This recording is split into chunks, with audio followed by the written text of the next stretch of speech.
Ooh. Hello, everyone. Shoot, is the chat box not working? Oh, come on. I set up this whole thing.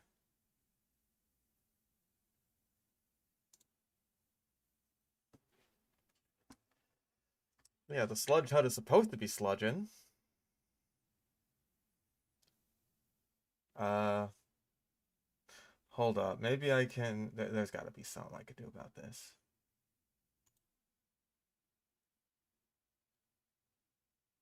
Can we try to... Just add a new chat box? There we go. Why was that so hard? Whatever. Okay, hold up. Man, I can't even fucking... I can't even just copy and paste the existing,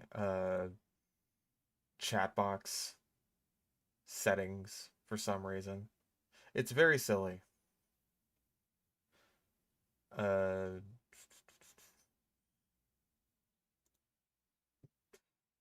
I don't know why this one isn't fucking working though. That's really stupid.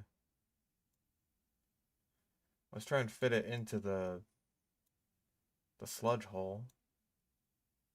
Or wait.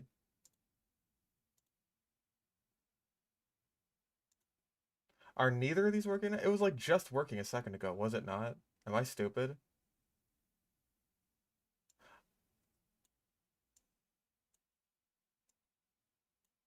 Nope. There we go.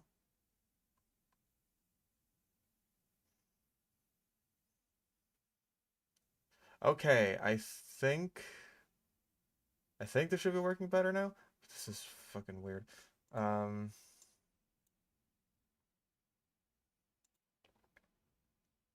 Hold up. Oh, that's the problem. I had it underneath the overlay instead of above it. Okay. So, uh, in that case, I don't think we need this one then. It is a little bit stretchy though. It's a little bit stretched out. I might want to unstretch it a bit. I might want to like unwiden it.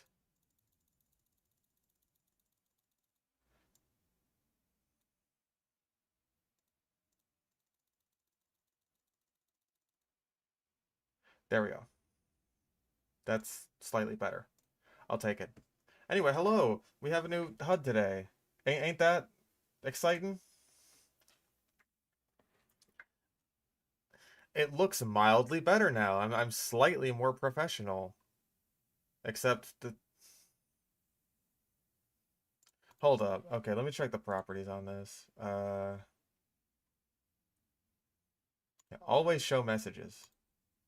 Don't not show them.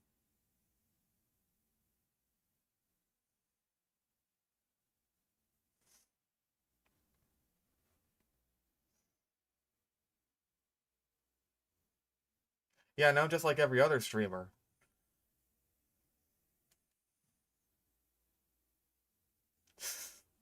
The bass fishing hit piece money let us get a new HUD. Exactly. Exactly. And it's even sludge themed. I made it all goopy. I could make it goopier in the future. That will be a goal of mine to make it as goopy as possible. Oh, some sludge in the chat. Let me see some sludge. There's two Rosies in the chat now. Um,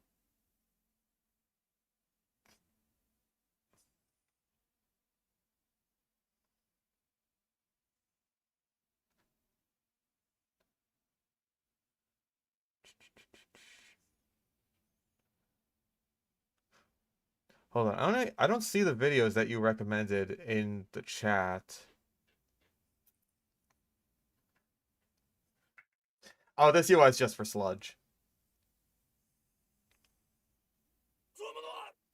Just testing if the donos also changed. They shouldn't have. I tried to make this as close to like my regular OBS studio settings as possible. Um, for some reason, uh, getting the stupid chat box thing to work is just a massive pain in the ass in OBS studios, so it's just easier to do in Streamlabs.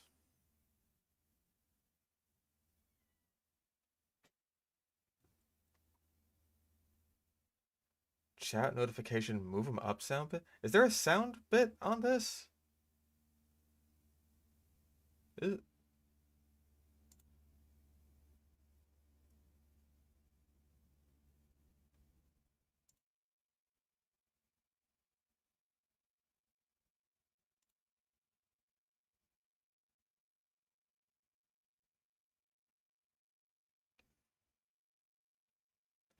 Or is that just in YouTube? I've never commented on another person's stream, so I don't know.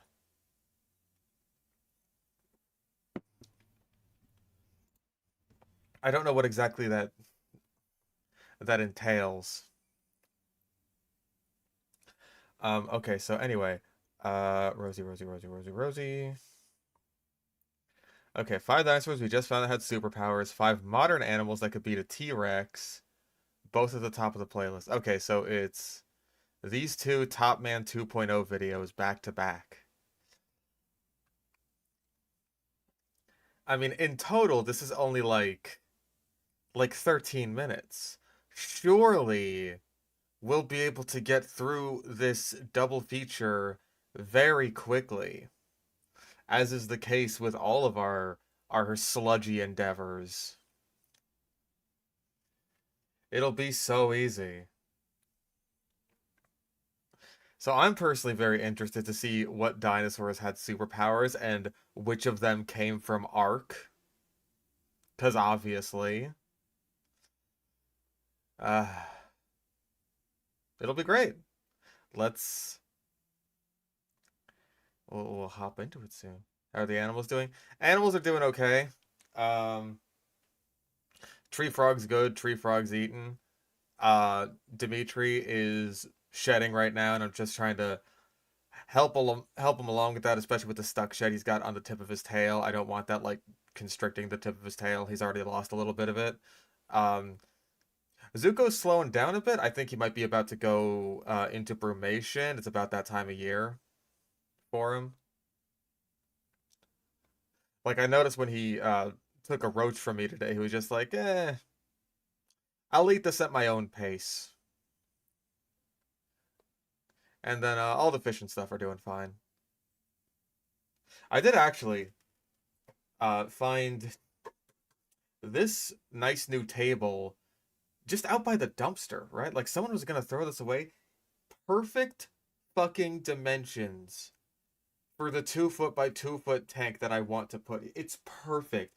Like this is the exact kind of table. It's the exact like right height. It's basically flush with my dresser. It's perfect. Someone was just about to throw this away.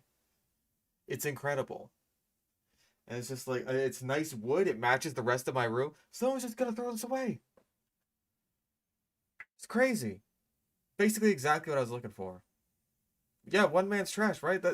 One man's trash means I wasted a lot of money on a differently sized but adequate table that fit in that same spot that now I have to figure out where else it's gonna go because at the moment it's kind of just taking up space in my room.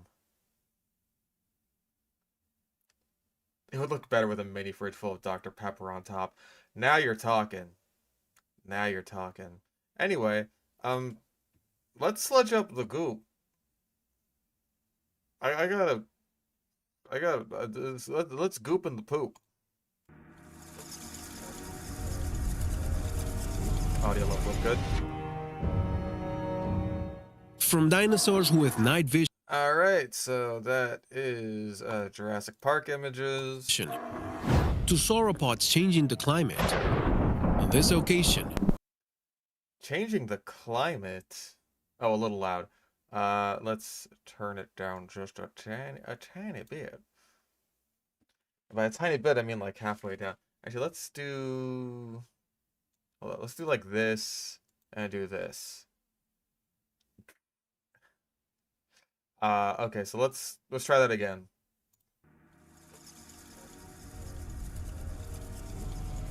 Is that still too loud? from dinosaurs with night vision Yeah, this is the guy who said we could fight a Carnotaurus. I'm so sure. Um, just right. It's fine. Okay. Yeah, sauropods controlling the climate. I have no doubt that, like, herds of sauropods would have been able to change the environment around them in the same way that things like beavers can. Um, there's obviously the famous example of wolves in Yellowstone, like being reintroduced and having a massive impact on the environment. Climate, though, is a very specific term, right? Um, that's not just like, hold on, he does say climate, right? To sauropods changing the climate, Yeah, climate is like over a super wide area, or not even a wide area. It's like, God, I vaguely remember that climate is just like it's more large scale as opposed to something like weather, which is like very immediate and very localized. Climate is it's more grand than that. I'm not explaining it very well. Yeah, climate is long term. Long term and entire regions and stuff like that. So I feel like if sauropods were changing the climate, then like that would have had to happen over an extremely long period of time, not necessarily like, oh hey, here comes a nice herd of sauropods. It's a desert now, because that's how it works. Like sauropods come in and now there's no rainfall, stuff like that. I don't know. on this occasion, we will review those dinosaurs with such Oh my extraordinary gosh. abilities that you could say they had superpowers. Uh-huh. Number 5. The T-Rex and its small but strong arms. We It gotta do the T-Rex arms thing, because of course we fucking do. I thought he said T-Rex and its maw, but he said T-Rex but it's small but strong arms. I thought he said maw, like its mouth. is well known that this dinosaur was one of the most aggressive and dominant, being the main predator that lived at the end of the Cretaceous period. Don't get confused. The small arms of the Tyrannosaurus rex may turn it into a mockery and even cause him a serious inferiority complex to the Okay, could you get to the superpower part, please? Like, I don't like the fact that it has arms, like even if they're small but they function, that's not really a superpower. T-Rex and its mom. Spinosaurus just walks up to T-Rex and is like, "Your mom," and T-Rex is like, "Oh, tyrant king of the Cretaceous. But the truth is that his arms were part of his arsenal of evil, since in his his arsenal of evil." He's just hungry and he would like to eat. That's not evil. Are we evil when we have delicious cheese, Borgar? I don't think so. I don't think go down to McDonald's, get 5-piece McNugget is an evil deed. You know what I mean? Evil sin specifically. Is God there to judge the dinosaurs?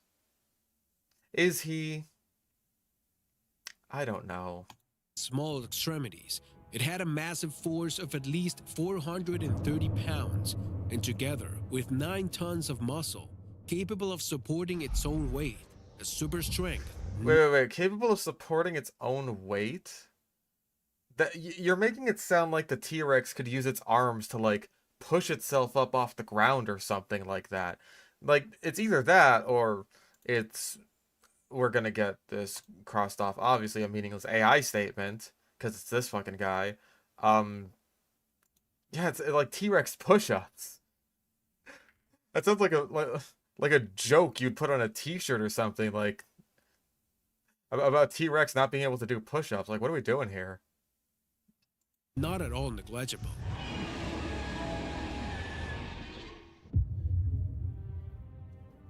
Number 4. So the superpower was that T-Rex had functional arms that were like relatively strong despite their size.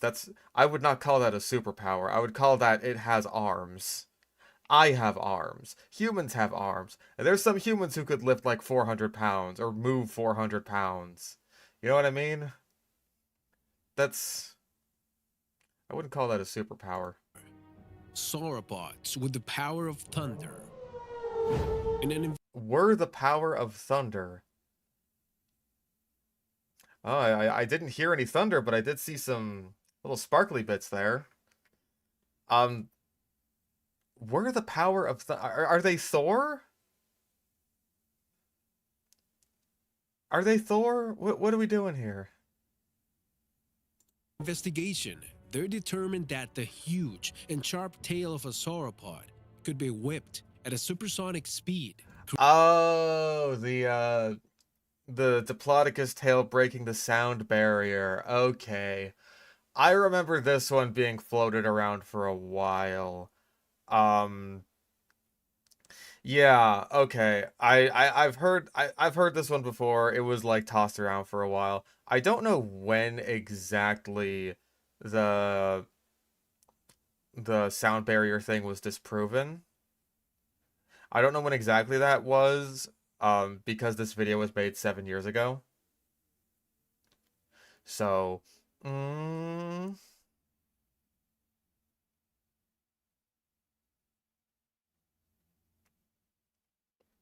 yeah.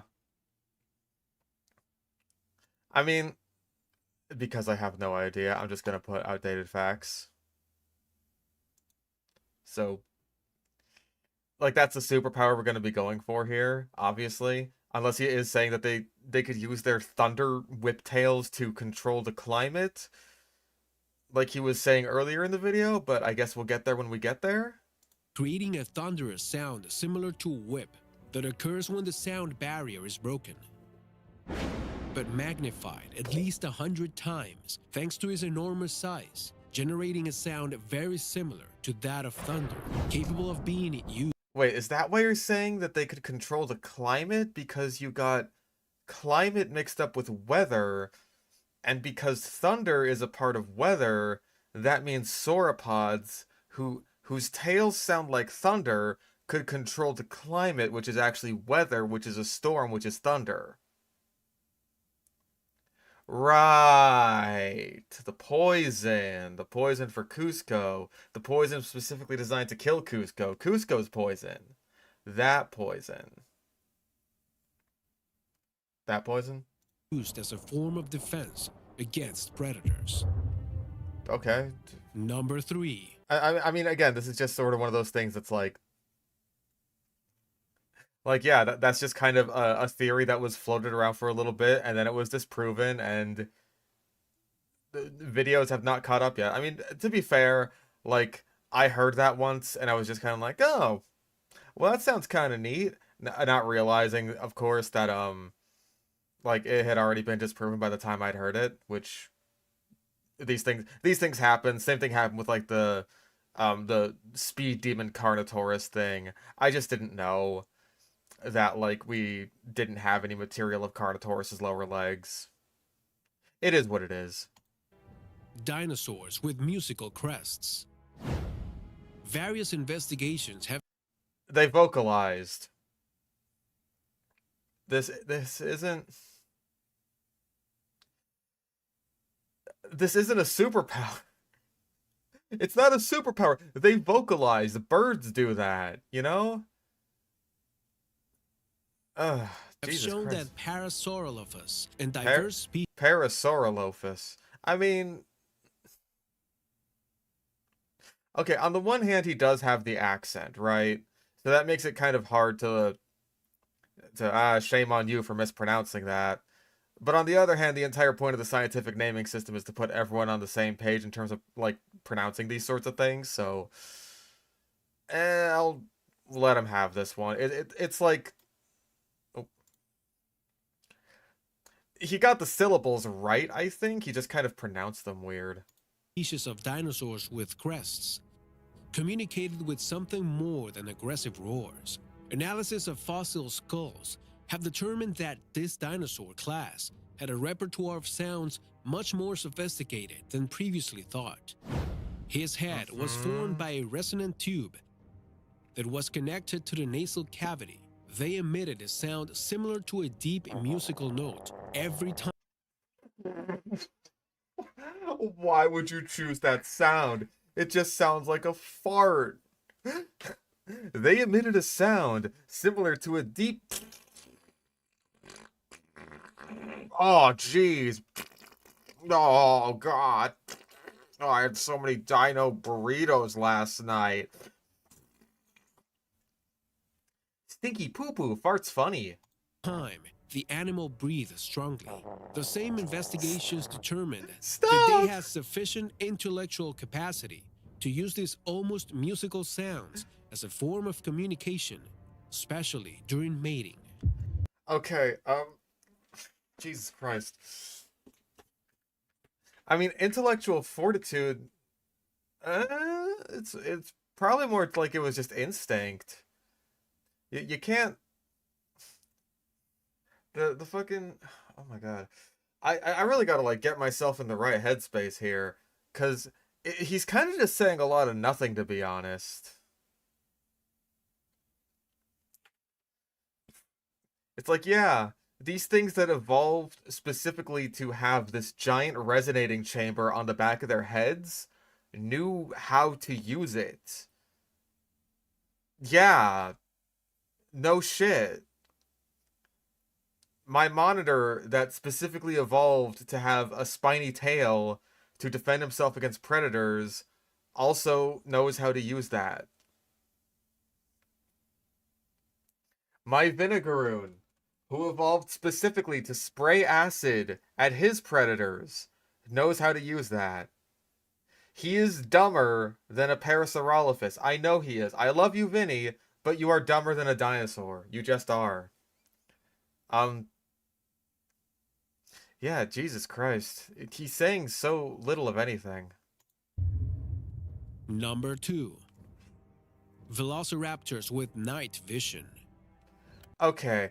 I'm not so sure about velociraptors in particular, but I do know that the basically the way that like the skulls of certain troodontids are constructed and like their like orbital sockets does seem to indicate that they likely would have been nocturnal. I think that the same I think I might have read the same thing about Velociraptor.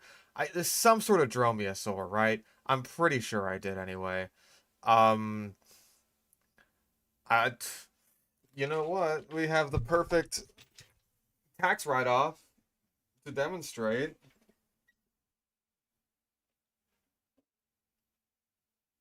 You know, we'll do a little bit of compare and contrast because I got two skulls here. We'll do a little bit of compare and contrast. So we do have a Velociraptor skull here, at least a replica of one. This is life size. And the orbital sockets are pretty goddamn big, as you can see. I don't think you're being fucking obnoxious.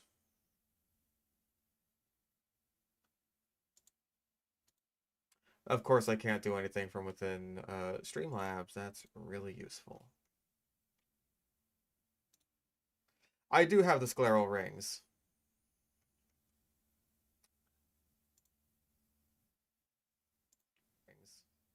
Just give me a second. I need to fucking get rid of this moron who's filling my chat with 6-7. Yeah, just bye. I don't care. Make another account when you're like actually even remotely mature. Anyways, that was fucking annoying.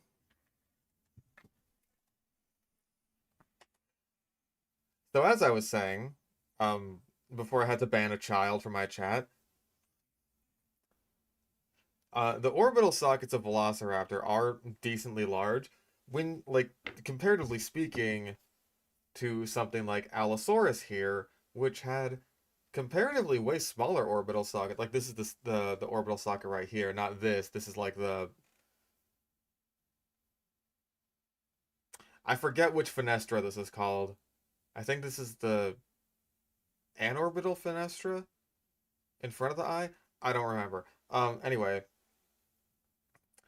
you can tell that Allosaurus doesn't have nearly as large eyes, right? Like its eye sockets aren't nearly as big uh, as something like Velociraptors. So it is possible that Velociraptor may have specialized in hunting at night. Um, like yeah, a lot of animals do.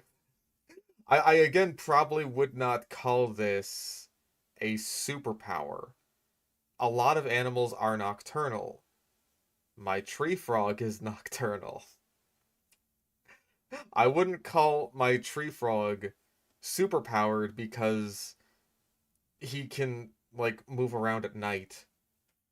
I think my tree frog does way cooler stuff. Like he can climb on glass and jump really really far. Yeah, my frog is actually a super frog. If I had gloves, I'd take him out right now and show you. I'd show him to you, but I don't, so I won't. I won't risk infecting him with my meaty hands. Even though that the movie Jurassic Park referenced the Deinonychus to exemplify the Velociraptor, Jesus Christ, that is a way to put it. Um, you're not wrong. That's just really poorly worded, I think. Fuck me. Um, yes, the Velociraptors in Jurassic Park are based on Deinonychus, and Super Mario Bros. 2 in Japan is actually based on a game called Doki Doki Panic. We all know this. We all know this. Also, yeah, Deinonychus. That's one of those pronunciations that I hear all the time. Like even though it is incorrect, it's very common. Like I know that the guy from Your Dinosaurs Are Wrong thought it was called Deinonychus for the longest time until he discovered that it was actually pronounced Deinonychus. I think this is a fucking poll, but Ellie in The Last of Us 2 refers to them as Deinonychus. Can we see Vinny? Is he out right now? Yes, he is.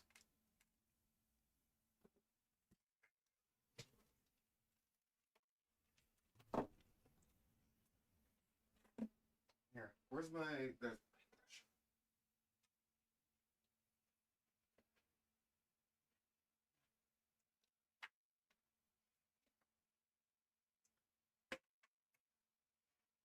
Hey, Vinster. Oh, because you think this is food. Are you that hungry, little man? You think this is food? You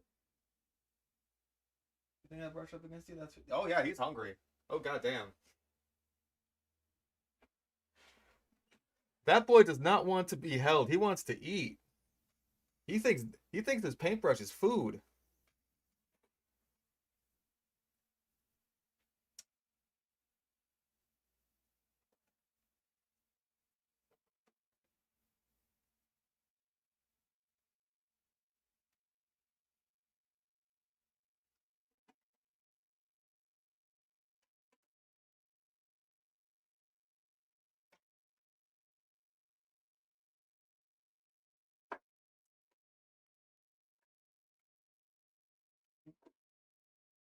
Son of a bitch.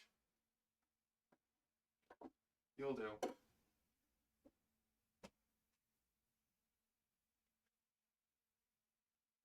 Here you go. Go on.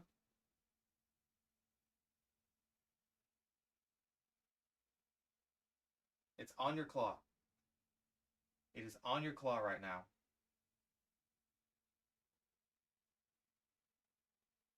Can you get it? Oh, you're so dumb.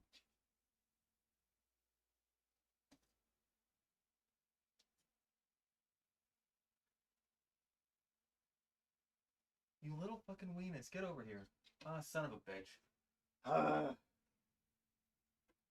I don't know how the fuck this animal manages to survive in the wild. He's very bad at hunting, to be honest.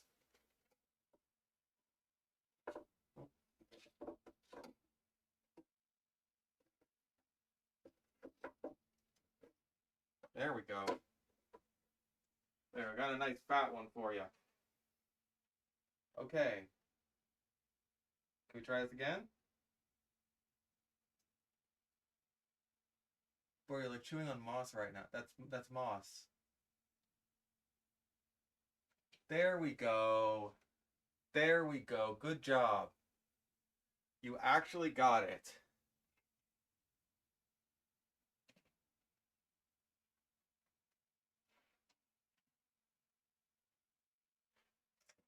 Goodness gracious.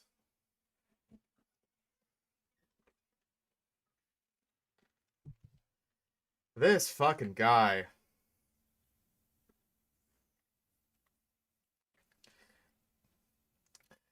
He is a good little arachnid, but goddamn, if I don't like, if I don't give him the easiest layup possible, it is so hard for him to get these goddamn roaches. What did I miss in chat? I apologize.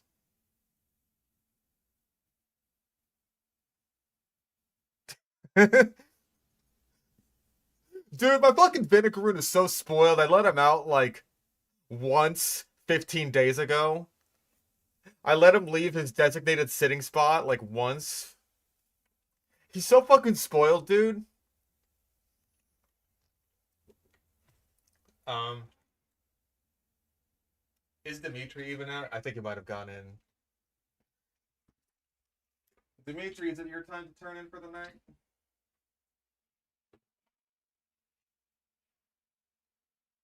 Yeah, it is.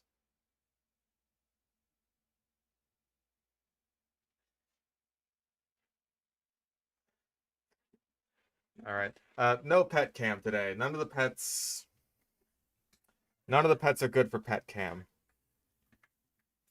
Dimitri's turned in. Vinny is preoccupied with his roach. Zuko's probably about to go into formation, and the frog is a frog. My dog saw this stream and began beeping. So yeah, it's possible that Velociraptor may have been a nocturnal animal. That may even have to do with its potentially what we think might have been its solitary lifestyle. Because like there is no evidence of pack hunting for velociraptors like there is for Deinonychus. And once again, the velociraptors in Jurassic Park are based on Deinonychus because fucking Gregory S. Paul just I think he just gets a kick out of making things confusing for everyone else. So it is what it is. When am I gonna get a crab? I mean, maybe I can get a crab. I mean, this table, I got this table so I could put like a 2x2 cube on it. So I can get some mint golden poison frogs. But now like I'm also thinking like I could do like a like a 2x2 but 4 foot tall thing here. Maybe I could get a lychee gecko or something. But like the frogs would probably be easiest. Yeah, this is the one corner of the fish zoo that hasn't been filled in yet. Yeah, Gregory S. Paul, he really liked lumping together a bunch of different species into just like, or a bunch of different genre rather, into like just one genus. He did that for Velociraptor and Deinonychus. He did that for Metriacanthosaurus and Yangchuanosaurus. Um, he did that all the time, and God, it's very frustrating. It's very frustrating because like these things do end up having sort of a knock-on effect years on down the line, especially as is the case with Velociraptor, because the Velociraptor that most people know of is actually just Deinonychus, because most people only know of Velociraptor because of Jurassic Park. Progress on the Monitor. He's doing good. He's eating a lot. Like the main thing I'm worried about is just he's got like a little tiny stuck shed, a little tiny bit of stuck shed on the end of his tail. that I'm worried could constrict it and like cause the tip of his what's left of the tip of his tail to fall off, because he's already lost the tip of his tail to the same damn thing. So it's all just very concerning. Get a pet axolotl? I can't because I live in California. Although I did see someone like selling or giving away their axolotls on Craigslist, and I was just like, I could get those, but I don't think I would really be. I don't think I'm right for axolotls. Or rather, I don't think axolotls are right for me. Especially not in this room. It gets too hot in here. Despite this error, the qualities attributed to the Velociraptor Wait, despite what? What did you call me? movie Jurassic Park referenced the Deinonychus to exemplify the Velociraptor. Despite this error, the Oh, quality despite this error. Okay. Okay. Well, I mean, that wasn't. It was kind of an error. It depends on how you look at it. Kind of. Um, Gregory S. Paul, I would say, is definitely erroneous in having put Deinonychus and Velociraptor as the same genus. Um, I don't know if the filmmakers really erred there so much as just like taking the word of a paleontologist who happened to be wrong. Um, or just choosing to stick with the name Velociraptor anyway because it sounds cooler. Yeah, I thought he was saying despite like desert because like, we're showing Velociraptor living in a desert. That's what I thought we were going for here, but like despite this error, which makes more sense depending on like where the sentence is actually going. qualities attributed to the Velociraptor are not entirely fiction. Paleontologist John Ostrom agrees that this species is one of the dinosaurs with greater hunting capacity, especially Really?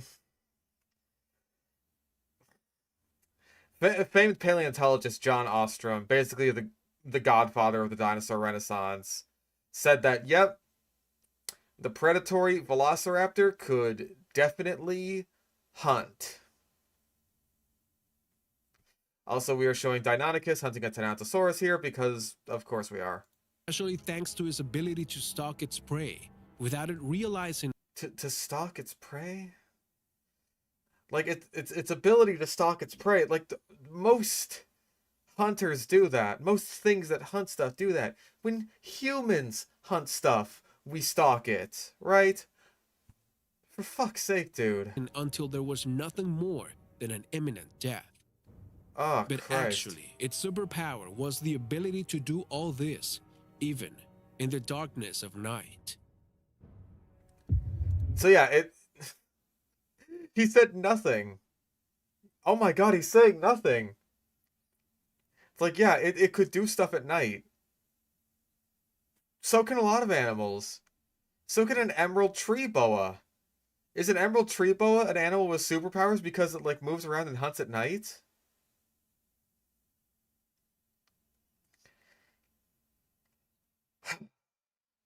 Oh my god, this sucks. Number 1. Dinosaurs that survived the polar winter. Although I, these really aren't superpowers. Like, they're really not. Like, I feel like you could take the most basic bitch ass dinosaurs that everyone already knows about and just take their cool attributes and, like, just talk about those. And people would be like, yeah, that sort of counts as a superpower. You know what I mean? Like, Stegosaurus with its thagomizers. How it has, like, really good control over its tail. So it has, like, really high accuracy with it. Fucking Ankylosaurus with its tail. How they use it to like bludgeon each other with them. Like you have a wrecking ball at the end of your tail. And then you have the AI make some weird comments about like, hey, if this was a comic book superhero, what do you think his name would be? Maybe Wrecking Ballman?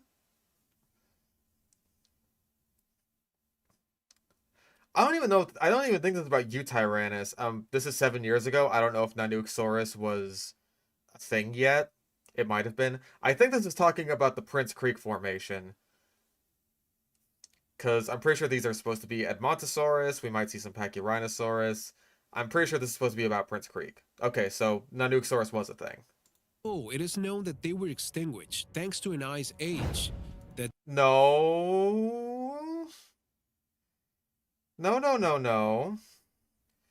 The dinosaurs weren't extinguished due to an ice age. That is literally the joke that Arnold Schwarzenegger makes in Batman and Robin. What killed the dinosaurs? The Ice Age! Oh my god, I think that is worse than getting your dinosaur facts from Ark. You get them from Batman and Robin. Dear God. No.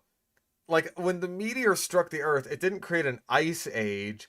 It created, like, a giant blanket of ash and debris that basically blotted out the sun.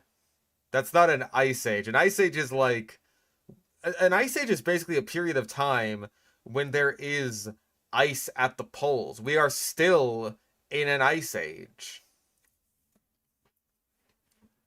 But why not just call it the Big Chill or the Nippy Era? I mean, how do we know it's an ice age? Because of all the ice! Well, things just got a little chillier. Yeah, it was basically the same thing as a nuclear winter, the same kind that patrolling the Mojave makes you wish for. AI is trained on Manny the Mammoth movies. So no, it wasn't an ice age. Stop. You're stupid. it doesn't mean that they could not stand at low temperatures.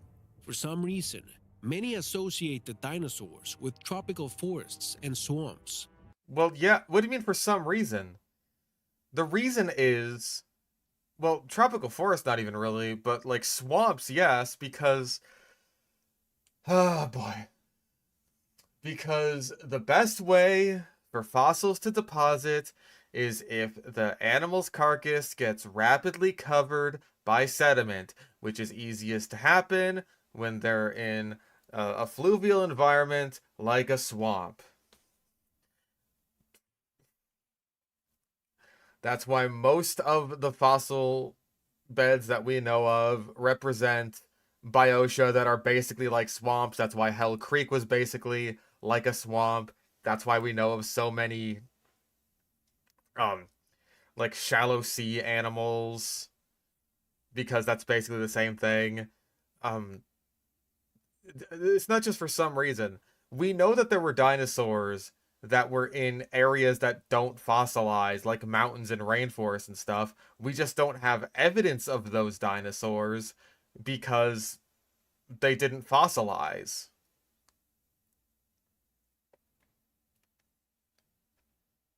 A Google debunker now? Bro, I fucking may as well be. Cause like Google is so goddamn useless. Like I was just looking for that one panel of Pop Team Epic where it's just like, ah, so it's like that, huh? I understand everything now. Doesn't get it at all. I was just looking for that on Google Images, and like it's so fucking impossible to find just like the image and not some fucking Redbubble sticker of it or whatever shit. Like I just want the image. I I want the thing I'm looking for. I'm just looking things up on Google, and it's just like, oh, here's some AI garbage. Here's some fucking Redbubble stickers that you don't want. Just give me the things that I want, Google. You fuckers. Don't make me Bing stuff. I don't want to Bing stuff. Get the fuck out of my face. The reality is that they dominated the Earth for more than 180 million years, and it's hard to believe that at the time, they didn't have to adapt to different climatic conditions. It's hard to believe that during the time they didn't have to adapt to different climatic conditions. Is that a double negative? Well, in any case, he's not saying that to mean anything, because of course he's not. He's gonna say like about a minute's worth of goddamn nothing, and then just say in a single sentence, "Oh yeah, there were some dinosaurs that lived in the poles," and go no deeper into that, which is so frustrating. It's so fucking frustrating, dude. Because, like, you could definitely talk about the dinosaurs in the Prince Creek Formation, like, all the interesting, like, implications that has, right? Like, I'm pretty sure, um, Pachyrhinosaurus lacustai, which is the northernmost species of Pachyrhinosaurus, if I'm not mistaken, I could be totally wrong about this. Like the fossils indicate that they lived up north in Alaska, um, pretty much year round, which is crazy because like they would have been just chilling out during the long Arctic nights, right? I don't even know if modern caribou do that. I'm pretty sure. Oh, Paratorum is the northernmost. That's my bad. Um, I get the Pachyrhinosaurus mixed up sometimes. Lacusta, I think, is the one with like the sort of horn structure on its frill, if I'm not mistaken. So yeah, I'm pretty sure that Pachyrhinosaurus paratorum rather was found to live in Prince Creek basically year round, which I think is crazy. I don't know if the same is true of Nanuqsaurus because Nanuqsaurus is known from very scant material. I think there's some relatively complete troodontids, but I'm not sure if there's enough to suggest like whether or not they would have been year round there as well. But I could totally believe that if any dinosaur would have been year round in an area that turns basically pitch black for months on end, like yeah, it would be a troodontid, pretty much because of the whole, hey, they're likely nocturnal and can see really well at night thing, which is also a superpower. So there you go. Prince Creek wasn't even that cold. Even if it wasn't that cold, these guys are still sticking around during like the time where there's no sun for a good portion of the year.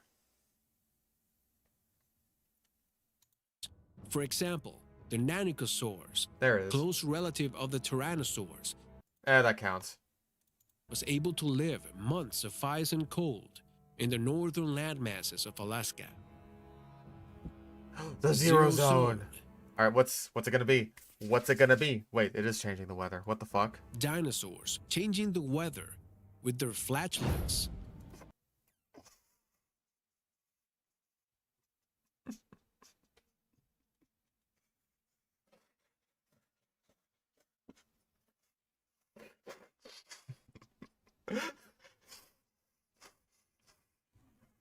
Okay, I need to get the what to make me a fucking fart thumbnail for this. Oh my god. Changing the weather with their flatulence.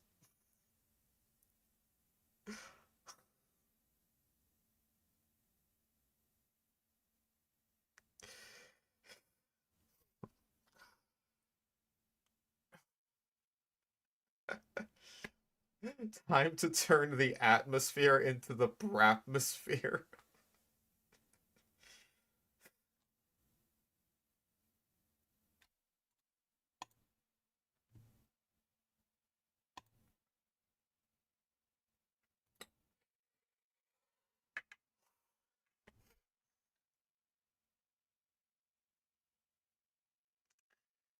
Okay.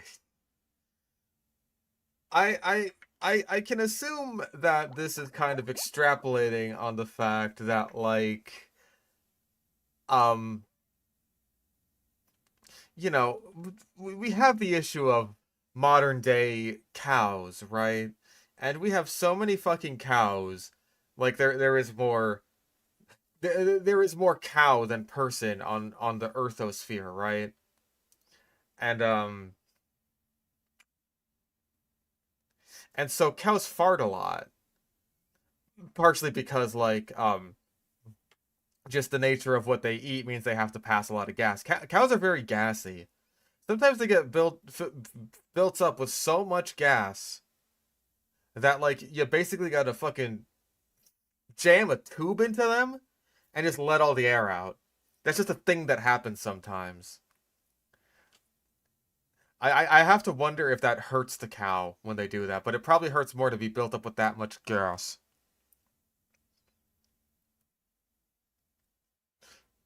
The Mesozoic atmosphere is now filling with gas.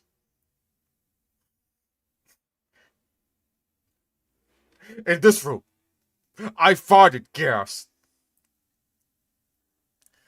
But yeah, like basically, the thing is that cows fart so much, and there's so many cows, and they have lots of methane in their fart, and that like burns a hole in the ozone layer. Like that's the the thing, right? I'm guessing he's saying that's the same thing that happened with the dinosaurs.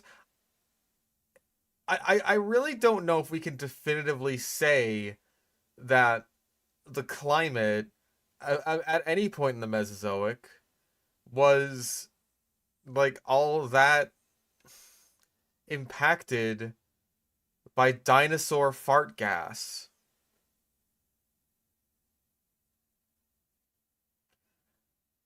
I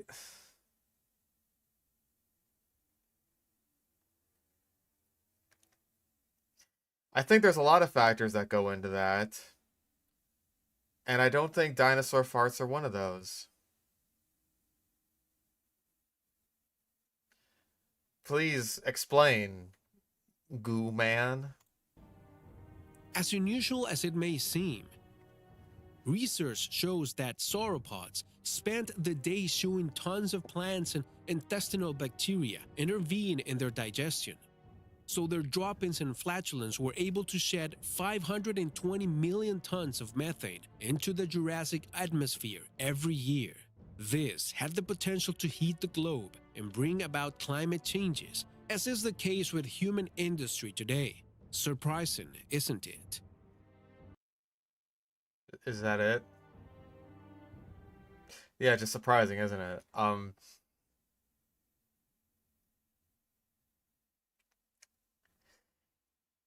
Yeah, and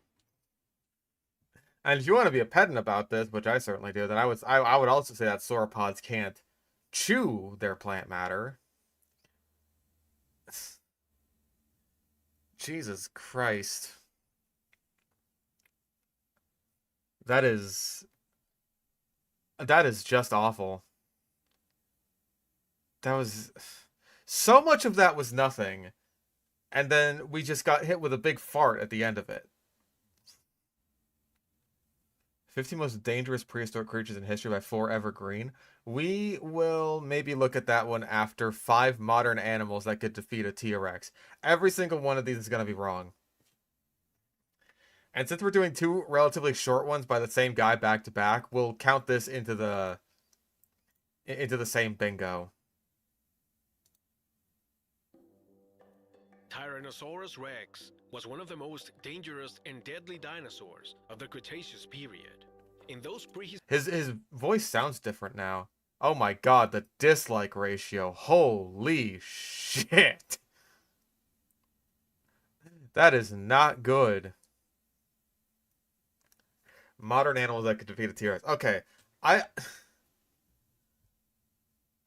don't know if there's any modern animals that could defeat a full-grown T-Rex. Like an elephant, maybe if it got lucky, and maybe a whale. But then I would just like say that the whale's got home court advantage because, you know, T-Rex is swimming around while the whale can do whatever the fuck it wants. You can barely hear him. Do I need to turn it up a little bit? Turn the volume up. Okay. We'll turn up a little bit. Last one was too loud. This time he's too quiet. Get your shit together. I mean, I say that with my audio quality, but, you know. historic times, it was at the top of the food chain. There was nothing and nobody that could stop it. But now, in the age we live in, do you think there are any species that could stop and even defeat a Tyrannosaurus Rex in a fight? Oh god, he's gonna say like some venomous snake or something, like a king cobra could do it. Like, oh, one bite and T-Rex, yeah, kind of freaking done. Um, I don't know about, gosh, because poison's in the dosage, right? Yeah, we've already got JP footage check from the last one. Um, fuck, dude. I don't even know if like a poison dart frog could kill a T-Rex. Like honestly, on the real, I think that humans are the best bet for a modern day animal that could kill a T-Rex.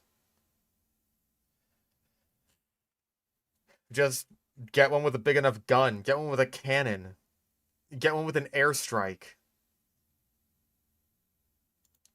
Get ready, because next, you'll see some modern animals that could defeat a T-Rex. God, the video is ass. Like the video quality, I should say. Also, what Number the fuck is 5. this? Let's start this list with a lethal reptile. A snake that can reach up to 20 feet in length and is considered to be the largest venomous snake that exists. Okay, so that's a wild size overestimate. King cobras are definitely the longest venomous snake that exists. They don't get 20 feet long. That's like anaconda size. You understand, yes? King cobras are big snakes. They are not 20 feet long. That absolutely counts as a wild size overestimate. And again, poison is in the dosage. So, um, of all this, like the venomous animals that exist today, a king cobra might have a decent chance of having its venom affect a T-Rex because king cobras are like snake eating specialists, right? And so their venom is designed to work on other reptiles. So it is possible that maybe a T-Rex would be particularly badly affected by it in the same way that like humans are badly affected by something way smaller than them, like a Sydney funnel web spider. What's like the T-Rex from stomping on it? Nothing. Nothing. It's here's the thing. This would not be, oh, the king cobra beats the T-Rex. This would be, it's a draw, but the T-Rex dies eventually, which the other issue I would think is that like the T-Rex's scales might be too tough for the king cobra to actually pierce with its fangs. I don't know how long a king cobra's fangs are. I don't think they're long enough to pierce through the skin and like inject the venom into the bloodstream of a T-Rex, unless it like bit the T-Rex on the tongue or something. Oh wait. Okay, on the inside of the mouth, because T-Rex's tongue would have been flat against the bottom of its throat, I'm pretty sure, if modern crocodiles are anything to go by. Maybe if it like bit him right on the eye, that might do it. Get it right into the brain. In that case, sure, I'll give that one to you. A king cobra, if it managed to bite the T-Rex directly on its eyeball, might just be able to beat a T-Rex in a fight, or at least, you know, draw a T-Rex. Even deliver high enough dosage. That's the other thing, is there's so many things to consider here. Is like, would the king cobra's venom be effective? If it like was gonna be effective, could it pierce the skin? If it could pierce the skin, could it deliver a high enough dosage? Because poison is in the dosage. So the answer to all of those questions is I don't know, but probably not. That is, the king cobra. This snake has a lethal venomous bite. In fact, a little bit of venom could kill an adult elephant. However, a bite probably won't kill a T-Rex, Then why put it since on the its list? metabolism is very different from today's mammals, but it would feel. Well, again, king cobras are reptile eaters. Their venom is designed. Their venom isn't designed to kill elephants. You understand that, right?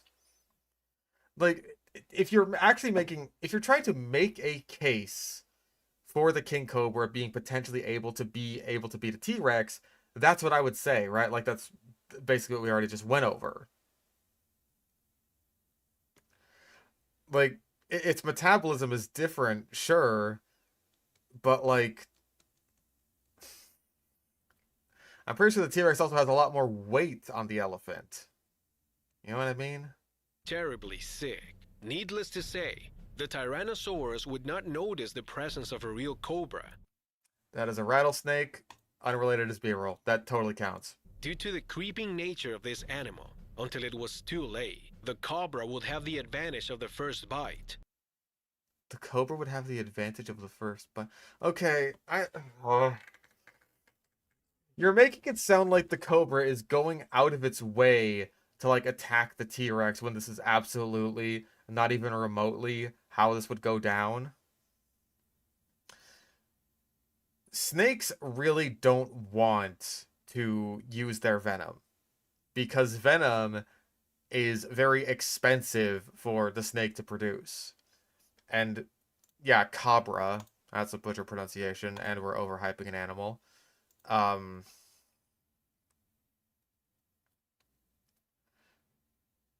That's not how it works. Like the king cobra would bite a T-Rex defensively, if at all. Um so yeah, the T-Rex, if anything, would have the advantage of the first bite because it would be the thing that wants to bite first to begin with. If anything, like the cobra hiding around just makes it so the T-Rex doesn't notice it at all, and then the T-Rex would like almost step on it, or maybe step on it a bit, which causes the cobra to like bite it on the foot or something, which that just gets us right back to the issue of can this thing's fangs even pierce the T-Rex's hide? Especially on its feet. Like, fuck if I know. After which, it would simply flee into the bushes or rocks, where it would be impossible to see. The T-Rex probably didn't know what bit it, so it wouldn't even try to chase it. The T-Rex didn't even know what bit it. How is it gonna go and get the right antivenom at the hospital? Like, would the T-Rex react differently if it knew what bit it? If it knew, like, that was a venomous king cobra that bit me. I was under the impression that this was a non-venomous colubrid snake that bit me, and it's like, and then its heart fucking stops. We need to give the cobra prep time. And would have to move to a safe place where it was able to heal. Number 4. In this position, we have a very fast herbivore, considered by many to be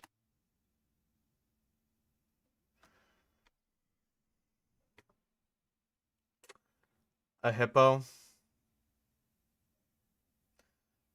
Listen, okay, my understanding is that the Jurassic World Chaos Theory show has a hippopotamus fight a Suchomimus, and the Suchomimus wins. But it's like a fight, right? In real life, that would not even be a fight. Suchomimus is much bigger than a hippo, and T-Rex is much bigger than Suchomimus.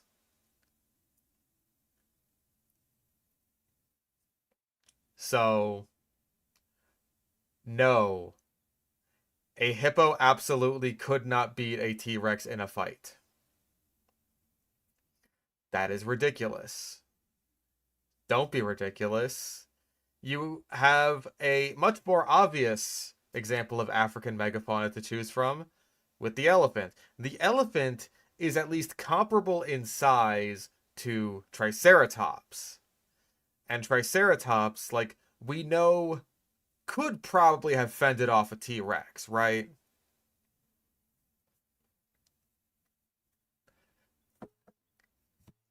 Like that absolutely happened in that, like, you know, T-Rexes must have been, you know, killed by Triceratops. They bit off a bit more than they can chew. elephants are comparable in size to those, and they do have weaponry in the form of their tusks, in the same way that Triceratops has it in the form of their horns. An elephant's tusks are not nearly as large and robust as a Triceratops's horns, but it's something. I give a fucking, I give an elephant a way better shot against a T-Rex than a hippo. Be the most deadly herbivorous animal in the world today, an animal which has a reputation for causing more deaths in Africa. Here we have the hippopotamus. It's relatively small compared to Tyrannosaurus rex. Yeah, so it would lose. But that wouldn't be the slightest problem. Quite the opposite. Although it doesn't... Big ol' hippo trot. How easily could a T-Rex bite into a hippo's hide? I would say very easily, because it's designed to... Here's the thing. T-Rex's bite is designed to, like, shatter bones. The hide is, like, not even a concern at all. It's just like a little bit of... It's like eating the skin off of chicken. That's basically what we're talking about here, as far as T-Rex is concerned. And again, T-Rex is designed for eating animals that have way thicker hides than hippos. It's trying to eat like Triceratops and even Ankylosaurus and shit, and those have like... Those have like scales and stuff, and thick-ass hides, like... T-Rex would have no fucking trouble killing a hippo whatsoever. What would a hippo bite do? Not much to a T-Rex. Like, a hippo bite would probably hurt. Like, I can trust that a hippo's tusks would absolutely leave a gash in a T-Rex face. But that's about the best you can hope for, really. Like, that's assuming that, you know... The T-Rex even gives the hippo a chance to make a move on its face. And I say that, it makes it sound like they're kissing. Which they probably wouldn't. Like, it could suck for a T-Rex. Like, again, this is a situation where the absolute best case scenario for the hippo is the hippo manages to gore the T-Rex, like, a little bit with its tusk, like as much as it's physically able to, and then that wound gets infected and the T-Rex dies of infection. So again, it's a draw in the absolute best case scenario.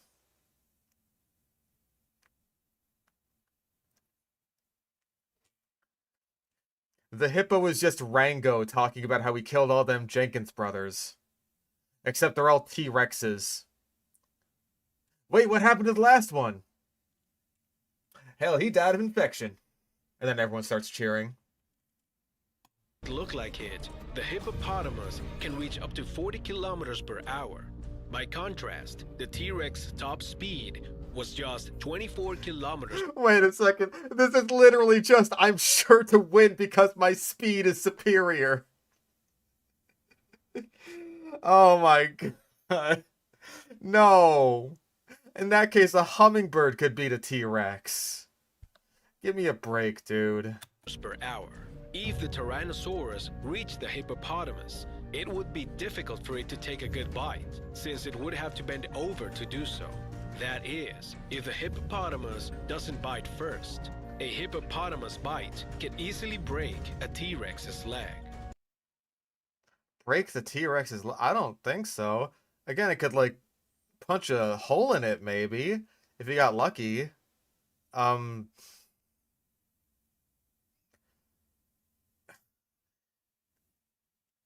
You understand how strong T-Rex's legs have to be, right?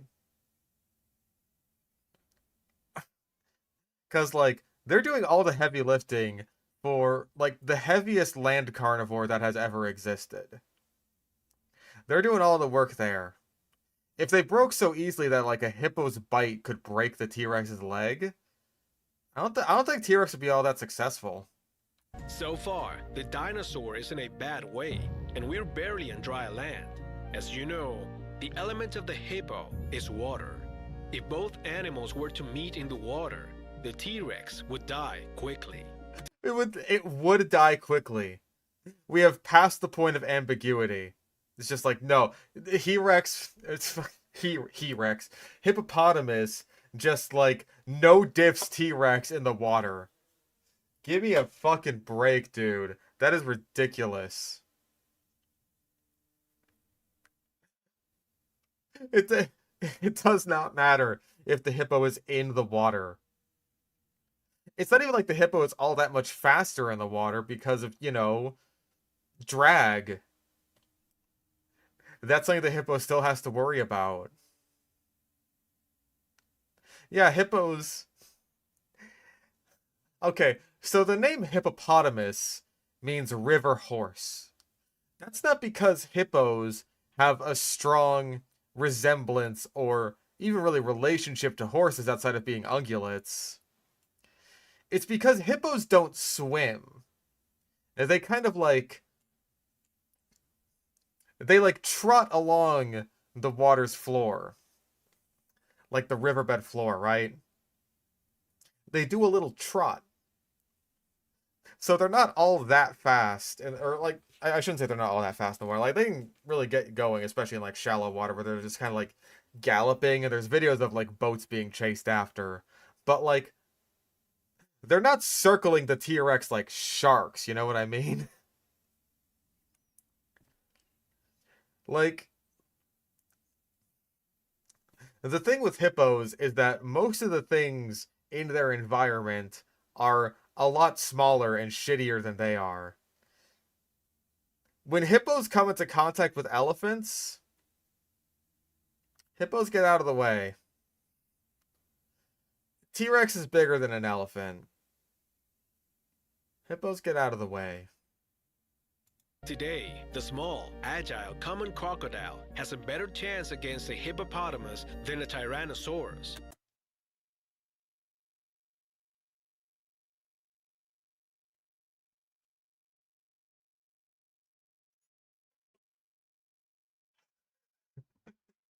Okay, okay. You know what hippos do to crocodiles for fun, right?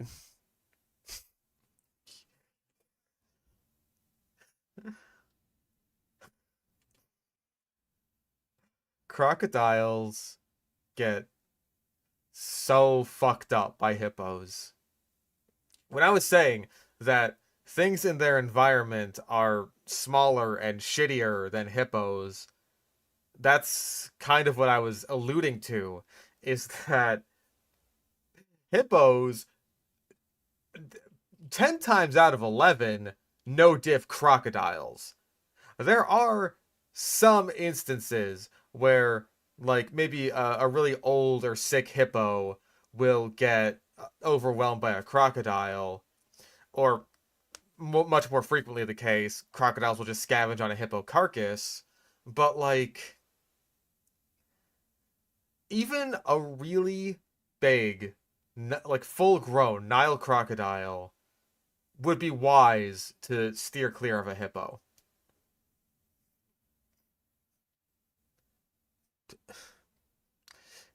T-Rex is a lot bigger than Nile crocodiles.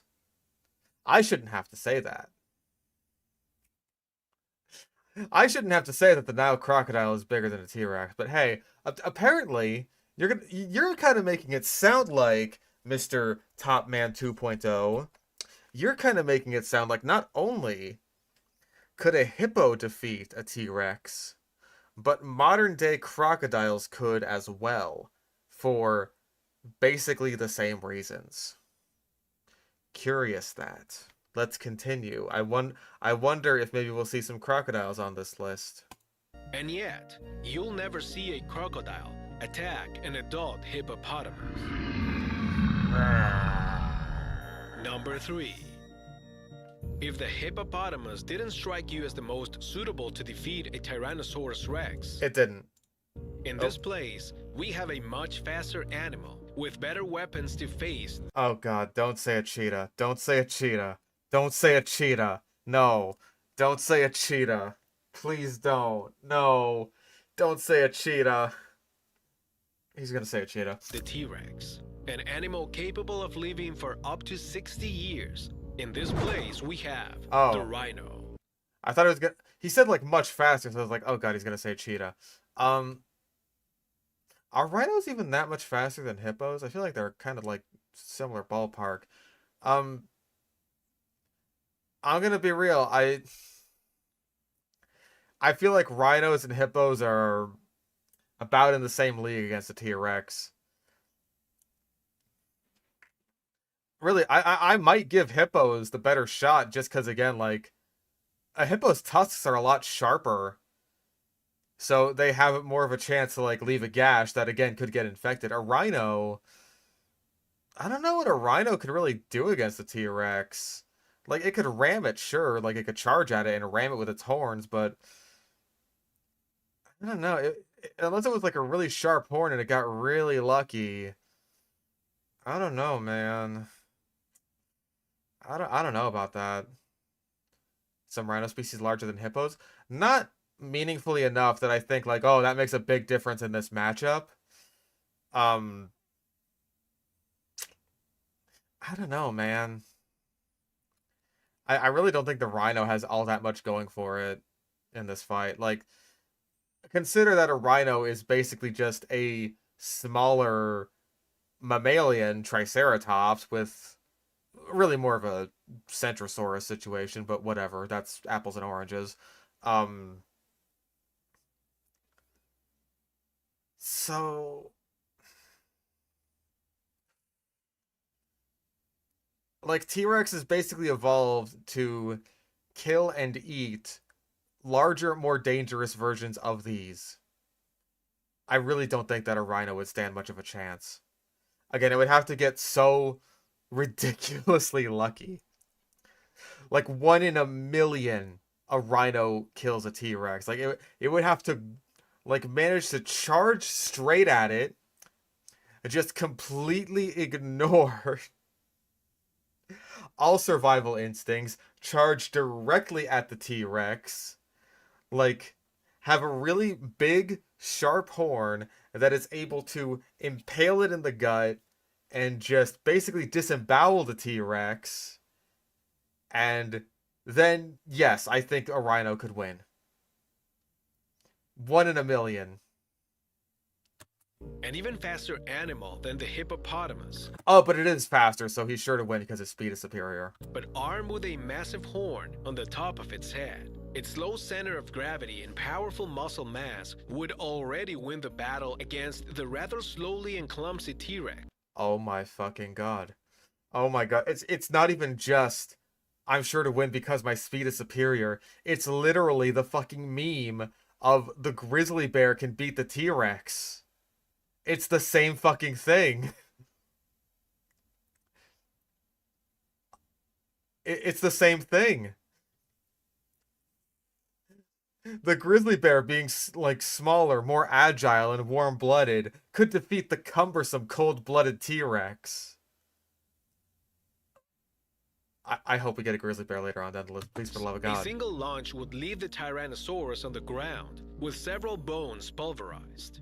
Furthermore, How big do you think a fucking T-Rex is, dude? Seriously, how big do you think a T-Rex is? How big and how brittle? Because I'm fucking losing it right now, dude. it should be stressed that modern mammals are very intelligent compared to the T-Rex. Not rhinos. Rhinos are pretty damn stupid from what I understand. Whose brain was the size of a peanut. Okay, Will Ferrell in Land of the Lost. I mean, you're comparing these brains next to each other in size, and like, T-Rex's isn't even really smaller. It's just shaped differently. Like, if you were to measure all these mass-wise, they'd probably be, like, relatively similar if I had to guess.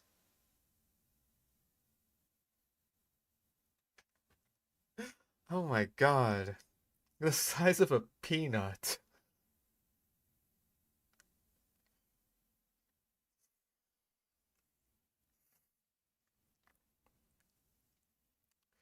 And T-Rex just drops a giant fucking walnut at Will Ferrell's feet. What is it? Oh my god. It's a walnut.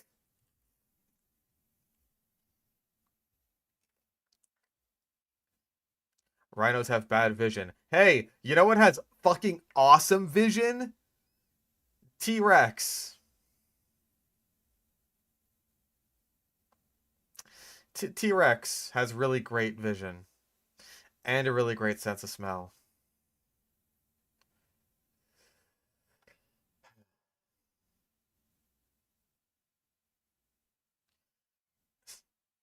I feel bad for T-Rex in this video. I usually don't.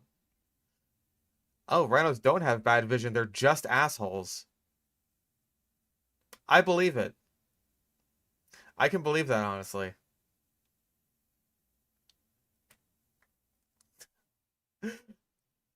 Like, this guy is just saying, oh man, T-Rex couldn't win against fucking anything. Like, it makes me feel bad for T-Rex. Like, I know better, obviously, thank fucking God. But, like, dude, can you give T-Rex a break and say that, like, a regular-ass rhino wouldn't shatter all of its bones? Come on, man. They could develop tactics and learn from their opponent in a matter of seconds.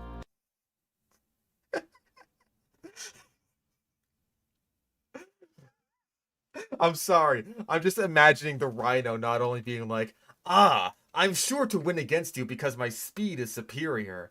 Ah, I see you're going for the bite attack. Well, according to my calculations, oh god, and then it like bites its fucking shoulder off. The Tyrannosaurus would only go head-on into its own death. Only go head on until its own death. Okay, we're running into this theme a lot recently, where apparently the AI goop monsters that make these fucking videos seem to think that every single predatory animal in the world is fucking stupid. And just like runs straight at its prey with no thought whatsoever. And I'd really like to know where the fuck this is coming from. Like, what animals are you looking at that give you that indication? And why would you think that dinosaurs would follow that trend? I don't understand at all. Number 2. The size and weight No. dimensions of Tyrannosaurus Rex Please say a gorilla. are often exaggerated. The What? monsters we see in the movies, the size of a house, that knock down structures and overturn trucks, are nothing more than fiction. The reality is that the largest T-Rex specimen ever found was barely 4 meters high, 12.8 meters long, and estimated to weigh about 4.5 tons. Okay, that's... He says only, right? That would still be the largest land animal alive today by a wide margin. Big, yes, and it's still terrifying. But today, there is an animal capable of exceeding these measurements. A stronger, bigger, heavier animal. It's listed as the largest land animal in existence. What? Did you guess? It's none other than the African elephant. Unlike Yeah, no. T-Rex is bigger than an African elephant. It is taller. It is longer. It is heavier. I really thought he was going to go for a whale.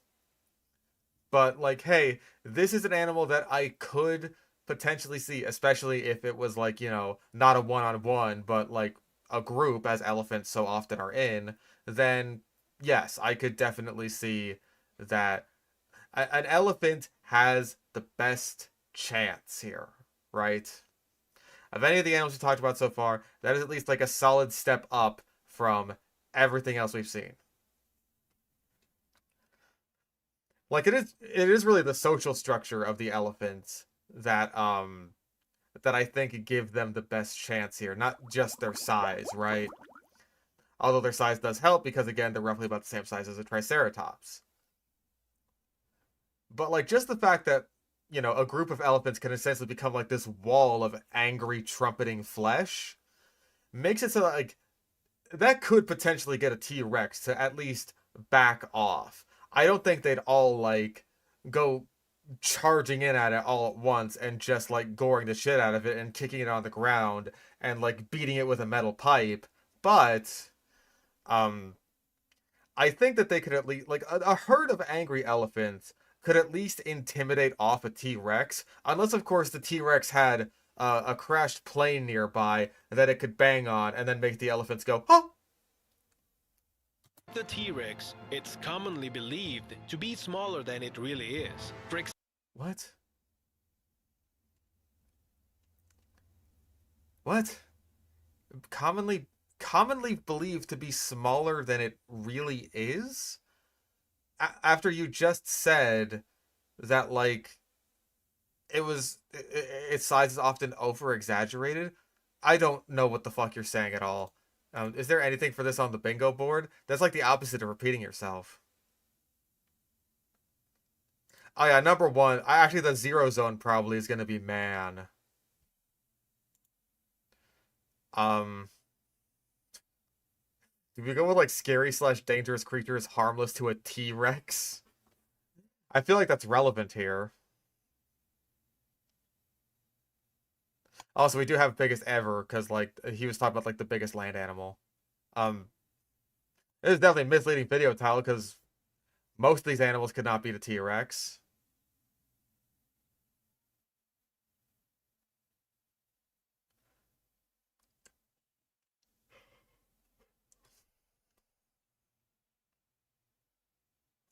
Okay.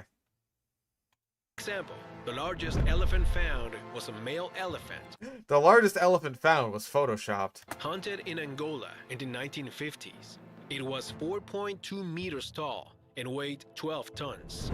Plus, each of its tusks were 2 meters long.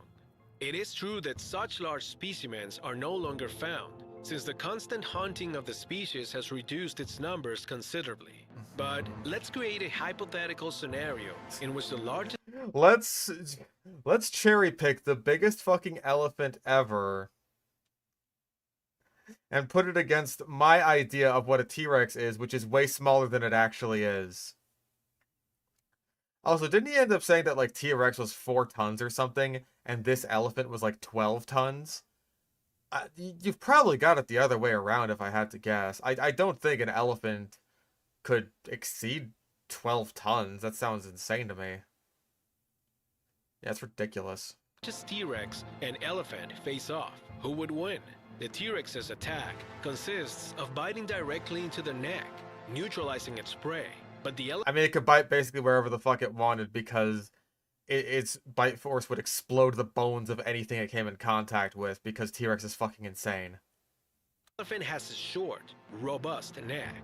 Also, there would really be few Also, short, robust neck, that doesn't really matter, right? Like, saying that the only way the T-Rex could get, like, definitively get a kill on an elephant is by biting onto the neck itself is ridiculous. Especially considering, like, you know... So Triceratops, right? For one thing, relatively short neck. For another thing, well-protected neck. Neck covered by big frill.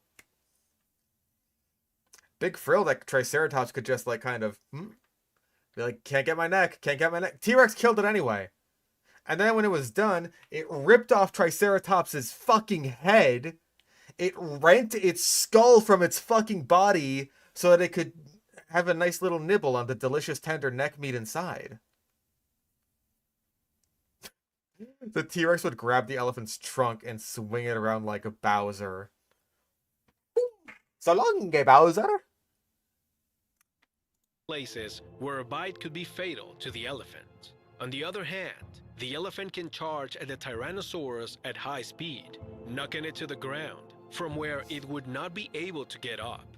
It is then that it would take the opportunity to tear the flesh of the dinosaur with its fangs, or crush it with its front legs.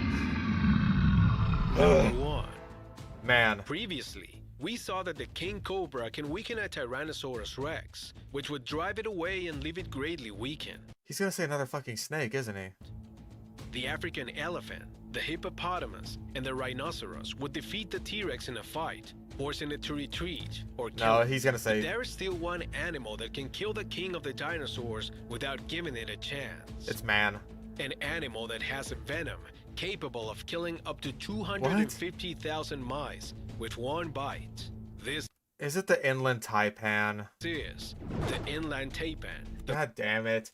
No, no, the easiest layup in the world. It was man all along. The easiest layup in the world. It was man. Come on, dude. Why is the inland taipan so much better than the king cobra? Again, the king cobra's venom is designed for eating reptiles. The inland taipan pretty much only eats mammals. There's no telling if the inland taipan, like, if its venom would be more effective against reptiles than it would be against mammals. Like, inland taipans are some of the most venomous snakes to us as mammals, but, like, their venom is specifically designed to kill mammals. Fuck, dude. Man is in the secret zero zone? I don't know if there's enough time for a zero zone in this video. If there is, then it better be man. The most poisonous snake in land. No, it's not the most poisonous. That's like the... there are poisonous snakes. I think it's like the... Is it called the keelbacked snake? Something like that. The inland taipan is not poisonous. You could eat it just fine. It's venomous. It's venomous. There's a difference. It's a very important difference. Animal in the world. One bite from this reptile would Also, I don't even know if it's like the most venomous animal in the world. I think like some box jellyfish might give it a run for its money there, at least in terms of its potency on humans. And in terms of poison, then you have poison dart frogs, who are very potent for especially how small they are. As far as snakes go, as far as I'm aware, inland taipans are like drop for drop the most venomous, at least again to us humans, because venom works differently on different animals. Some animals are totally immune to certain kinds of venom. Like, I'm pretty sure mongooses are basically unaffected by cobra venom, which is why they can just like tango with cobra so easily. Meerkats also, I think, are decently resistant to lots of different kinds of venom, especially to like scorpions and stuff, because they eat a lot of those.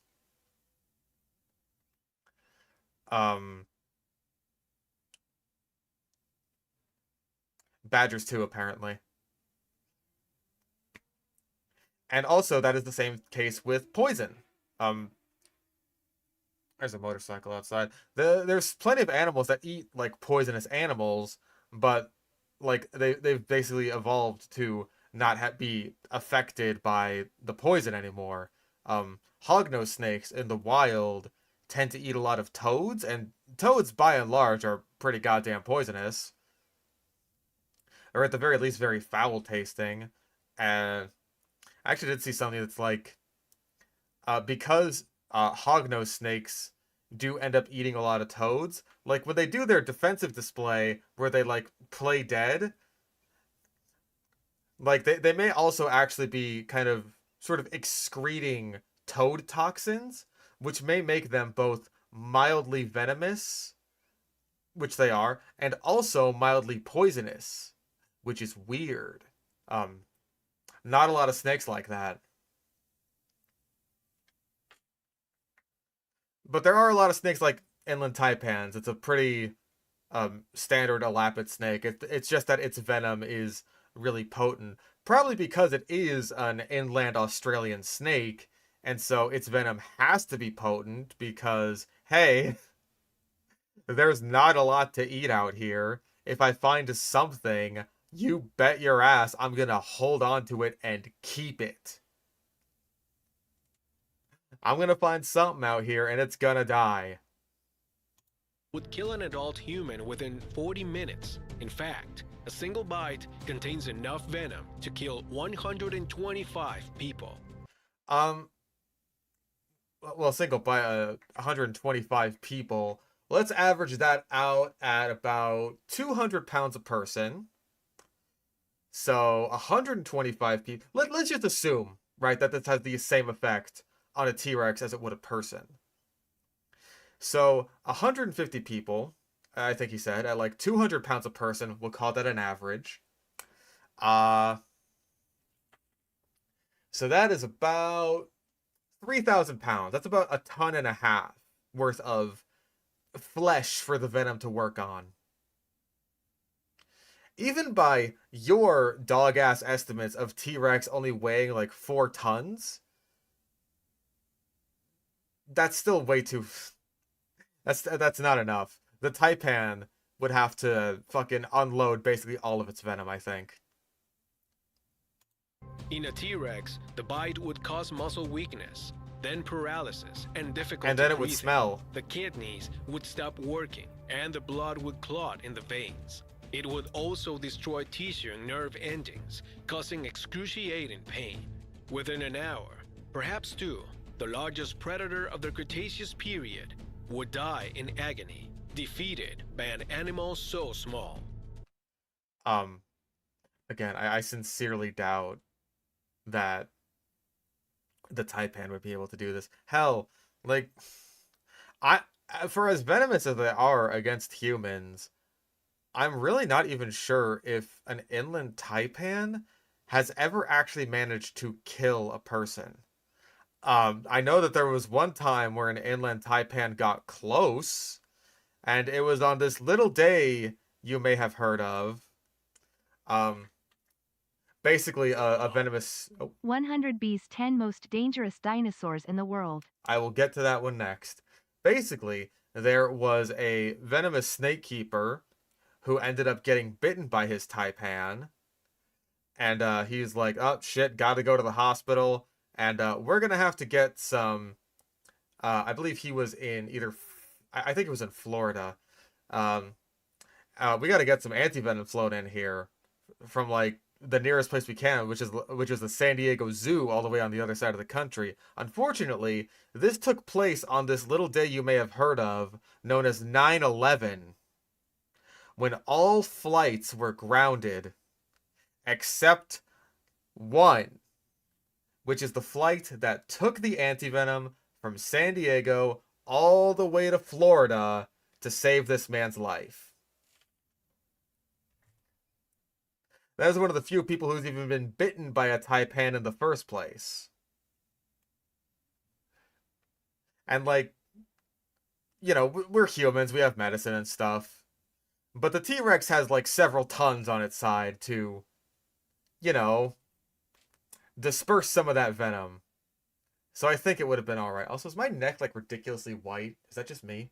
I'm looking at myself, and it's like, my face is pink. And then my neck is just, like, ridiculously white.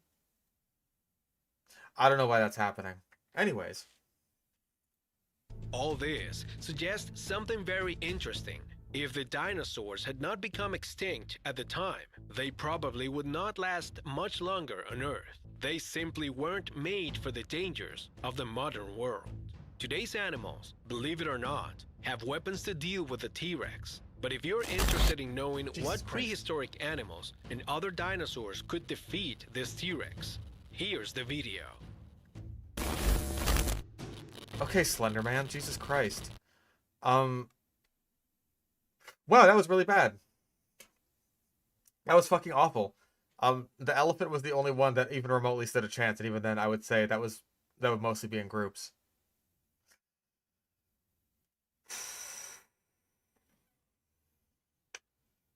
Jesus Christ. Dinosaurs would go extinct because of the inland taipan. My God. I mean, hey, maybe the dinosaurs in India and fucking Australia wouldn't make it because of these venomous snakes. Um, Everyone else might be all right though. The rest of them, they might be okay. I just,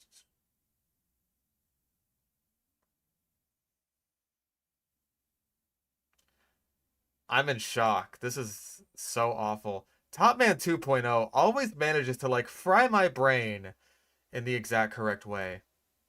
Can you drink venom? Yes, you can. You can drink venom just fine. So when Rattlesnake Jake offers Rango a shot glass full of his own venom and says, "Thirsty brother," Rango could have drank that just fine, unless he had like a canker sore or a stomach ulcer. You know, some kind of open wound anywhere in his digestive tract. Then then he would have died.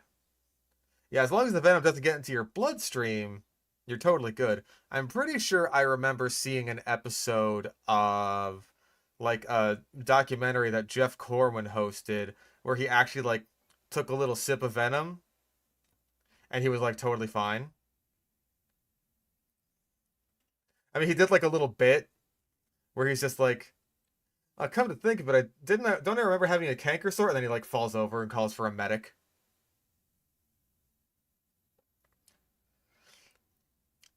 Oh geez, the Forever Green video Mr. Shadier mentioned, the top 50 most dangerous dinosaurs. Okay, let's get both of these lined up because we got the donation for 100B's 10 most dangerous dinosaurs, and then also top 15 most dangerous dinosaurs by Forever Green.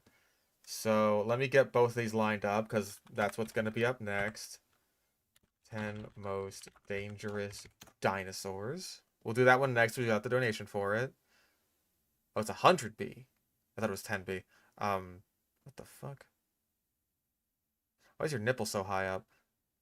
Anyway, you won't believe what Navy found in Ocean Trench. It's the Loch Ness Monster. Also, what the fuck is this?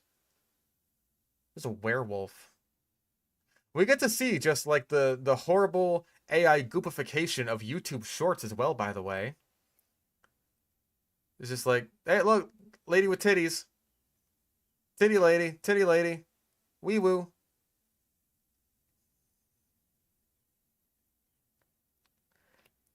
Area 51 prisoner. There's some AI alien goop monsters back there. Anyways, you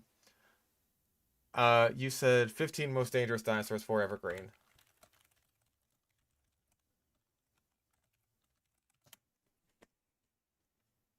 Oh, for crying out loud. Um, we haven't watched this one, have we? I don't think we have.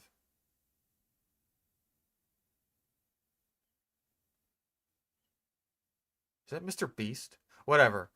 Um, why not just use a real picture of a liger?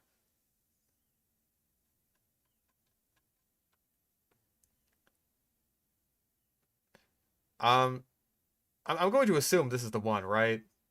Because we got fucking AI generated goop here. We've already seen this one, I'm pretty sure. Yes, okay, cool. So let's do 100 Bs. Wait, there's multiple of these. Oh, wait, no, there's 100B and 10B. So I think we have to do 100Bs because that's the one that they're all the same thumbnail. Except this one from 100M has 1.5 million views. I think we've seen this one actually. There's this one from 10B that has 2,000 views, and this one from 100B that has 94,000 views. Well, let's watch 100B. Like and subscribe right now, or you're going to have bad luck for the rest of the week. I had to get rid of like this video or else. I had to do it. I had to get rid of that one.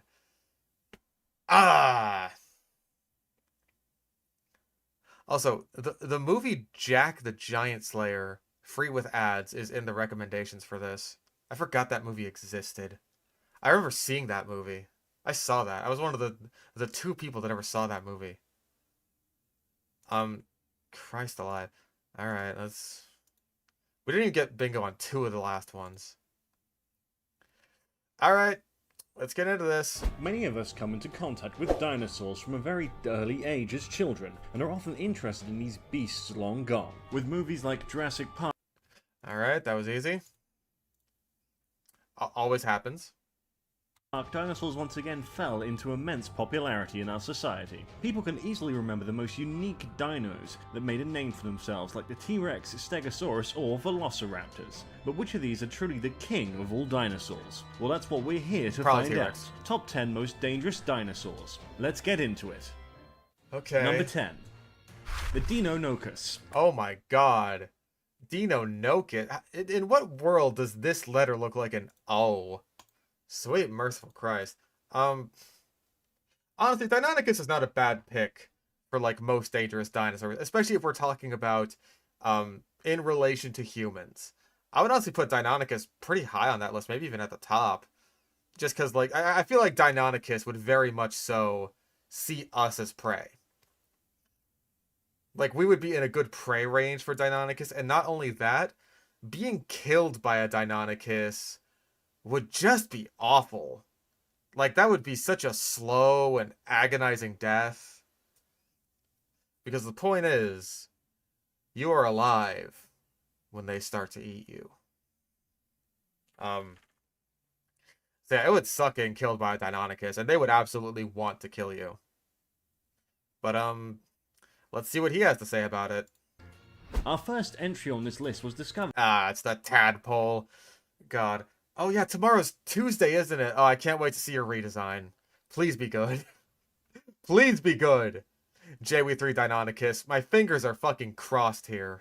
in the 1960s in the US, specifically in the states of Montana, Utah, Wyoming, and Oklahoma. This dinosaur challenged all our human knowledge about dinosaurs, as we thought that dinosaurs were rather slow in their pursuit of prey. However, the Deinonychus was Deinonychus? Bro! Yeah, you have two pronunciations that I will accept, right? I will accept Deinonychus even if I don't say it that way. Oh wait, it's Sunday. No wait, Monday's tomorrow, but tomorrow is still the day that we get the final website stuff for JW3. Deinonychus. Yeah, I will accept a Deinonychus, even if I don't pronounce it that way, and I will accept Deinonychus, because that is correct. Deinonychus. Jesus Christ, dude. clearly built for speed with its slender body form. This dino was twice the size of a normal velociraptor. Fun fact, that the velociraptors in the movie Jurassic Park were actually modeled after the Deinonychus, because Just pronounce it. Stick with one pronunciation. Please. Please just stick with one pronunciation. I'll be happy to just please. Please. Also, I don't know if I would say like twice the size of Velociraptor. Like maybe on the high end, like the larger end of Deinonychus could maybe get even the Velociraptor. I want to say is like a 6 foot long animal, and Deinonychus is around 10 feet long. So it's getting close there, but not quite twice the size. And I do have to wonder, like, just like that's just length, right? I don't know how much weight would factor into that. I don't know if I want to call that a massive size overestimate, because I believe that like a Deinonychus could potentially get to that size, but because this dino was basically a bigger and badder version of the velociraptor. It used to hunt in packs, and each dino pack hunting mentioned. Basically guaranteed when you end up talking about Deinonychus, except in this case, it's like, yes, it very likely did hunt in what can loosely be called packs. God, I wish we could know more about what their pack or hunting structure was like. But pretty much all we do know is that, like, when it came to taking down larger prey like Tyrannosaurus, Deinonychus did indeed hunt in groups. Like, there is fossil evidence that pretty much proves this. Um, there's not really too many other ways of reading it. Unless maybe Deinonychus are about as fucking stupid and suicidal as the ones in Primitive War, where they just kind of Zerg rush everything in their path. And so the hero Deinonychus stand there shooting their guns with infinite ammo at the Deinonychus that are trying to rush them down to get their meal of a dead Tenontosaurus. Primitive War is dumb, and I didn't care much for it. Anyways.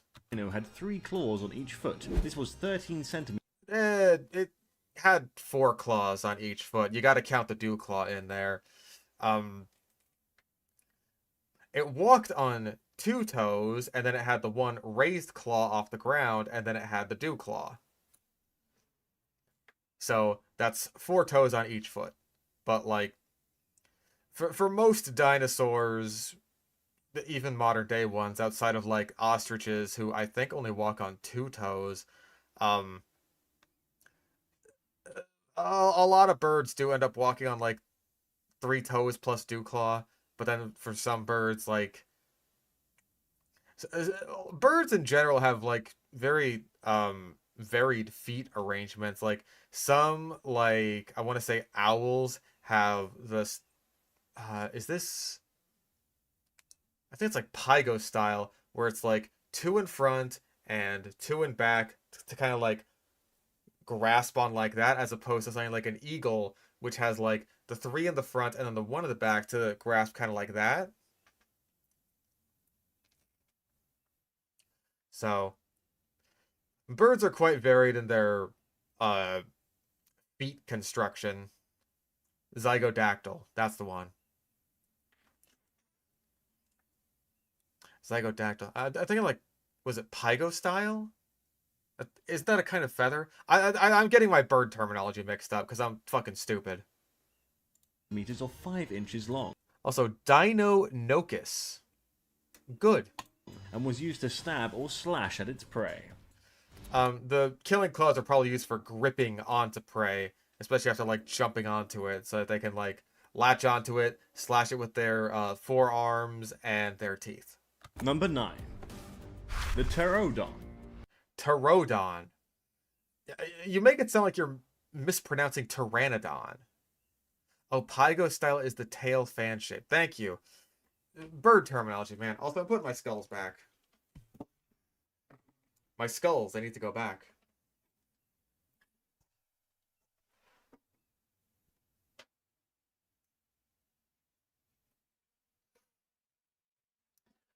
I didn't want to accidentally gesticulate into them. And the fucking hell, the chapter name is Pteranodon.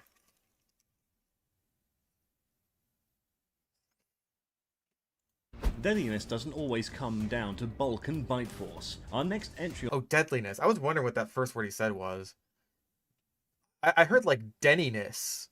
Like, which of these dinosaurs would be best served up at Denny's? Which of these would make the best Grand Slamwich? On the list was a mere 1.3 meters or 4.3 feet tall, and only weighed about 40 kilograms.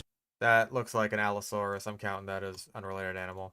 Or 88 pounds. And yet, while only being rather small compared to other dinosaurs that existed at the same time as him, he made up for what he lacked in brute power with a whole lot of brain. It has the highest brain to body weight ratio of any known dinosaur. Okay, I'm hoping we either get a Venom mention or a Troodon Man mention. Because, like, I adore Troodon Man. Meaning it has the biggest brain of any dinosaur we have discovered. No, biggest brain relative to its body ratio. Those are 2 very different things. It's like per capita, right? Not only was it very intelligent, it was also had an orb-shaped eye that gave it superior vision, and they were able to see in low-light conditions, which made it able to hunt during the night. It used to hunt in packs, and with its rather small stature... No evidence as far as I'm aware of Troodontids hunting in packs. Again, this is pretty much exclusively a Deinonychus thing, but a lot of people kind of universally apply it to small theropods, probably because they're just like, oh, they don't really think of these things as like being specialized for killing things that are smaller than them, it must be like, oh, well, all the little dinosaurs must have been living with stuff like Triceratops and all that, so the little carnivores must have had to all gang up together in order to eat the big herbivores. Like they don't think about like, hey, maybe the smaller carnivores are just eating like small reptiles and mammals and stuff like that. Hell, even birds. Like, not everything needs to be taking down. Like, not everything needs to be a wolf, like a wolf pack that's chasing down herds of bison, right? Not necessary. Plenty of things are just like coyotes, more or less, chasing around the Cretaceous equivalent of rabbits. It was quite fast. It might not have been as big as the beast on our list, but hunting together with its family, this agile dinosaur could have easily hunted much larger prey and would have been able to triumph even with all the odds stacked against it. Number 8. Really just repeating yourself a lot about the danger that Troodon would how dangerous a Troodon would be if it were pack hunting, which there is no evidence of, and like, yeah, The Charodosaurus. Charodosaurus. I mean, Jesus Christ, Charotosaurus. Good pick. Big guy, scary. Jesus Christ, what a pronunciation! And of course, we're using the ugly ass J-Wee Carcharodontosaurus, which I still don't like. I want to like you so badly, I just don't. Its name is a mouthful in more ways than one. The Charodokeosaurus. Charodokeosaurus. It sounds like you're fucking. It's like a Naruto character. Oh my god. Roughly translates to shark-toothed lizard and refers to his jaw full of 20 centimeter or 8-inch long serrated teeth. These could slice through flesh as easily as a hot knife through butter and leave enormous wounds that would quickly deal with its prey. It was larger than the famous T-Rex and had a massive T-Rex comparison, and it probably wasn't larger. Again, most Carcharodontosaurids are known from relatively fragmentary material. Hell, I think Carcharodontosaurus itself is pretty goddamn fragmentary. At least the material that can be definitively attributed to it is. I think there's some weird stuff with that where maybe Carcharodontosaurus isn't a valid genus anymore or some shit like that. I don't know.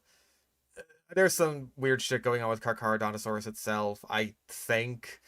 Or maybe it has a neotype now. I'm not entirely sure. Yeah, I'm pretty sure Carcharodontosaurus is an absolute mess right now. The story of fucking Stromer's life, just like, hey, look at all these cool dinosaurs I discovered in Egypt. Oh, and now their taxonomy is a fucking mess. Oh, the original holotype is a new genus, right? Tamaroraptor, right? It's got like the little horn on it. So if the original holotype is that, I'm going to guess that Carcharodontosaurus must still exist as like a different species of Carcharodontosaurus, because like I know that there's a couple of different species. I think at least it's not just Saharicus, is it? Fuck, dude. All I know is that Carcharodontosaurus is a fucking mess. So, let's not make any definitive statements on its size when we can barely even tell if this thing fucking existed.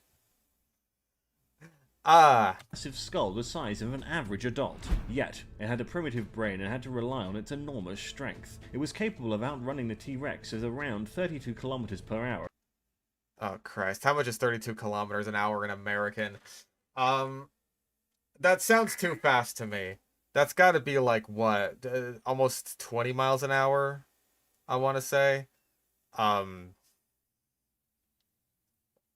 Yeah, like 20 miles an hour. Okay, so cool. My estimate was roughly correct. So, yeah, that sounds way too fast for an animal this big. Again, like, we want to say that T-Rex maxes out at like 10, 15 miles an hour. I don't think Carcharodontosaurus was necessarily built for speed, especially because, like, I think the Carcharodontosaur lifestyle wouldn't have really necessarily benefited from that, from them being like speed demons. Like, my understanding is that Carcharodontosaurs um primarily hunted sauropods who are not fast. Like, I know that there are trackways of Acrocanthosaurus in like Texas and stuff that potentially show it like running alongside a sauropod and like maybe even being like lifted up off the ground, if I'm not mistaken.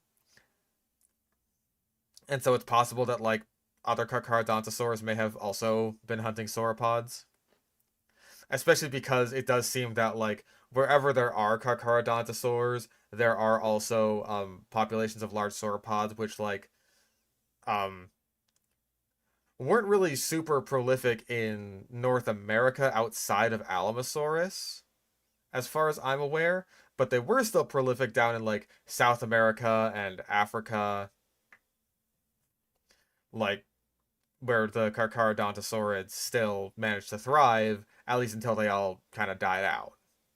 So I don't think that Carcharodontosaurs really would have needed to be all that fast.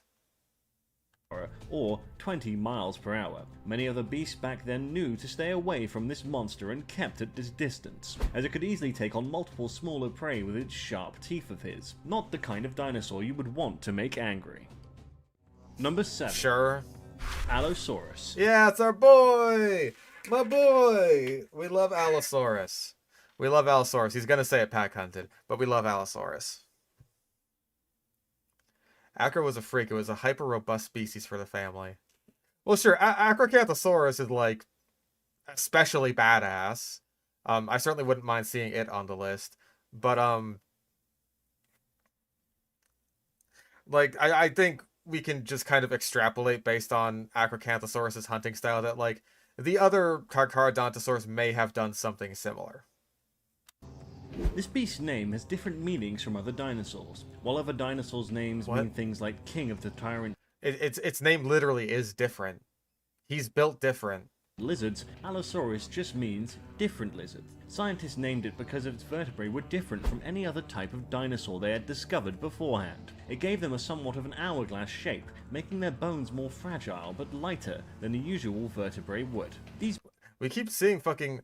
Like, there is an Allosaurus in Land of the Lost, but we're showing, like, the T-Rex that eats Will Ferrell and then poops him out. Also, yeah, I don't really know about that with the shape of Allosaurus's vertebrae.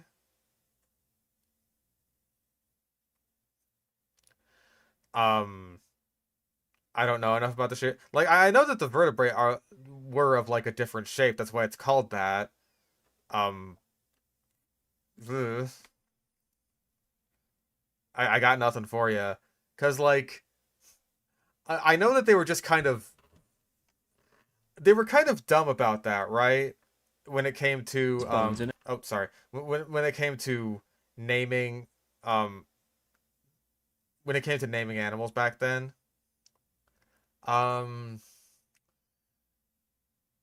Because of Apatosaurus. Apatosaurus is another one where its name is just stupid. Because Apatosaurus's name means deceptive lizard. And it's so named that because apparently its bones so closely resembled mosasaur bones that they deceived the scientists who found them, except they looked nothing like mosasaur bones. So it's like, what the fuck are you talking about? How are you possibly deceived by this? That's less, this lizard is very deceptive, and more, the scientists who discovered this don't know much about what they're talking about, but hey, that's the Bone Wars for you. now also found in modern birds, which helps them fly. The Allosaurus was in fact a large Also, bones what? are now also found bones more fragile but lighter than the usual vertebrae would. These bones are now also found in modern birds, which helps them fly. The Allosaurus was Okay, I thought he was saying an Allosaurus could fly, but no, he's just saying that they had like hollow bones, which is a pretty universal dinosaur trait as far as I'm aware. Hell, the Fragilis, or in the case of Amphicelius, Fragilimus, is not all that uncommon of a species epithet as far as I'm aware. And aside from apparently the only known specimen turning into fucking sand, or whatever the hell happened to it, I don't think Amphicelius Fragilimus was really all that fragile of an animal, or whatever the hell it's called now, Marapunisaurus. Yeah.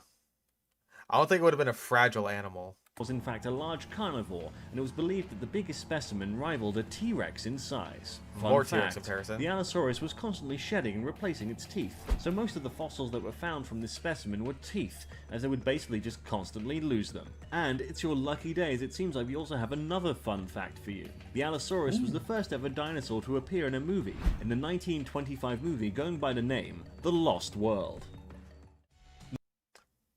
I actually don't know if that's true. I imagine it probably is. I think Allosaurus was used quite a bit in movies. I think the thing is, it's just like, it might be a retroactive thing where that ends up becoming Allosaurus, because when T-Rex was first discovered and reconstructed, a lot of reconstructions gave it 3 fingers, just because like that was the standard note at the time. It was like, hey, theropod dinosaurs have 3 fingers. They didn't really think that T-Rex had less than that. So in early reconstructions of T-Rex, you will often see that it might have 3 fingers. That does extend to movies, like I believe Fantasia.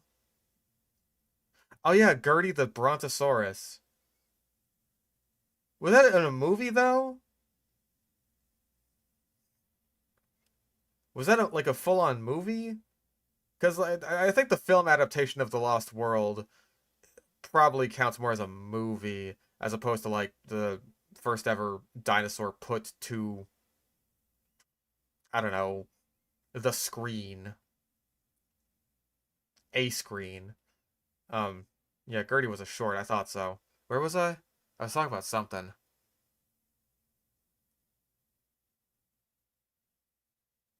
Something about Allosaurus. It was probably important, but oh well. My train of thought's gone. Um...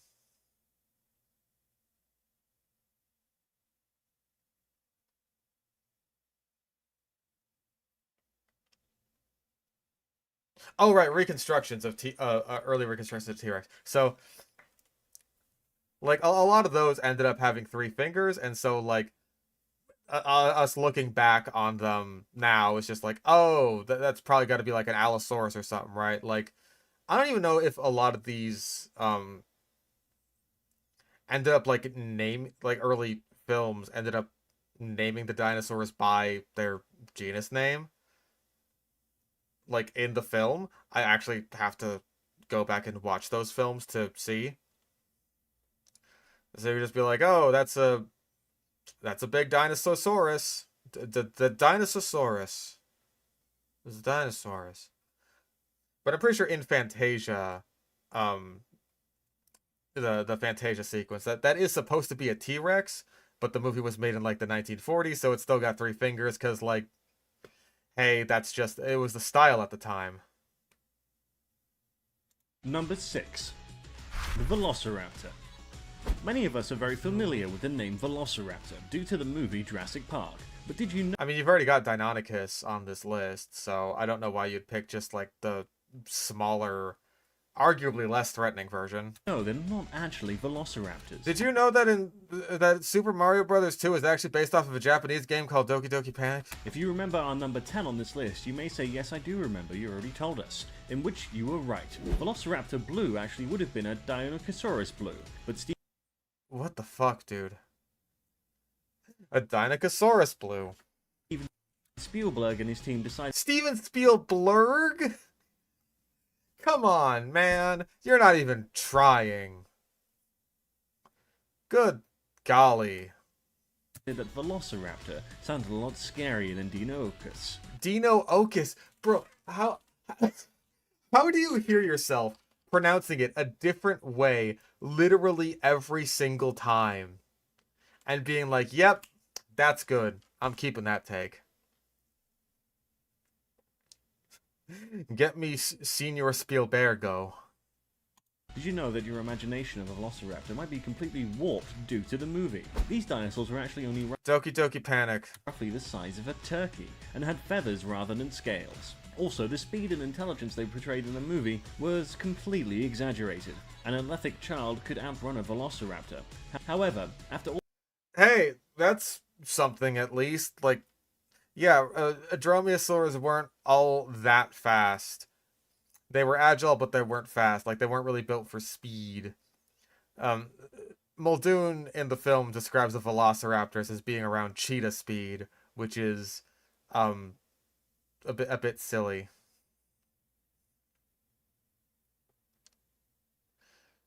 Yeah, he's really not even trying with his pronunciations. Like, why even bother making a dinosaur video at that point? If you're not even going to try to pronounce anything.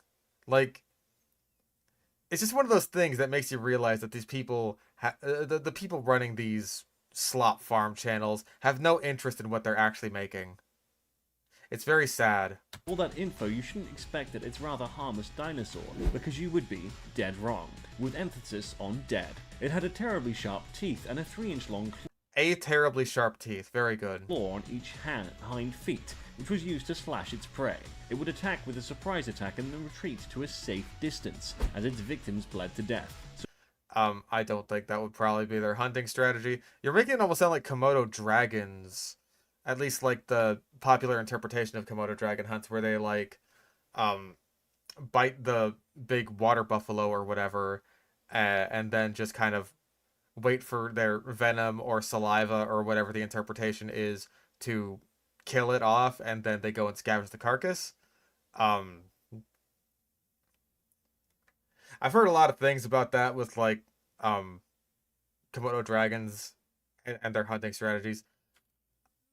One such thing is that the water buffalo that live on the islands of Komodo and the other Indonesian islands where Komodo dragons live, those were introduced there well after Komodo dragons evolved, right? So, like, Komodo dragons didn't evolve this venom or septic bacteria or whatever the fuck you want to go with for your interpretation. I mean, they are venomous because all monitor lizards are venomous, at least to some degree. But they didn't evolve this trait to be able to, like, take down super large prey. It's just like, I think the interpretation is more like, hey, when these water buffalo end up getting bitten by a Komodo dragon, then they, like, soak their wounds in putrid water, basically, and end up getting infected and then die. Oh, they evolved to hunt dwarf stegodonts. And then it just so happened that that worked for water buffalo too. Okay. Alright then. Yeah, dromaeosaurs would have been ambush hunters, not really, like, long distance sprinters. So the name Velociraptor is a little bit misleading, but it does sound very cool. I will give you that one, Henry Fairfield Osborne. That one and T-Rex. So if you think you could take on a Velociraptor, think again. No, I think Number I still could. 5. The Utahraptor. Okay, we're officially focusing on dromaeosaurs too much. That's 3 in one list that we're, like, halfway through. The mighty Utahraptor was 3 times larger and meaner than its cousin, the Velociraptor. The claws on its hind legs are also 3 times Why are you showing a Tenontosaurus here? as long and even more deadly. These claws were used to kick, rip, and tear their prey apart. Rip and tear? Rip and tear?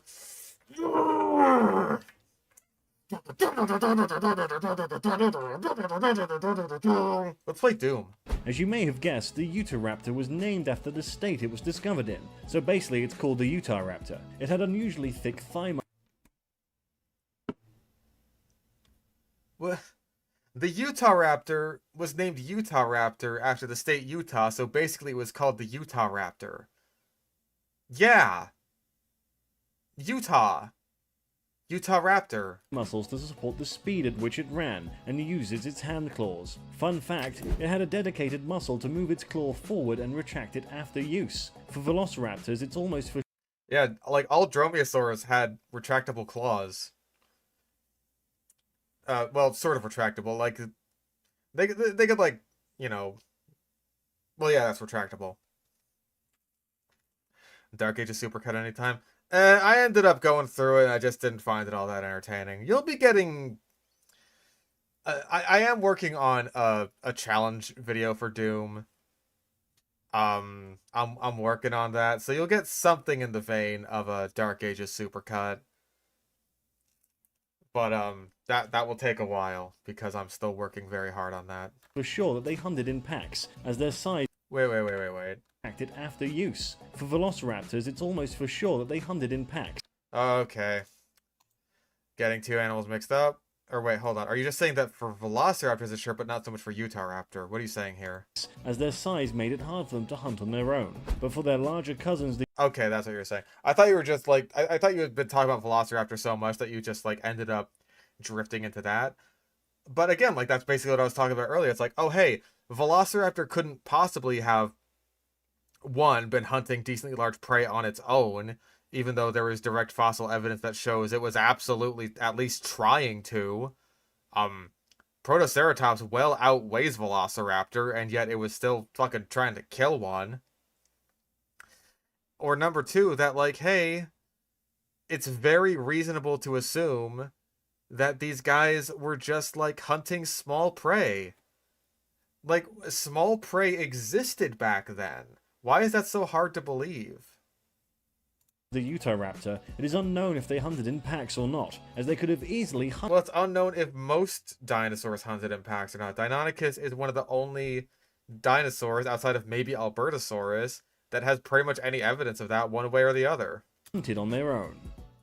Number 4. The Tyrannosaurus Rex. Woo! You might be surprised that the T-Rex is not our number 1. Well, the numbered orderings on literally all these fucking lists are completely meaningless. You had Velociraptor above Deinonychus for some reason, even though Deinonychus is bigger and definitely hunted in packs. And then Utahraptor like right above that.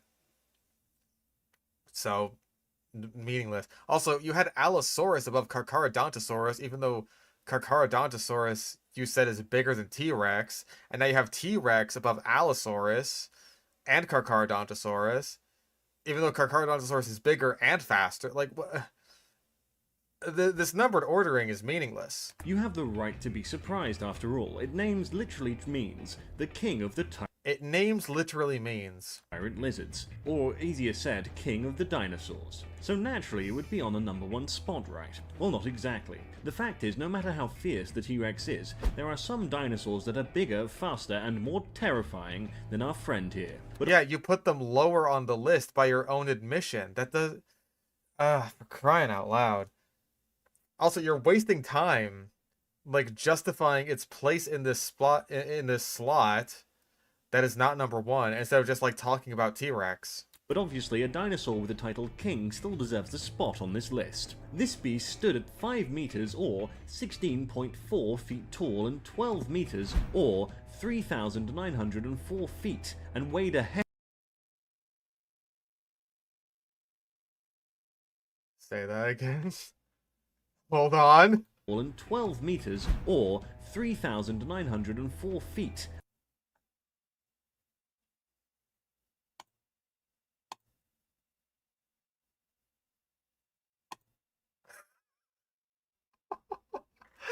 $3,904?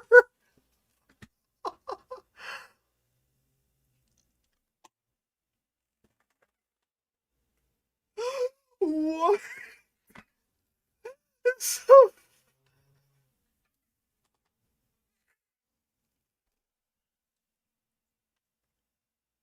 That's almost a mile long! Yeah, it's only 16 feet tall, but it's 3,000 feet. It's almost 4,000 feet long. I want to see paleo art of that. The 16-foot tall T-Rex.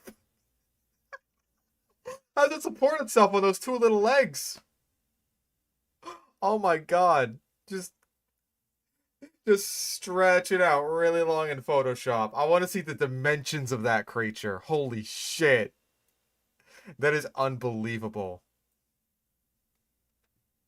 3,904 feet. My goodness. And weighed a hefty 7 tons. It may not have been How many billions of pounds is that?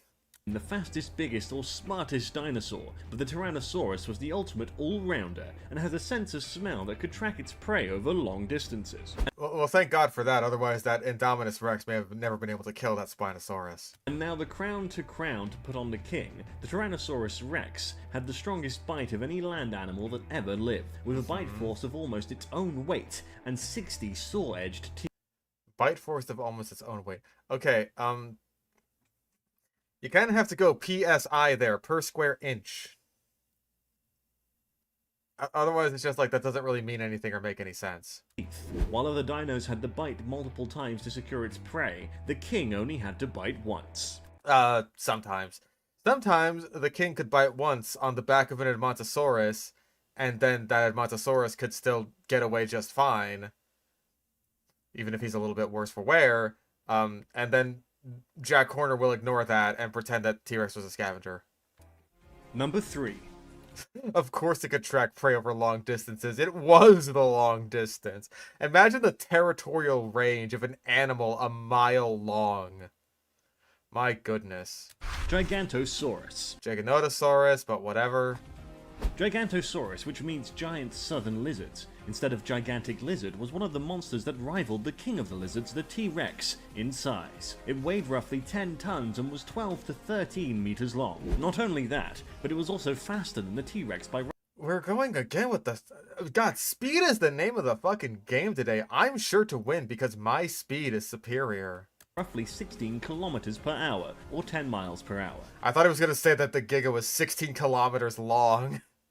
It had a very large skull, but compared to the T-Rex, its brain was only half the size. Still, scientists say that it was a very keen sense of smell and could track its prey. It was a very keen sense of smell. Gee, your script is written like a bad creepypasta. As far as its cousin, the T-Rex. Oh god, the pre-patched tiny JW1 Giga. Oh Christ. Remember the fucking days when Ceratosaurus was bigger than the Giga? Oh, fucking agony, dude. JW1, like, hey, thank you for laying the groundwork for the better games, but what the fuck were you thinking? There yet hasn't been a complete skeleton, but has been found whole. But the Christ. There yet hasn't been a complete skeleton, but has been found whole. most complete a skeleton has gotten is around 70% complete. Number 2. I think he's getting drunk. He's like he's taking a fucking Jaeger bomb for each of these. The Mapophosaurus. Come on! It's 4 letters, 2 syllables. This man is drunk. Ugh. They could definitely say worse as it goes on. This is fucking embarrassing. The map of Asaurus. Mapiosaurus. Come on, man. 4 letters. It's 4 letters and Saurus. It's not hard. The Mapophosaurus has a curious name as it means earth lizards. The whole name is Mapiosaurus rosea. It got its name because of the beautiful Mapiosaurus? rocks the first fossil was found amongst, and almost had a tribute to Rose Litwin, who sponsored the expedition in which the bones were discovered. Not many people can say they had a dinosaur species named after them, so it is... Yeah, they can. Lots of people can say that. Do you know how many species epithets are just like person-eye? There's loads of them. Fucking Cryolophosaurus ellioti. Lambeosaurus lambii. There's so many. There's so many. Allosaurus jamadsoni. Yeah, even Thanos twice over. It's named after Thanos, and then just like the guy who found it, I'm pretty sure. Salmonella has a tarantula named after him now, that son of a bitch. When am I gonna get that? Drinker. I mean, that's not valid anymore, but Drinker is correct.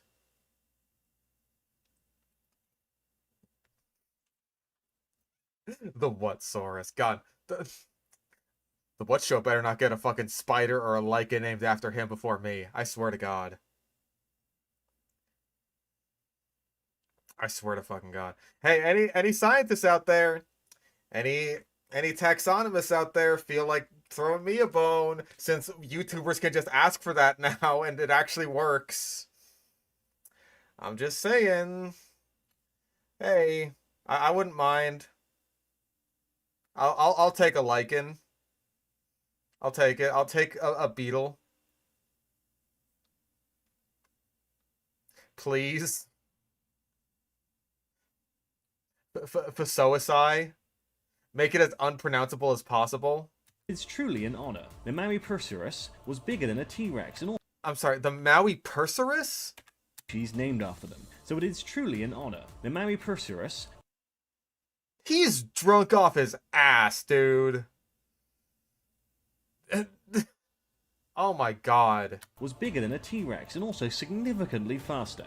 The fucking speed thing. We're just sticking with this. It is among the biggest carnivores to ever have been found. When this beast was I mean, no, because, you know, whales exist. discovered, many skeletons were found clustered together in one area, making scientists think that they mainly hunted in packs.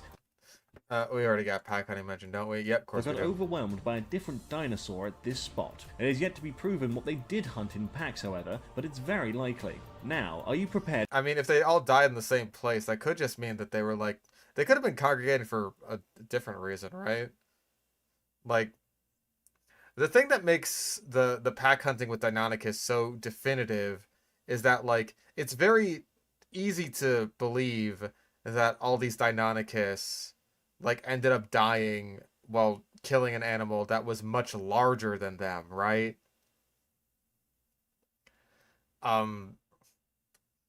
I guess if, like, the pack of Mapusaurus was trying to take down a full-grown Titanosaur, then fucking maybe. Maybe a bunch of them could have died in the process, but, like, fuck, dude. That'd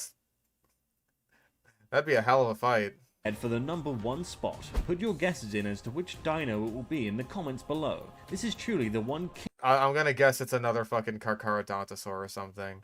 Actually, it's Spinosaurus. We haven't gotten Spinosaurus on this list, and Spinosaurus is the biggest, so yeah, it's Spinosaurus. king of all dinosaurs. Here we go. Number 1. The Spinosaurus. Yep, told you. I mean, that says Deinonychus there, but yeah, it's Spinosaurus. This beast takes the title as the largest carnivorous dinosaur to Yep. have ever walked the earth. Biggest ever. That was easy. It is thought to have been roughly 16 meters or 52.5 feet long and weighed roughly 20 tons, which is just as I think 20 tons is way too big. much as a herd of fully grown elephants. It had A herd of elephants? Well, one elephant would easily be able to defeat a T-Rex, so if this thing weighs as much as a herd of them, then T-Rex don't stand a chance. big sail of skin on its back, which would supposedly be 2 meter or 6.6 foot long spines on its back. This And guy's even so though it had a fucking drunk. terrifying appearance with claws that could easily take someone of his size, it is Take someone of his size? Take on someone, I think you mean. thought that the Spinosaurus likely lived off a mainly fishy diet and spent most of its time hunting in bodies of water, with its snout that much more resembles the one of a crocodile with sharp and pointed teeth that was the perfect for holding slippery prey more than ripping flesh off of bones like a Jesus T-Rex would have done. It had special structures within its snout that could easily dissect pressure waves by causing Bro. Lay off the Jaeger bombs, dude. Holy shit. fish moving in the water, making them making him an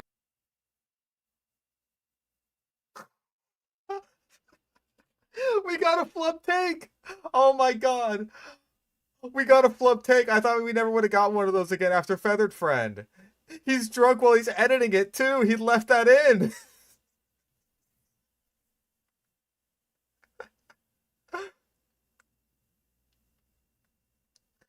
That's apparently what he does after he flubs a take, even though he flubbed like 50 billion takes that he left in this video. Oh my god. Yeah, that's the clicker that his trainer uses. He's like, no, no, you gotta do it. You gotta do it again, otherwise you don't get your treat. He's just like, oh, I want my treat. I want my treat, so I'll say the line right this time. See, personally, when I fuck up a take, then I usually just kind of stop mid-sentence, or I go like, "Blah, blah, blah, blah," and then I start over again. I don't click my tongue 3 times. That's a weird one. Maybe that's just to make it like easier to see in like the sound forms, right? Like the waveforms. So you can see like, oh, click, click, click. That is a bad take. We delete that one. Personally, what I do is I'll just stop the recording and then delete up until the point of the bad take, and then just keep going after that. That's my thought process. So, an apex predator. The beast deserves our #1 spot, don't you think? no. So what did you think about our list? Is there anything you would have changed for a dinosaur that you might have added? Let us know in the comments below. Don't forget to like this video, and if you enjoyed it, subscribe to our channel if you want more content Ding like ding. this. Until then, we'll see you in the next video. Jesus fucking Christ, that was bad. There has to be. First comment I see. And it just has as good of diction as this guy's had. He contradicted himself in the Utah after section. I 100% believe that. I believe it 100%. I just missed it. Amazingly confusing. Names are pronounced wrong. Then he says Lost World while showing a clip of Land of the Lost. When talking about the T-Rex, we see a Spinosaurus fighting an Indominus. When talking about Giganotosaurus, we see a Carnotaurus attack a Sinoceratops. What is this? Yeah, pretty much. Spinosaurus is so cool. These are all just his alts. These are his alt accounts. My fave dinosaur is Spinosaurus. Spinosaurus. No one can spell anything in these fucking comments. No one. No one can spell anything.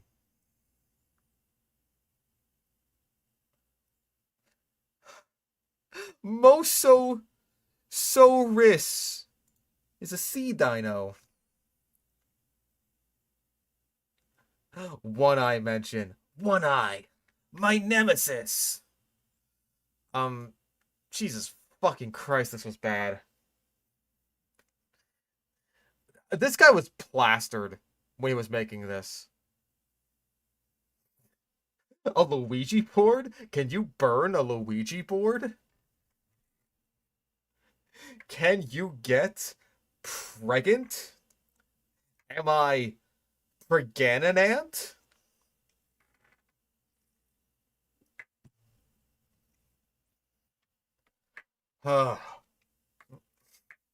Spinosaurus Ouroboros. Oh, Christ. This was a really, really bad one. And now, of course, we have the 15 most dangerous prehistoric creatures in history by Forever Green. So we can, I feel like we can already cross this one off the list before we even watch the video, right? That's going to be so easy. We know that there's going to be some garbage. I almost want to place bets. Because, Forever Green is probably the single shittiest channel that we consistently keep coming back to. Feathered Friend is really bad, but Forever Green has this like magic power to check off like so many bingo boxes without even really trying.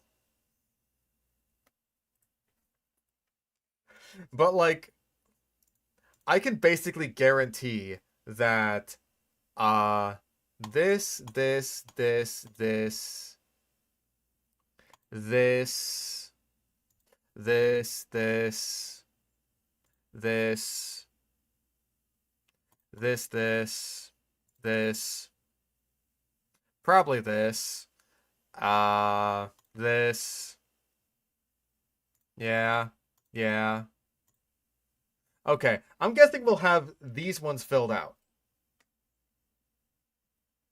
At the very least. Also, we are checking this one off because of the thumbnail. Oh, also probably this. Because, like, this is most dangerous prehistoric creatures in history. We're gonna get, like, Gorgonopsids or, terror birds or some shit like that. I'm going to guess that by the end of this video, this is an approximation of what the bingo board will look like. So, that's just my guess. But let's see. We are leaving this one crossed off because, again, the AI-generated thumbnail, that counts. Because this is garbage. This is nothing garbage. So let's see. Imagine a world where dragons Alright, that was easy. might shrink in fear. Alright. No commentary, only sound effects. Easy. These creatures born of prehistoric nightmares were so fearsome, so powerful, that even a dragon's burning breath might hesitate in their presence. Already repeating yourself about the dragon thing. You literally just said that. Picture a beast so massive it could Oh, stretch longer Christ. than a school bus, or a creature so colossal it could swallow a small car. How about a crocodilian that feasts upon even dinosaurs? These aren't fairy tales.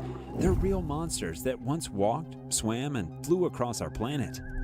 Welcome back to another amazing episode of Forever. Oh my god, it's the fucking placenta shark again. It's the Orphan of Kos shark. And there's so much AI-generated slop here. So much goop. So much awful stuff here. Green. Today we'll show you the 15 most terrifying. We're not even a minute into this. Hold up. Can we spot anything that instantly crosses something off the list? I'm going to guess this is, well, maybe it's just Gastornis, but it's probably Farus Racide. Who's to say? If these are like, if they just spoiled it for us, then that's kind of lame. But one of these is literally a fucking dragon. So, Find creatures that could. okay, so we have Spinosaurus, what looks like Deinosuchus. That's just the Giganotosaurus and T-Rex from Dominion. Ichthyosaurus for some reason. Quetzalcoatlus and T-Rex. Elasmosaurus. Hatzegopteryx. Therizinosaurus, literally just a dragon. Dunkleosteus. Gastornis. Titanoboa. Hyenodon. Pelagornis, and Mosasaurus. So, no Megalodon here, but hey, maybe the dragon is a bit misleading. Could even make dragons think twice. Bro. From sky-soaring giants to monstrous marine predators, each of these ancient beings has a chilling That counts. That's a Megalodon. It showed up on screen. That's a Megalodon. That counts. tail, an incredible power, and by the end, Oh my we'll God. introduce you to an ocean behemoth that ruled the seas. Unmatched in power and size. So get ready. Click Fuck's sake. You're really stuck on the dragon thing, aren't you, AI goop monster? subscribe, and let's jump right in. 15. Spinosaurus. Spinosaurus, go fuck yourself. With this garbage, this goop, this fucking trash. Imagine a predator so vast that it stretches longer than a school bus. You already said this! Oh my god, you suck. Oh, brother, this guy stinks! The Spinosaurus stands as one of the most terrifying dinosaurs ever discovered. This giant roamed the lands of what is now North Africa about a That's North America, you stupid motherfucker. Could I do unrelated continent used as B-roll? God damn, dude. 112 to 93 million years ago during the Cretaceous period. Oh, the Cretaceous period. Oh, a classic returning to us. Ah, the Cretaceous period, home of the crabs. The crab people.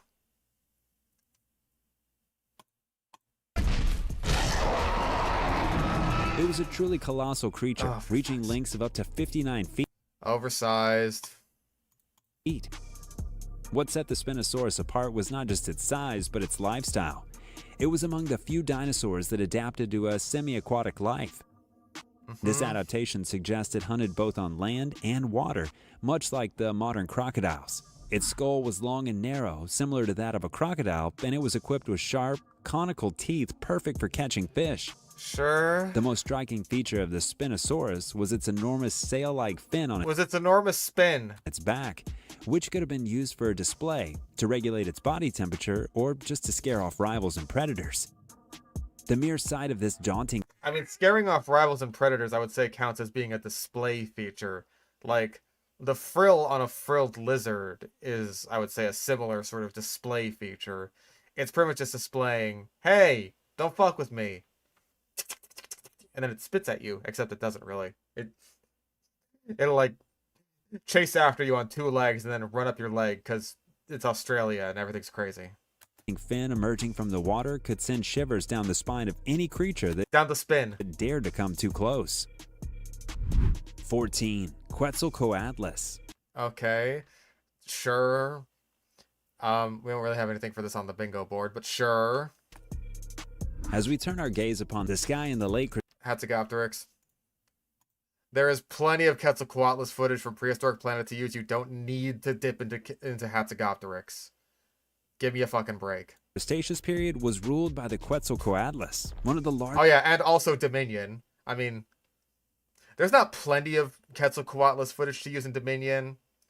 It's basically just the fucking one scene where it pecks the goddamn plane, and then everyone is fine. Qualoidialis. Good. That's good. Largest flying creatures that ever existed. Named after the Aztec feathered serpent god, Quetzalcoatl. This pterosaur had a staggering wingspan of up to 40 feet, comparable to a small aircraft. Despite its massive A good green screen airplane. It's like a bit that I would do. size, Quetzalcoatlus was likely as light as a modern hang glider thanks to its hollow bones, which were a marvel of nature's design, allowing it to soar across prehistoric skies with grace and ease. Although primarily a scavenger, Obligate scavenger mentioned. Also, no, it wasn't. I'm gonna count that as an outdated fact, because the idea of Quetzalcoatlus being a scavenger is just it's an old one. It's an old one because I'm pretty sure I've explained this before. Quetzalcoatlus is mostly found in inland areas as opposed to a lot of other pterosaurs that are found in coastal areas. And so the thought was that this must have been a scavenger as opposed to a lot of other pterosaurs who would have been fish eaters. But now, of course, the thought with Asdarchids is that they would have been like basically storks, just like hunting small prey on the ground. And now they are synonymous with the eating of babies. feeding on carcasses of dead animals, Quetzalcoatlus could also be a formidable hunter. Its size alone would have allowed it to take on a variety of prey, including small dinosaurs and baby animals. Imagine a shadow cast by a massive wingspan as it descended, a sight that would send running any creature that caught its keen eye. 13. Deinosuchus. Deinosuchus. Her name is Dana, last name Suchus. Lurking in the murky waters of ancient North America, Hey, at least that's the right continent this time. the Deinosuchus was a fearsome prehistoric crocodilian that lived approximately 82 to 73 million years ago. Alligatoid, but whatever. This colossal creature could grow up to 35 feet in length, making it one of the largest crocodilians to have ever existed. Alligatoid, but whatever. With a body that rivaled modern-day buses in size, the Deinosuchus was a true monster of the Mesozoic rivers and lakes. The jaws of the Deinosuchus was its most terrifying feature. It was equipped with Well, yeah, massive... you could say that about today's crocodilians and alligatoroids, but whatever. But whatever. robust teeth and an incredibly strong bite force. Oh, it's a non-crocodilian Eusuchian now? Suchian? I hear the Suchus, and it's like, oh, Suchus. I thought it was still an alligatoroid, but whatever. Fuck it, right? It's capable of crushing bones and Also, that's a Sarcosuchus. turtle shells with ease. The prehistoric predator waited beneath the water's surface, camouflaged and patient, before attacking with terrifying.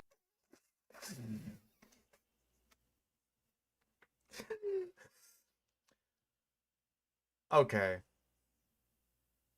Like,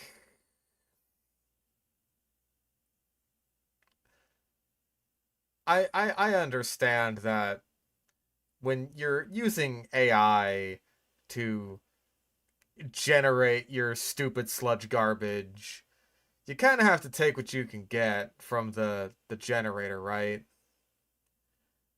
At what point do you look at this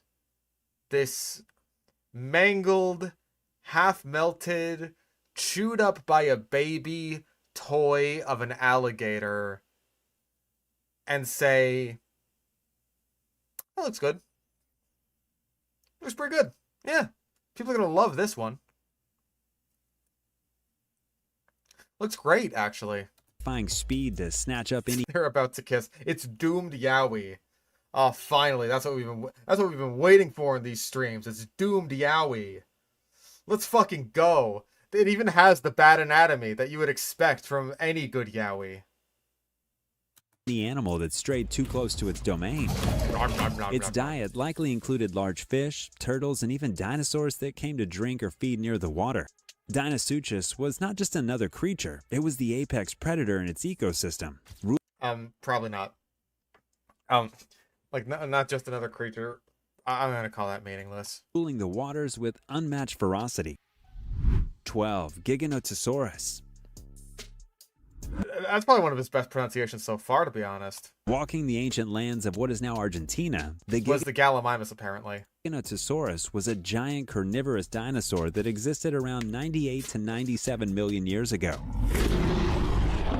This massive beast was even larger than the Tyrannosaurus rex, measuring up to 43 feet. T-Rex comparison, that was easy. I'm honestly kind of surprised we haven't gotten one that's like totally harmless yet. But like, we'll get there. Deinosuchus.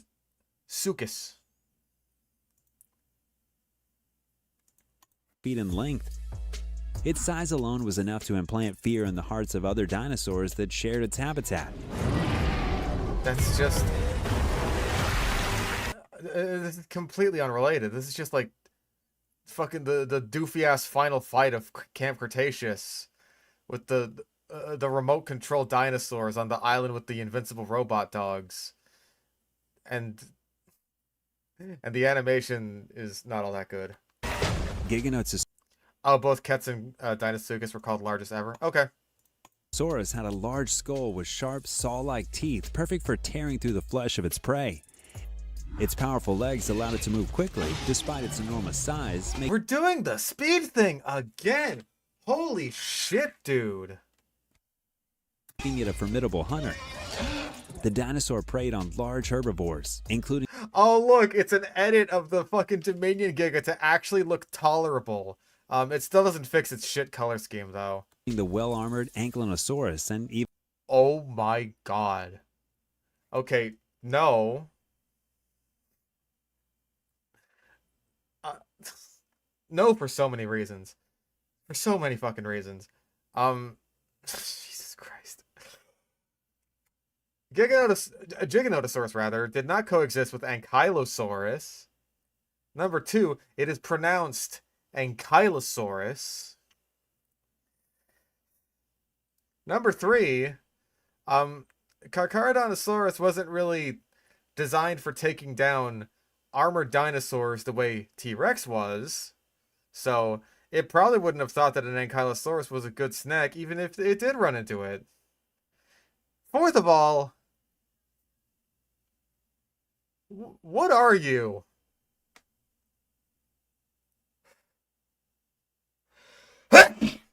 I can't look at this. It's causing me illness.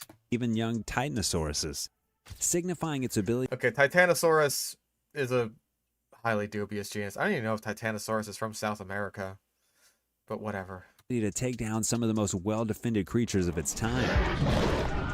Yes, like the T-Rex. The presence of the Giganotosaurus in its Cretaceous period landscapes would have been a constant reminder of the danger that awaited at every turn. Okay, that's 100% a meaningless statement. If you like this video so far, leave a like, and you can also check out the 15 largest dinosaurs to ever walk the earth on our channel, not. Forever Green. 11. Mosasaurus. Jesus Christ, what an awful In the image. ancient seas, the Mosasaurus reigned supreme. Oh, it's the weird stock heavy metal music again.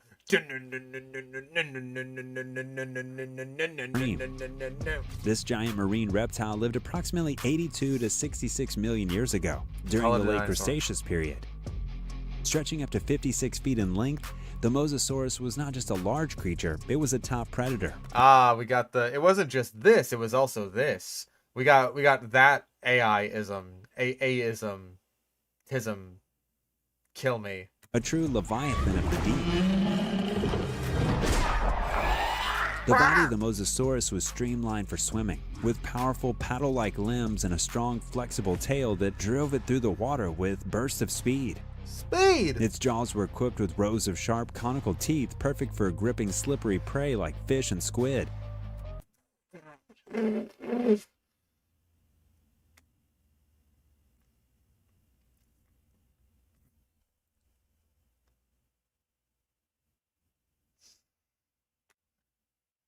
How pedantic. Like what level of pedantry are we going for here exactly?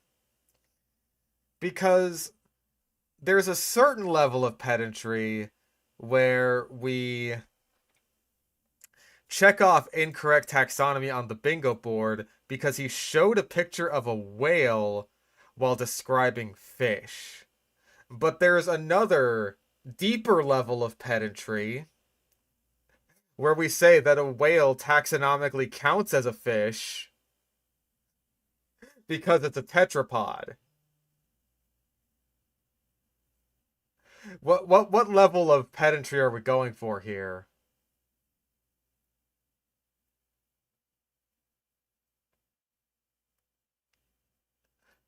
Personally, I like the level of pedantry that crosses this off the bingo board.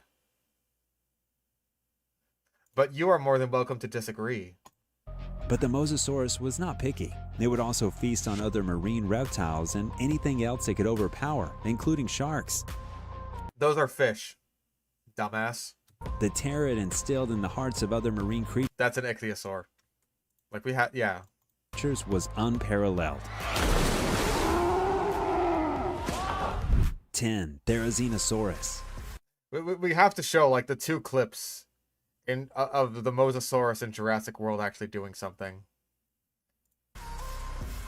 The Therizinosaurus is one of the most unusual That looks like a Megalosaurus. dinosaurs ever discovered, known for its gigantic scythe-like claws that could Scythe-like scythe. Scythe. It's just a tool that people use. Do you go up to a farmer and say like, "Wow, that's a nice scythe," or "That's a nice scythe"? Yeah, the tickle monster. Ooh, ooh, I'm gonna get you. Ooh, ooh. Tickle, tickle, tickle. Coochie, coochie, coo. could reach lengths of up to 3 feet. This bizarre creature roamed the Earth during the late Cretaceous period, about 70 million years ago. Despite its fearsome appearance, it was primarily an herbivore, standing up to 33 feet in length and Oh my god, everyone's just saying he's a fucking Sith Lord. A Sith Lord? Yes. weighing several tons. The Therizinosaurus walked on 2 legs and had a body shape that was unlike any other dinosaur. Well, except for all the other therizinosaurs. And arguably Dinochirus shared somewhat similar body shape. It's got like the long, terrible hands. And like the long neck. It's just the Dinochirus has like a long face and a hump on its back. Its long neck led to a small head which was equipped with a beak for snipping off vegetation. However, the most striking feature of the Therizinosaurus were its claws, which likely used for defense and possibly for foraging vegetation, stripping... You always have to go for the cool thing first. Like, yeah, I was using this for fighting off other dinosaurs, and I guess possibly for, you know, plants and whatever. 33 feet long? Well, yeah, for like the length of the dinosaur itself, that seems about right. He wasn't saying that the claws were 33 feet long, right? I'm pretty sure he was just saying that the dinosaur itself was 33 feet long. That might be a bit on the small side, honestly. But it's whatever. I don't think there's like complete material of Therizinosaurus known. It's like mostly just the arms and some like scattered remains. Most of what we know about Therizinosaurus comes from its close relatives. Leaves from tall trees. While primarily using its claws for gathering food, the size... Well, you just completely went up against yourself. You completely backtracked on the thing you literally just said. Did he say that despite being X, it was an herbivore? I don't think he said that. Wait, hold up. Did he say that? 70 million years ago. Despite its fearsome appearance, it was primarily an herbivore. Oh yeah, he did say that. Shit, I totally missed that. Thank you for catching that for me. I still wouldn't describe this as totally harmless, though. Yeah, good fucking catch. Its long neck led to a small head, which was equipped with a beak for snipping off vegetation. Blah, blah, However, blah. the most striking feature of the Therizinosaurus were its claws, which likely used for defense and possibly for foraging vegetation, stripping leaves from tall trees. Blah, blah, blah. While primarily using its claws for Okay, there we gathering food, the size and sharpness of these tools made Therizinosaurus a formidable creature when threatened. Predators would think twice before approaching, wary of those deadly claws capable of delivering devastating wounds. Like, somehow puncturing the spine of a Giganotosaurus twice over, because fuck it. And this was really important to add to the movie. 9. Elasmosaurus. The Call it a dinosaur. Elasmosaurus patrolled the ocean depths during the late Cretaceous period about 80 million years ago. This marine reptile is renowned for its extraordinary neck, which comprised nearly half of its total body length of up to 49 feet. That might be a bit big, but like we already have. Do we have wild size overestimate? Yeah, we do. Imagine a creature with a twisting neck so long it could peak above the water while the rest of its body lay hidden in the deep. This long-necked predator was not just peculiar in appearance, but also deadly. The Elasmosaurus used its long neck to surprise its prey, snatching fish, squid, and smaller marine reptiles with a sudden strike. Its small head and sharp teeth were perfect for gripping slippery prey, which had I really don't know what the fuck this music is. It's so trash. little warning before being attentive by this stealthy attacker. The Elasmosaurus was a true master of disguise and sudden, fatal strikes, making it a silent but deadly presence in the Cretaceous seas. Listen, we've had a bit too much silent but deadly in this stream with the fucking climate-changing farts. Thank you very much. 8. Hatzegopteryx. We already have Quetzalcoatlus, but we have Hatzegopteryx here anyway, so what the fuck ever. Similar to the Quetzalcoatlus, the Hatzegopteryx was a daunting What? presence in the skies during the late Cretaceous period. What? Around 66 million years ago. Can you speak up a bit? The giant pterosaur with a wingspan of up to 36 feet was one of the largest flying It's a creatures little of hard its to time. hear you over Its the size alone music. was enough to intimidate the largest of predators, What? both on land and in the air. The Hatzegopteryx was not just large, it was also a formidable hunter. It was not just large. It's bigger than that, Chris. It's large. Its broad wings allowed for constant flight over vast distances, What? scanning the ground below for prey. This pterosaur had a robust skull Huh? and a powerful beak, capable of delivering crushing bites to small dinosaurs, reptiles, and even other pterosaurs. What? It's believed that Hatzegopteryx could have preyed on animals both dead and alive. Prey on animals both dead and alive. If you're preying on it while it's dead, that's scavenging. That's not. Oh, man. That's not preying on it. It's already dead, bro. Making it a versatile and opportunistic feeder. Its dominance in the air and its predatory skills made it a master of its aerial domain, feared by What? those who dwelt below. Talking about prehistoric creatures, you Bro. can also check out our video on This is your second plug in this video. animals that you'll be glad to know are extinct, part 2. 7. Dragons.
Pardon?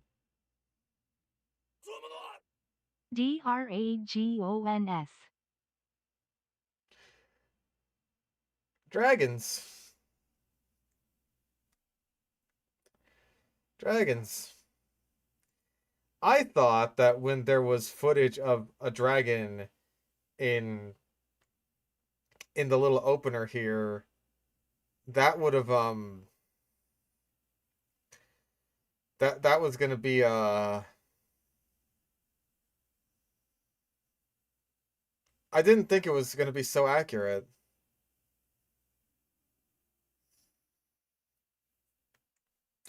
Let's see what he has to say about dragons. Dragons, though mythical, have captured human imagination like no other creature. In legends around the world, these formidable beasts are often depicted as massive, fire-breathing creatures with scales harder than any armor and wings powerful enough to blot out the sun. Dragons symbolize the ultimate predator. He's literally just talking about mythical dragons. It's literally just dragons. I'm in shock.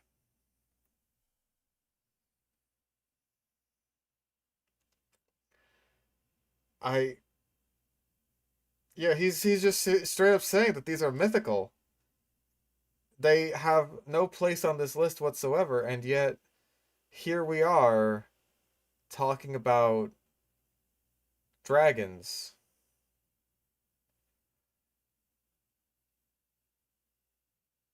What are we doing here? What are we doing here? This video has 1 dislike. Oh my god, you're right. This is an entire clade of animals. You're absolutely correct. 'Cause it's all dragons. Not even one type of dragon.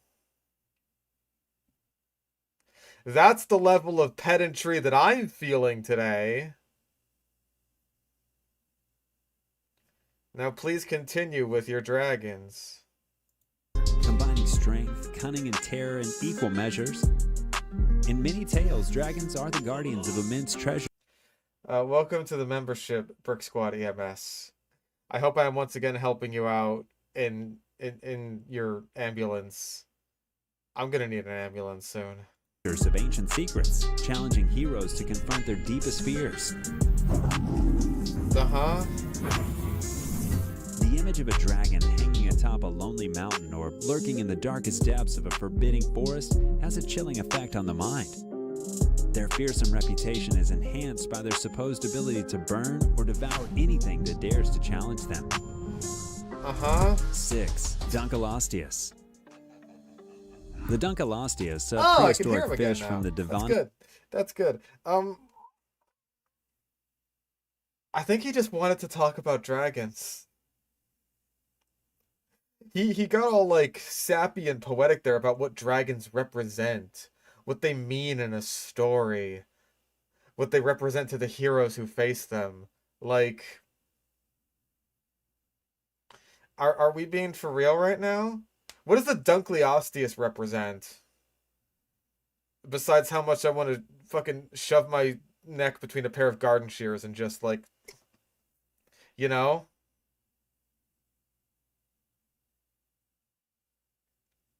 Dragons are pretty cool. Hey! Make a list of the top 15 most dangerous dragons.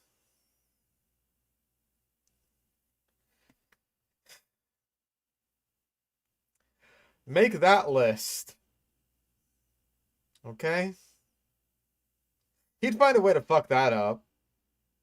The T-Rex from Jurassic Park would make it on that list. A Komodo dragon would make it on that list. A fucking Chinese water dragon would make it on that list. But fuck it, right? Dragons. I think they dragon. Devonian period, around 358 million years ago, was a true monster of the deep. The giant fish measured up to 30 feet in length and was covered in a formidable armor of bony plates. 11 months ago, well, it's outdated. That's outdated. Also, I think we can count overhyping an animal as being more badass than it was.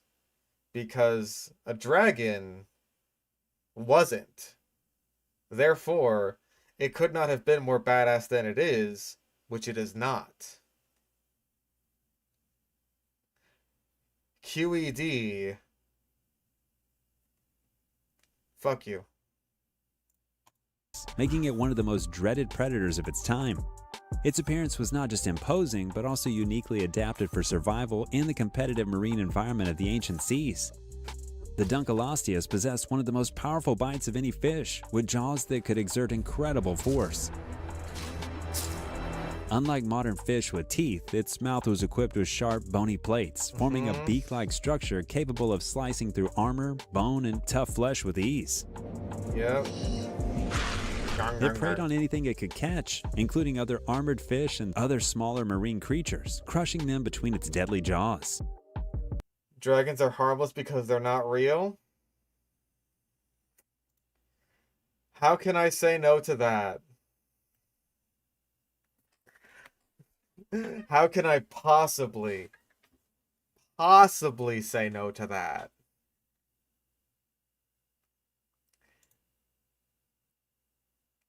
Can we get the blackout, please, for the love of God?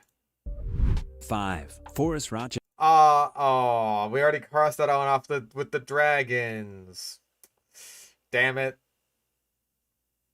I mean, it's funnier that we crossed it off with the dragons than with the forest rockets. Today. Also, hold on, did he pronounce it correctly? Dunlois. Dunloius. 5. Forest Rochidae. Rochid. That's the closest we've gotten. The Forest Rochidae, commonly known as terror birds, roamed the plains of South America during the Cenozoic era, about 62 million to just 1.8 million years ago. We're doing the 62. They pull up this number so fucking often. Holy shit. Every single section about forest rockets is exactly the fucking same. Also, forest rocket. Okay. These flightless birds stood up to 10 feet tall and were the apex predators of their time, striking fear into the hearts of all other creatures that crossed their path. With their Say that they like didn't have wings. Just like straight up didn't have any wings at all. large hooked beaks and incredible speed, terror birds were relentless hunters. They could run swiftly across the open landscape, using their powerful legs and sharp talons to chase down prey. Once caught, the terror bird's prey had little chance of escape. Their beaks were designed to deliver a killing blow, snapping necks and crushing bones with ease.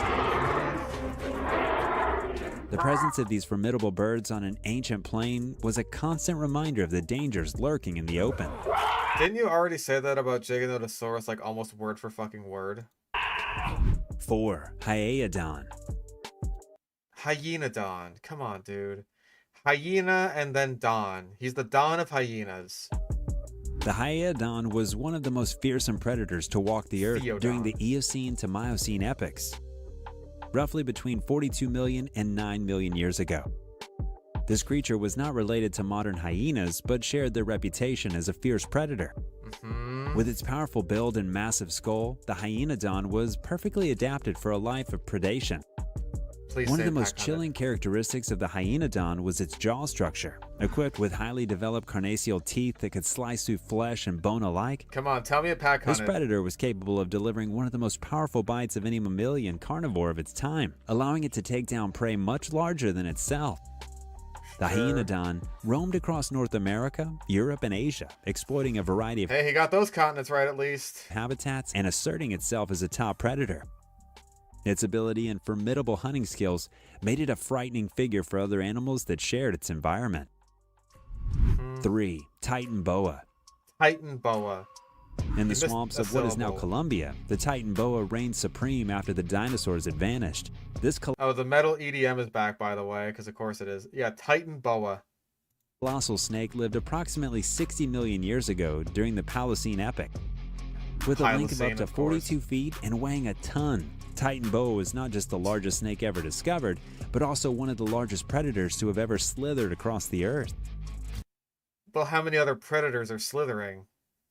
They're like, oh, I'm sorry. Like, maybe 2-foot long Sicilian.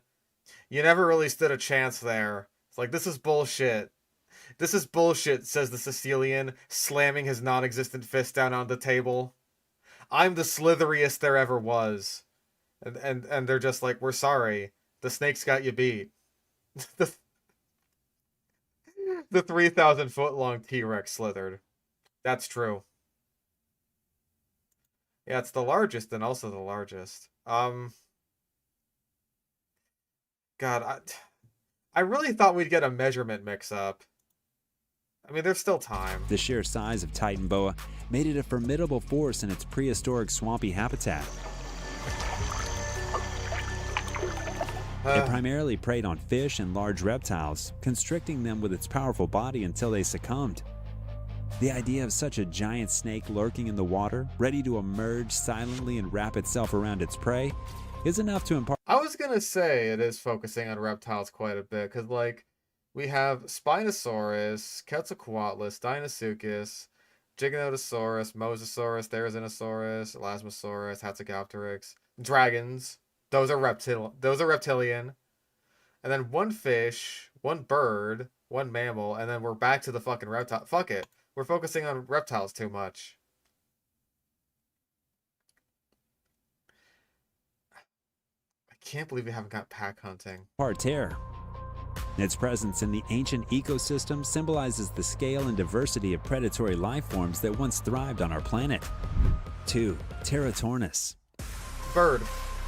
During the Pliocene epoch, up That's a fucking Pelagornis. to about 10,000 years ago, the skies of the Americas were dominated by the Pterotornis, a group of massive birds of prey. Okay, am I crazy, or were Pterotorns not like big vultures? Kind of like Argentavis. I feel like Pterotorns, those were big vultures, right? Am I crazy? They hunted. Okay. These birds had wingspans of up to 20 feet, making them some of the largest flying predators ever to exist. They I know, soared this above the music is so landscape of bad. Ice Age America, casting large shadows over the ground below, Allegornis. which no doubt sent many smaller creatures into hiding. Pterotornis were formidable hunters, equipped my with sharp God. beaks and strong talons. They likely preyed on a Oh man, Sora 2 looks so fucking good. variety of mammals, from small rodents to potentially larger, vulnerable animals. The sight of Pterotornis swooping down to snatch its prey would have been a terrifying sight, an evidence to the raw and brutal nature of life during the Ice Age. These birds were not just hunters, but also scavengers, which allowed them to thrive in the harsh environments at the time. They could take advantage of carcasses Jesus left by other Christ. predators, ensuring they always had a meal available despite the challenges of their icy world. Oh my god. Look at this right here. Ignore, if you will, this bird with backwards wings and the Pteratorn, supposedly, who seems to be going for a sort of skimming situation with like the super long bottom jaw. And focus on this half of a wolf head in the middle, whose face is fusing in to this nondescript carcass. What the... This is The Thing. This is just John Carpenter's The Thing. Except there's birds. Chat, is this real? At Grok, is this real? 1. Megalodon. If we didn't have it crossed off before, we definitely have it crossed off now. Please tell me Megalodon hunted in packs. At the top of our list is Megalodon, a massive prehistoric shark that lived 23 to 3.6 million years ago. With estimates suggesting it could grow up to 60 feet in length, the Megalodon was not just any shark, it was a colossal predator. Oh, what an amazing picture. That's good. That's exactly how big Megalodon was. Far surpassing the size of the great white shark, which seems almost modest in comparison. The Megalodon's jaws were formidable, large enough to overwhelm a small car and equipped with powerful serrated teeth, each the size of a human hand. These teeth were designed for one purpose, to cut through tough flesh and bones of its prey, which included whales, dolphins, and other Oh, large... now you know what a fucking whale is. Did you just like save that image of a whale? That specific image, and you didn't feel like saving an image of a fish later on? It's like, oh, I gotta save the whale image for Megalodon. It's just like, oh, I'm posting a picture of a fish here. I'll just use the whale one again. No one's gonna notice. I noticed! marine mammals. The sheer bite force of the Megalodon was unlike anything modern science has ever seen in the animal kingdom, capable of exerting a crushing pressure of up to 40,000 pounds per square inch. This immense power allowed the Megalodon to take on and dominate virtually any creature in its environment, confirming its status as the apex predator of the ancient seas. As we leave the world of these ancient terrors, remember that the shadows of the past still remain in the depths of our imagination. Thank God it's over. Thanks so much for watching. Don't forget to like. Thank fucking God. Oh my God. I can't believe he actually said dragons. Once again, Forever Green has managed to get us the closest we have ever gotten to a blackout. I was hoping for it, dude. I was hoping. It mixed up a fictional and a real creature. No. From the start, it was saying that dragons were mythical. Oh my God, that was... No pack hunting. All these guys and no pack hunters. I mean, like, maybe if he did Mapusaurus instead of Giganotosaurus, we would have gotten pack hunting.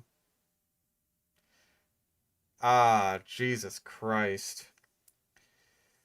Well, by bingo standard, that puts this as one of the worst videos we've ever fucking watched. I sincerely believe that if we ever get a blackout, it's gonna be because of Forever Green. Like, for one thing, there's stuff that, like, some channels do and some channels just don't, like the footage with no commentary and only sound effects thing. Forever Green does that. Forever Green, like, 100% of the time checks that off the list.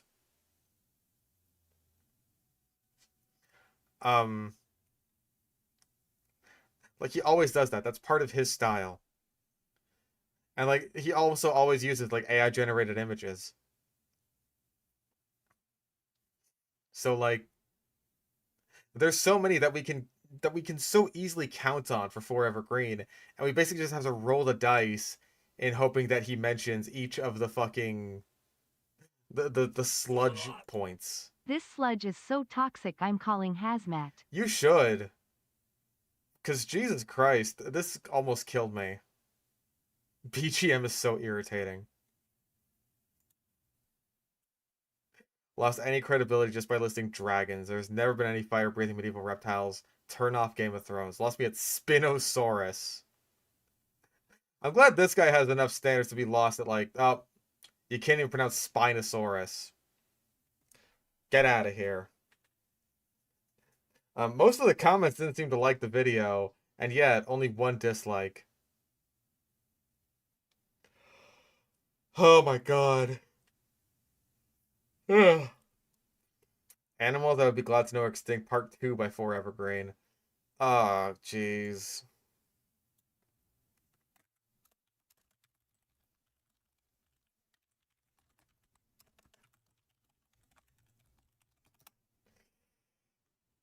Oh, mercy. Alright.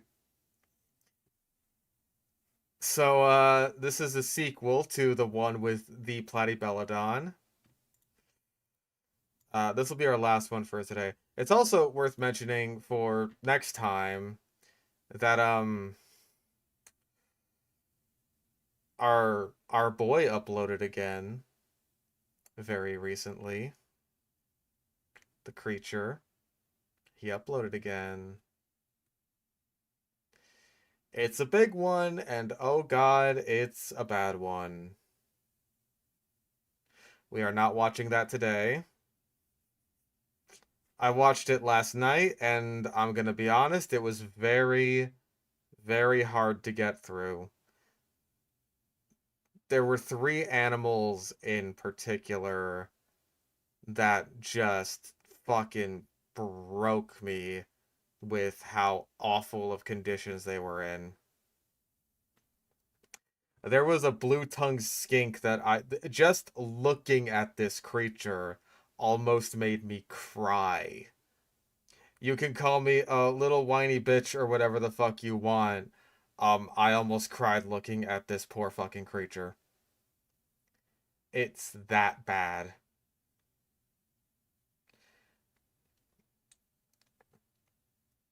He straight up bite into an animal. He does at one point attempt to feed a live lizard to a toucan.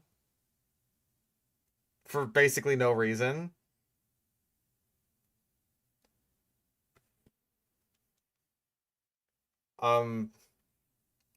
There's also a chameleon that looked to have at least some degree of metabolic bone disease, at least just based on what I looked up about chameleons with MBD, and a tortoise that had a really, really overgrown beak, which I think is primarily caused, if I'm not mistaken, by mostly feeding tortoises a sort of pellet diet, as opposed to like a more naturalistic diet that they're more used to.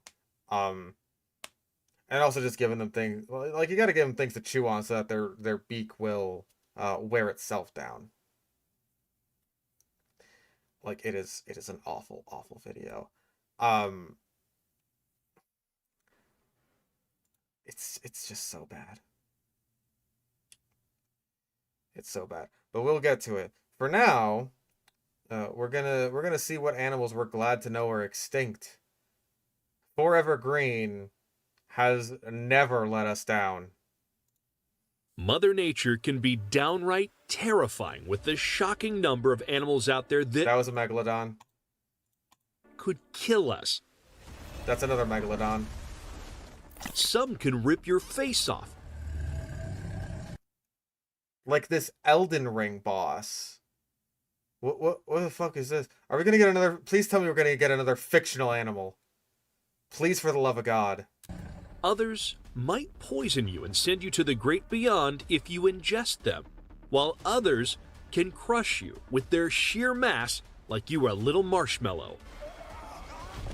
What if I told you I mean, the Indominus Rex is also fictional. things used to be worse? Yep, much, much worse. A lot of animals that no longer exist were the stuff of nightmares. Bro, this is a fucking, like, Ludia Jurassic... Oh, yeah, Jurassic World footage. Speaking of which, this is a Ludia mobile game. Fucking Jurassic World hybrid. Like, you combine a fucking saber-toothed cat with a crocodile, you get this thing. Thankfully, they weren't frightening enough to scare off extinction. Of course, we all would have wanted a tamed little Tyrannosaurus Rex for our 6th birthday. But Oh, yeah, and, again. Sound effects only, always. let's face it, the world is better off without some of these blood-curdling creatures. You Hello, say that, but I'm very much still looking forward to, like, the fucking Tasmanian tiger being on this list. Because obviously. and welcome to another exciting episode of Forever Green. And in today's video, we're going to be showing you some nightmarish animals such as snakes that could eat a crocodile, crocodiles Titanoboa. that could eat a dinosaur, and beasts you generally don't want to exist at the same time as you. So grab some extra We're gonna pants get and Arthropleura, let's it's go. gonna be harmless. Arthropleura. Yep, harmless. So I'm not glad this is extinct. This thing is harmless. That was easy. We're probably gonna get, even though it was huge/dangerous, it was an herbivore. If you've ever walked in the woods, bumped into centipedes and millipedes and got scared witless, You're... Well, first of all, you're the biggest pussy ever. And second of all, you probably just haven't. Centipedes and millipedes generally tend to keep to themselves. AI thumbnail. Listen, it's Forever Green. I think we can fully expect that there will be AI images, okay? Number 4, Fry's dog. Jesus. then you might be among those thankful that the Arthropleura is now extinct. And the name hints that these guys, or should I say were, a genus of extinct Okay, are or were. I was like, did that even make sense? But I guess it did. millipede species that grew to horrendous sizes, with the smallest of them measuring about just a foot long. For comparison, the littlest Arthropleura that existed was as long as your medium-sized pizza. Sorry I had to bring pizza into this. I know What? just how much Meaningless. we love them. Meanwhile, a species identified as the Arthropleura armata is believed to be the largest land invertebrate to ever live. Oh my god, he specified that! Holy shit! How many fucking times have we seen that Arthropleura is like the biggest arthropod ever, or the biggest invertebrate ever, but he actually bothered to specify that it's the biggest land invertebrate. That is still the biggest something ever, though. So that's off the bingo board. Holy fuck. You for once earned my respect for Evergreen, because not enough people specify that. Measuring more than 8 feet long and about 2 feet wide. Now that's a bug you don't want to run into during your morning jog. Lucky for Again, the AI thing of, oh man, if this thing were alive today, then normal action sure would be a lot harder. Like, yeah, sure. I would be on my morning jog that I totally take because I'm an individual who exercises and takes care of myself. And I'd see a fucking 13-foot long millipede and be like, neat. And then I like take a picture of it with my phone and keep going. you and me, we don't have to worry about such a horror bug as they went extinct some 300 million years ago when the amount of oxygen in the atmosphere fell. I can't think of an insecticide that could kill such an enormous bug. Good thing Well, I can think of a poison that can kill a fucking T-Rex, but, you know, that's neither here nor there. Mother Nature took care of them herself. The only consolation we might have is that they were believed to be herbivorous, or maybe that's just what they want us to think. Fucking called it. One entry in, by the way. 2.5 minutes. Doesn't get much easier than this. Forever Green is bingo cheating. Woolly rhinos. Not glad this is extinct. It's literally just a rhino, but hairy. So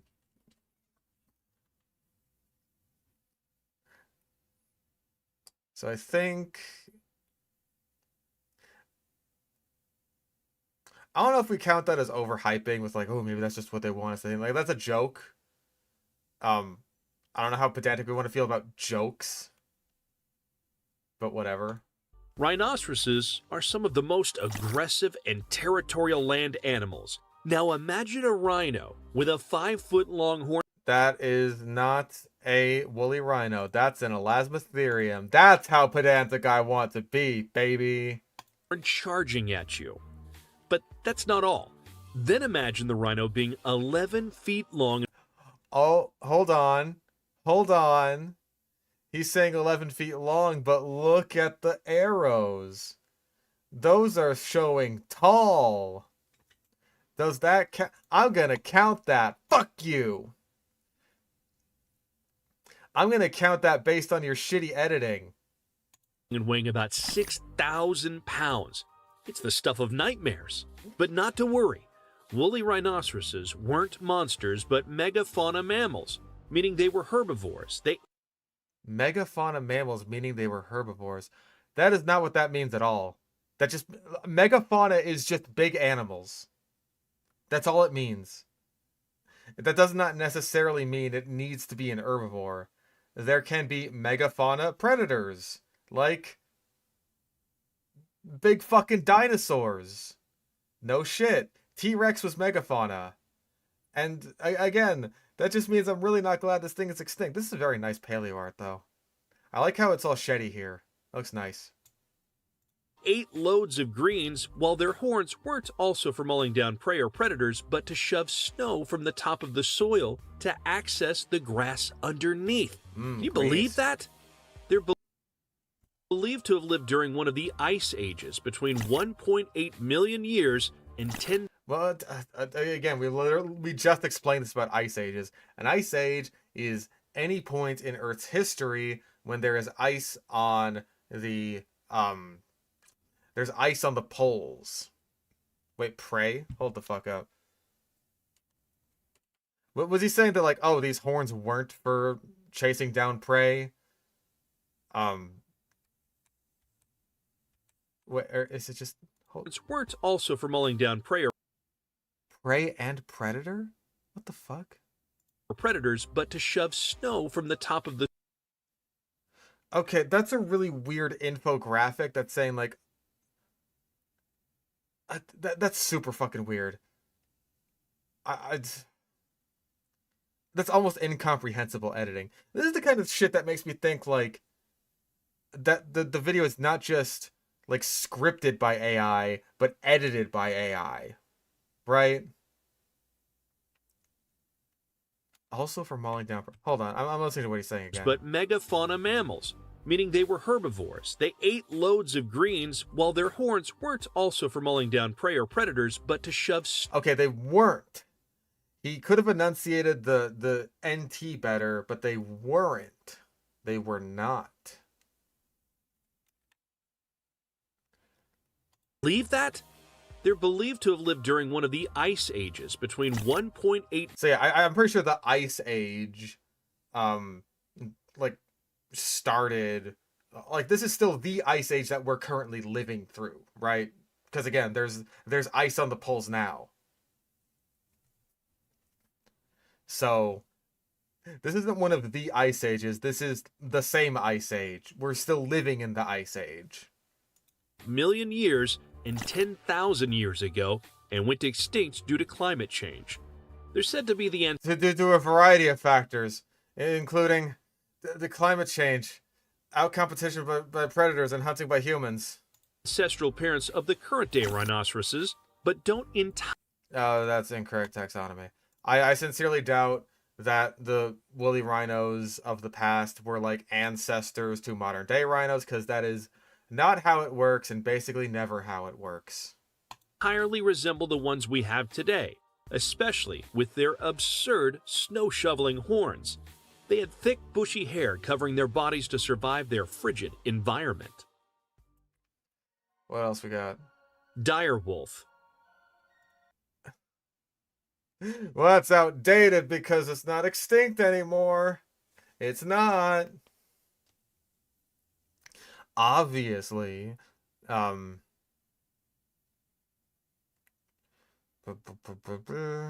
we're gonna get pack hunting mentioned, obviously. Those that have seen the HBO series Game of Thrones might have noticed the wolf cubs adopted by the ill-fated Stark children. Direwolves They might have noticed a scene in the show. are the largest ancestral canine that ever lived. I think that's also incorrect taxonomy, just because of like wherever the fuck direwolves place in terms of canids. I have no idea actually. I still don't know enough about direwolves.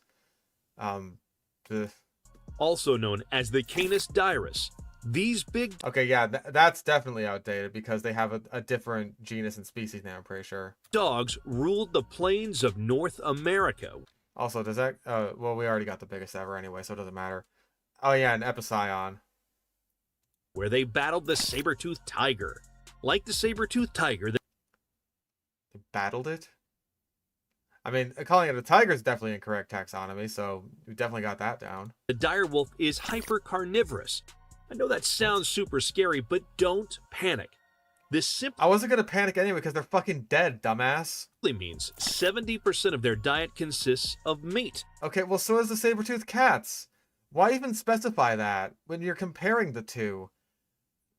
Oh my fucking god, this is trash. And they have an insatiable hunger for flesh and bone marrow. Yep, thanks to their protruding flesh Don't panic. They just love the taste of flesh and bone marrow, and they want to eat you. slicing incisors, direwolves didn't have a habit of leaving any nutrients behind as they crushed their prey's bones and ate the marrow inside. In terms of size, direwolves measure about 5 feet from head to tail and weigh as much as 200 pounds. So you wouldn't stand a chance against these massive bone crushers. What the fuck? For your sake and mine, they were extinct during the Ice Age due to starvation or were hunted by early Due to a variety of factors such as climate change, out competition from other predators, and hunting by humans. humans to extinction. Also, are we really just showing a picture of a guy who fucking killed a wolf? Because that's sad. Basilosaurus. Sure. Have you ever heard of a monster so dreaded that That's definitely unrelated animal uses B-roll. its name was enough to send chills down the spine of those who hear it, let alone its presence? What? What? What the fuck are you talking about? It... What?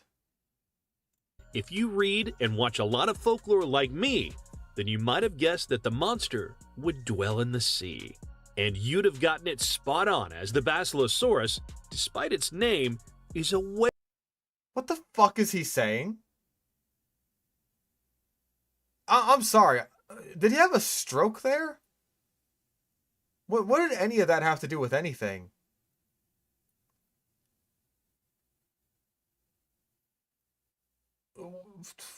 Am I insane? Did I blank out for a second there? Have I been fucking CIA activated too many times? James Bond having a stroke? Wait, is that where he's going with the basilisk? Whale that would have lived in the deepest part of the sea. Not really, because we have fossils of it. Therefore, it lived in shallow seas.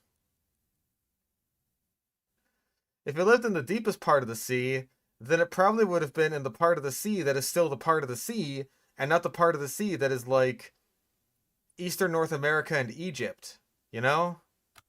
Interestingly, this carnivorous whale measures about 66 feet long, and feeds exclusively on flesh. Picture So does like every single fucking whale.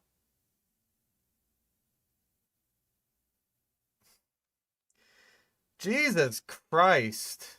the horror that would rock our oceans if the present-day blue whale fed on flesh only. It does. It's just not your flesh.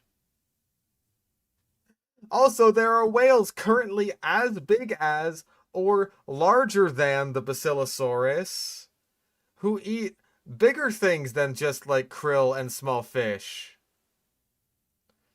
They're called sperm whales. They still exist today, and we're totally fine. But that's not all. As freakishly large as the Basilosaurus might have been, it wasn't the largest flesh-eating whale that existed. More on the beast that holds that record later. Okay, so he's gonna talk about Leviathan, obviously.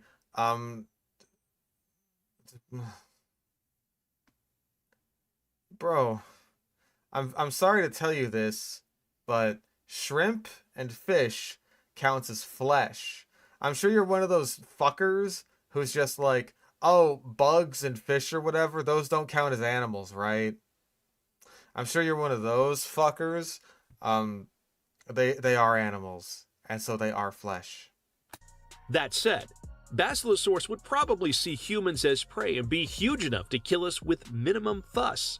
You say that, but look at all the whales that currently exist today that could very well eat us, but don't. Like, hell, if all we had of orcas was fossils, or sperm whales was fossils, we'd probably be saying the same thing about them. Like, we'd be looking at all this fossil evidence of what orcas are doing. It's just like, oh my god, these are like these macro-raptorial, like, pack-hunting, crazy-ass motherfuckers. Like, thank god those are extinct. They would have eaten the shit out of us, and, like, orcas don't care about us at all. Furthermore, these guys chewed their food, which is rare with the present-day whale. So if Job in the Bible were to be swallowed by this whale... Wasn't it Jonah? That's not Job. Job is a different guy. Okay, pardon me. I am not well versed in my Bible knowledge, but Job is the guy who got like... He got like all the plagues on. He like all the plagues onto his houses. Like his wife died and his sons died and all of his livestock died and it was covered in boils. Oh, the Leviathan is mentioned in Job. Yeah, I'm sorry. I don't have the Bibletism. I wasn't raised religious. Yeah, Jonah was the one who got swallowed by the whale, or like, you know, the big sea beast, whatever it's supposed to be.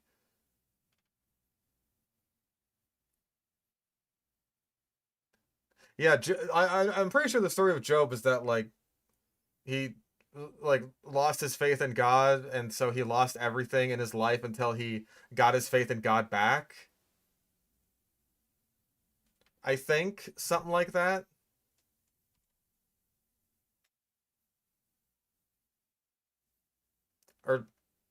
Or he disobeyed God or something like that. Something like that. I'm not a Bible guy.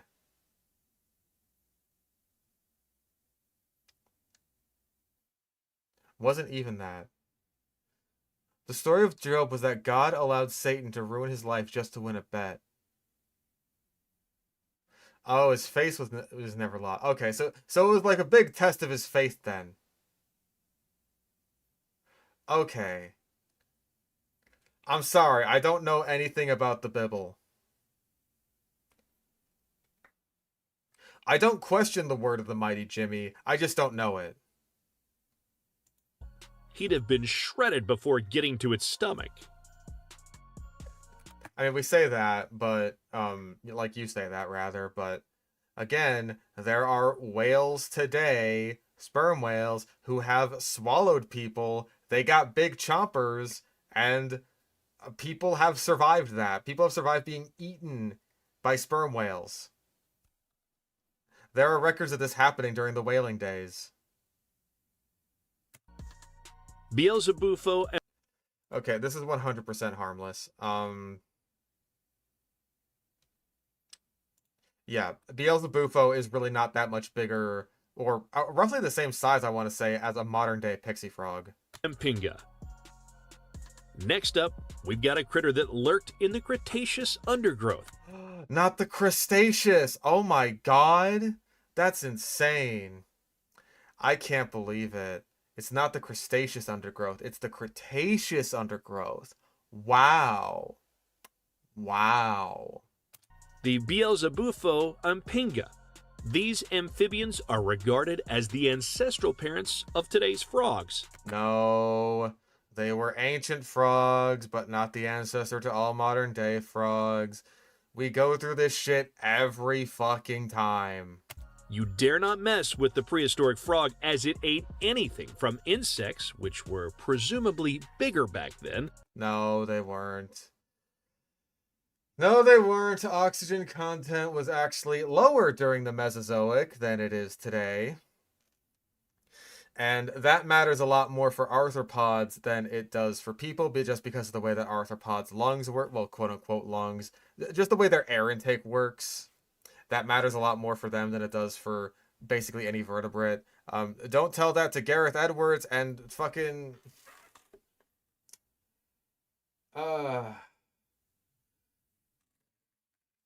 Don't tell that to Jurassic World Rebirth, because they don't fucking care. They don't care. That doesn't matter. Just... Anyways, God, Rebirth is so shit. Yeah, Beelzebub is really not all that big. Like, it's big for a frog, right?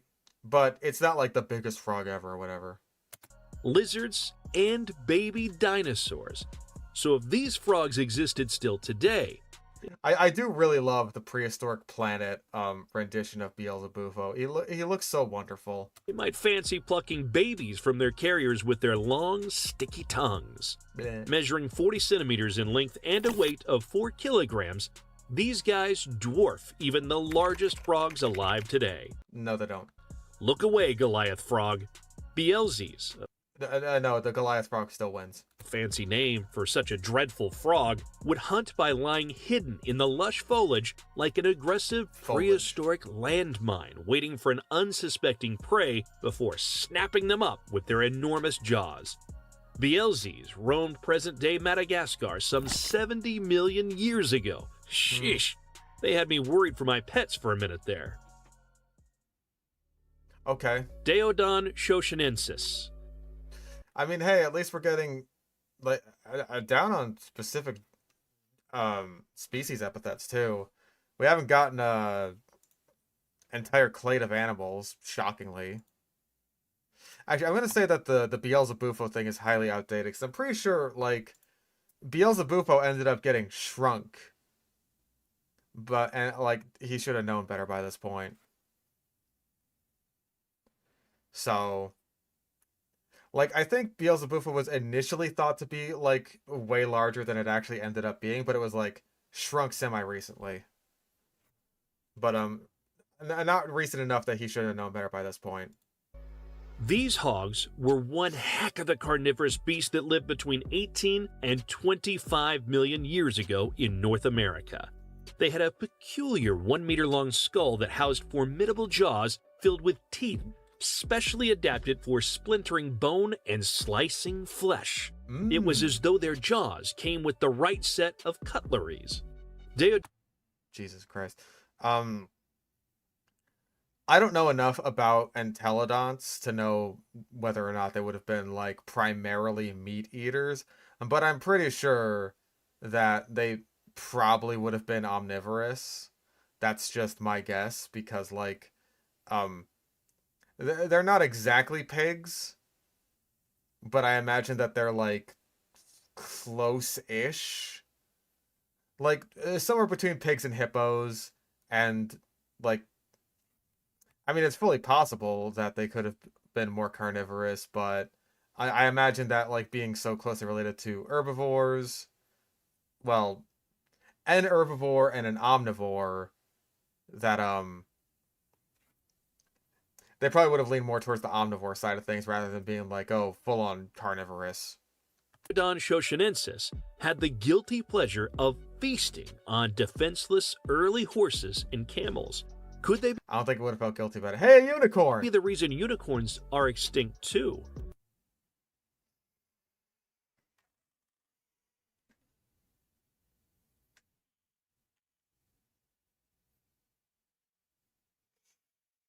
After the dragon thing last video, I can't tell if that's a joke.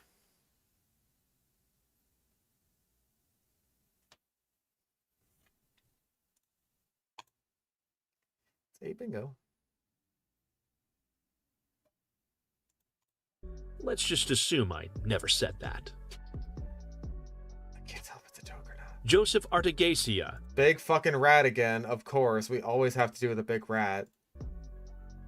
Close your eyes and picture a cute capybara, probably one you saw on YouTube. Now imagine it's bigger. the same capybara, but make it the size of a cow. There. That's what a Joseph Artegasia looked like. Oh no. More capybara to hug. They were rodent species from the Pliocene to the early Pleistocene epoch some 4 million years ago. They're close relatives to Pacorana, a rare, slow-moving rodent still found in South America and living alongside terror birds, giant sloths, and saber-toothed cats. Researchers found that these critters Yeah, like, this really doesn't sound like that bad of an animal. were herbivorous, but we definitely wouldn't want to have been near them or their 1-foot-long incisors. Just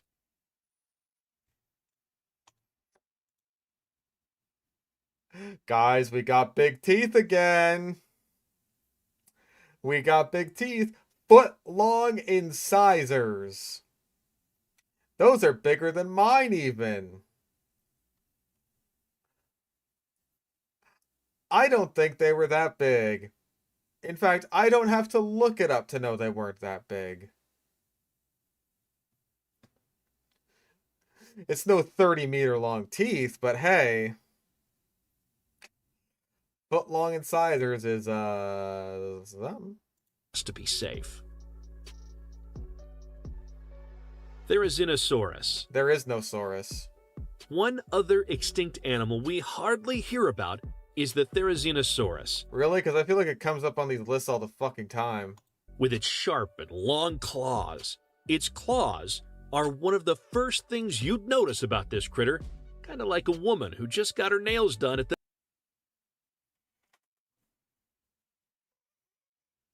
What the fuck, man? the nail salon. And to its predators, it's a buzzing alarm that they better back off or risk being devoured.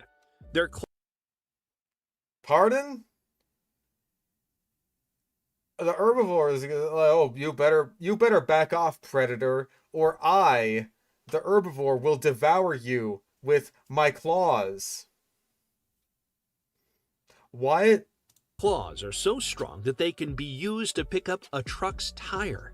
Although they have 3-foot-long claws attached to their big school bus-sized dinosaur bodies, they're believed to be plant eaters and use their claws to pick up leaves and other plant parts. Uh-huh. Not to discredit the paleontologists, but anyone who's seen a lady with long nails struggle with her debit card would know it's almost impossible to pluck leaves from a tree using your 3-foot-long nails.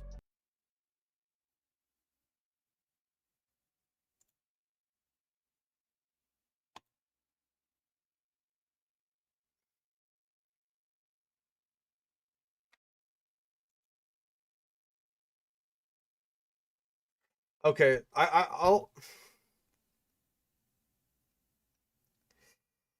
You see what the Therizinosaurus is doing in this image, right? See, it's pulling down the branch so that its face can reach the leaves. It doesn't need to, like, pluck each leaf individually, because that is the kind of action that would be taken if it had thumbs, which it doesn't have. It's not going like, aha, now I will grab these leaves. There we go. And now time to ngang, ngang, ngang. That's not what it's fucking doing. It's pulling the branches closer to its face so that way its face is close to the leaves. Cause have you ever seen a giraffe eat? It's like that, except the giraffe has hands that can bring the branches closer to its face. Okay? Okay. I'm not a paleontologist, right? I shouldn't have to be the one to tell you that. But since they're the expert and we're not, it's best not to cross the Therizinosaurus or question what the researchers have to say. Luckily, they went extinct 70 million years ago during the Cretaceous period. The Cretaceous period. Terror bird. Well, we were good for a while there, but yeah, we've got an entire clade as one entry. And of course, it is once again the terror birds, as it so often is. As it is every single time. Unfortunately, he didn't call it the Forest Rocket, so we didn't get to get a butcher pronunciation out of that, which is a shame. Let's see what else we get. The terror bird earned its moniker from its nature. This bird, although flightless, is very terrifying. They were like ostriches with serious intermittent explosive disorders. But unlike Explosive disorders? You make it sound like they're incontinent. You make it sound like they got explosive diarrhea. P.U. Someone open a window for this video. I should order a slide whistle. ostriches, they stood about 10 feet tall and ruled South and Central America 60 million years ago. Oh my god, no, they fucking didn't. They were on top of the food chain and had no predators. You Until. definitely didn't want to be around to see their massive beaks in action. They're believed to be very aggressive and would attack anything or anyone for food. Haast's eagle. Well, hey, we didn't get anything about them being outcompeted by saber cats, but we also didn't get to hear him actually call it a forest rocket, which is a shame. Birds of prey are vicious killers. What the fuck? What has happened here? I mean, this is clearly like someone's, this is someone's raptor, right? Like it's got like little doodads around its ankles. What's it killed here? Is that a chicken? It's got some. But those we currently have are nothing I almost thought like it got another raptor. I think that's just a chicken though. compared to this prehistoric eagle. The Haast's eagle was like a bird created with the Hulk's genes. These It's big. super-sized winged killers lived on the South Island of New Zealand. They are the largest known eagle to ever live, weighing about 33 pounds. For comparison, the harpy eagle, which is the largest eagle, weighs only 20 pounds. I know you might That's not that big of a difference, honestly. think that's not much, especially for such a revered killer, but every pound of the bird was packed with 15 times the killing power. Every pound of the bird was packed with 15 times the killing power. If we didn't have fucking meaningless AI statement, holy shit, do we ever now? Fuck it, we're overhyping. 15 times the killing power. What does that mean? It doesn't mean anything. You don't mean anything. We're gonna need 15 times the killing power in Haas Eagle 76. It just works. How did I come up with this? Well, since the Haast's eagle regularly hunted the flightless ostrich-like moa bird, which weighed about 510 pounds, it had to be some sort of bodybuilder to lift them to their nests. But It didn't lift it to the nest, though. That's insane. What? No, that doesn't make any sense. That's not what they did. Okay, like, there are... You're saying that a 30-pound bird would lift out of the, like, into the sky a 500-pound bird. That is not 15 times the power of a harpy eagle, right? That is like almost 200 times. That is able to lift an animal like 200 times its own weight. That is insane. That's not all. The scariest part about these birds is the fact that they only went extinct in the 15th century when the first Maori settlers executed all the moa. Hey, he pronounced Maori correctly. That's a first for some of these videos. This means these mighty eagles lived with modern humans for at least 200 years. Interestingly, Also, that grunt was weird. Fucking Tim Allen sounding ass. Maori mythology featured stories of a giant monster bird named Pauakai that swooped down to kill and eat human children. A coincidence? We don't think so. Before we move on to our next prehistoric creature, we have a quick challenge that'll just take 5 seconds to Is it to like and subscribe, you fucking loser? complete. So here's the deal.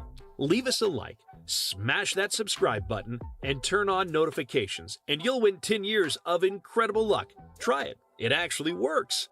Moving on. I had to get rid of it. I had to fucking get rid of it. God, I regret it all the time now. Brontornis burmeisteri. Oh, Christ. Still on deadly birds, we're Yeah, still on deadly birds, huh?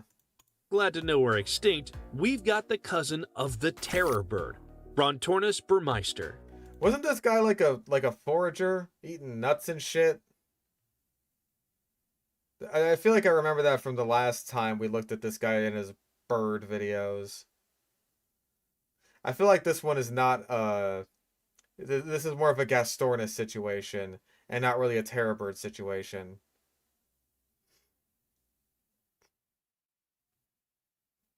Yeah, I'm counting this as focusing on one clay too. There's like 3 birds in a row. We got terror birds, Haas eagles, Brontosaurus. Excuse me. They also didn't fly, but what they lacked in flight, they made up for in menace. They were the second largest land bird, measuring 3 meters in height and weighing 400 kilograms. Like the terror birds, they had massive beaks and enormous claws built for only one thing. Oh my god, look, he's got the dogs out for free. Woo-wee. Is it getting warm in here or is it just me? To rip their prey to shreds. Along with their vicious beaks and claws, I really don't know if Brontornis was a predator at all. they're believed to have been as quick as cheetahs, and their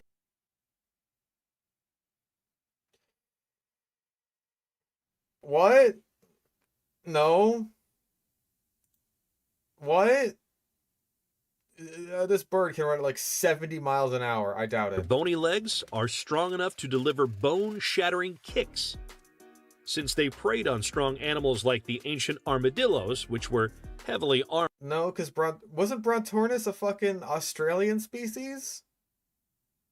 I seem to remember this from the bird video. Glyptodonts were South American, but you know what's happening?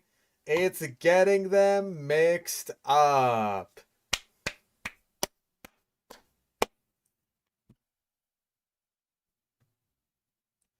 Yay! No, it's the wasn't Brontornis the wait.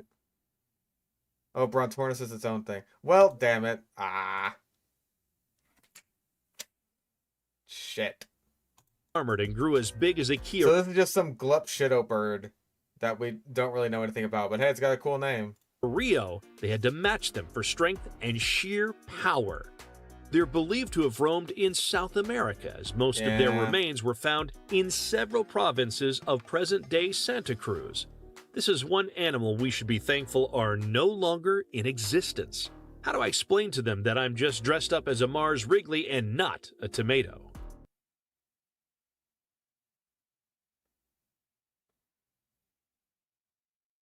What?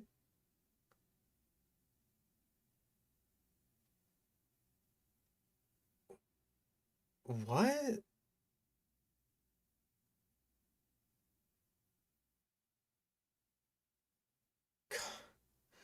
I want to extend such a massive formal apology to the guy who made the "there is no Saurus" joke. I'm so fucking sorry. I am so sorry I called your joke a clunker. I deeply, deeply apologize. At least I understood your jokes. That's borderline lol so random. Holds up spork. Jesus Christ. Megalodon. We got crossed off already. Here's one predator you've probably heard of, as it has been depicted in several movies. The megalodon. Well, yeah, like 3. There is The Meg, The Meg 2, and of course the greatest film of all time, Shark Attack 3 Megalodon. Does the narwhal bacon at midnight. Jesus Christ. Redditors try not to be cringe challenge. Were the largest sharks to have ever existed. That's and they have a at least name true. that screams horror all day long. Yeah, big tooth. That's not the only spine-tingling fact about these guys. Therizinosaurus of Doom holds up spork. Their name translates to big tooth, to show what danger their jaws housed. Megalodon is believed to be the second largest fish ever to exist, with a length of 18 I guess Leedzichthyes would be the bigger one. Because I'm pretty sure Megalodon is bigger than modern day whale sharks, which are the biggest currently existing fish. So it would have to be second place like Leedzichthyes, right? meters, which is 3 times the size of the largest great white ever recorded. And Nope, it was the largest. Okay, cool. So he's just wrong about that. Neat. a weight of 90 metric tons.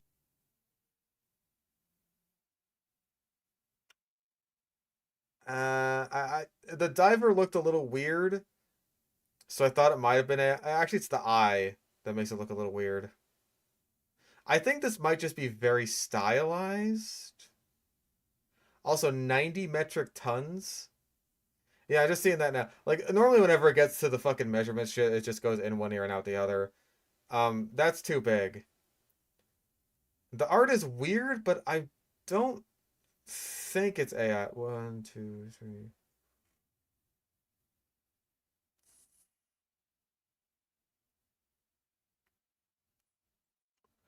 I think it has the right number of gill slits. That's usually a dead giveaway. AI never gets that right. I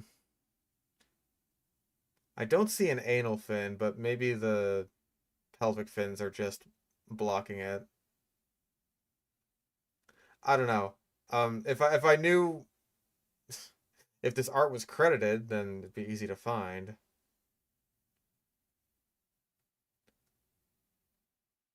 It looks weird. It looks really weird. I don't know. I feel like it's also a bit kind of low res. The teeth are really small. The eye looks weird, but it's got the right number of gill slits, and it just seems kind of stylized with how long and pointy the fins are. Unlike I'll great leave it whites there. that prefer to attack from the soft underside, megalodons are believed to have used their powerful jaws to break through the chest cavity, puncturing the heart and lungs of their prey. I have no idea where the fuck that could possibly be coming from. Listen, we have teeth, right? We have, like, I think a couple of vertebrae. I don't think we can really definitively say too much about exactly how it hunted. And yeah, like attacking the chest and the underside in this context are basically the same fucking thing. Cause like, you know, these guys are basically swimming with what is effectively their chest pointed down. And like the thing that great white sharks will do is like, oh, look at me, I'm a little seal up here on the surface of the water. And great white shark comes up, boom, sneak attack that motherfucker, leap out of the water. Very cool. That's about 20 years worth of content on the Discovery Channel. And so if Megalodon is doing the same thing, but to basically whales, then it's like, yeah, that's the same thing. Oh, look at me, I'm a whale up here on the surface, Megalodon, boom. That's about 13 million years worth of content on the Discovery Channel. Research also showed that they had a cosmopolitan distribution, meaning they most likely targeted large prey such as seals, whales. Okay, having a cosmopolitan distribution means they were all over the place. That doesn't really mean anything in regards to their diet. That's not what that means. You stinky ass. You fuck. And sea turtles. These Also, that was like a box turtle or a Russian tortoise or something. monstrous fish killers were said to have been extinct due to the oceanic cooling associated with the onset of the ice ages, as megalodons preferred warmer waters. Likewise, the lowering of sea levels and subsequent loss of suitable Due to a variety of factors such as climate change, out competition from other predators, and hunting by humans. nurseries may have played a part in getting them off Mother Nature's hands. Well, to think that these guys went extinct only 2.6 million years ago, meaning that they might have eaten many animals still alive today, like sea turtles, whales, Bro. and porpoises, gives me the heebie-jeebies. That is a smug whale. What do you have to be so happy about? At least it's a good illustration of a porpoise. You know, that is a porpoise. That's what they look like. This is not a sea turtle. This is a cartoon of a whale, but that is indeed a porpoise, and a good illustration of one. Dunkleosteus. Yep. This creature was not a beauty to behold. Rude. They were bone-chilling and enormous, with teeth that would instantly end any prey. Fossil remains Especially suggest that their themselves. powerful jaws could deliver a bite force of 5,000 newtons and could shut them closed in 1/15th of a second. We're doing the mouth closed really fast thing again. Because again, it's just like, hey, if the mouth closed any slower, then I suppose I could have just parried it. But god damn it, the frame window is too short. Darn. It's really not viable to try and parry the Dunkleosteus bite in this speed run. Talk about efficiency and speed. They hunt by creating a current to suck in smaller victims into their gaping maws. Yeah. While they use Okay, you said that like someone with a vor fetish. I'm sorry, I hear gaping maw, I immediately think of vor fetish.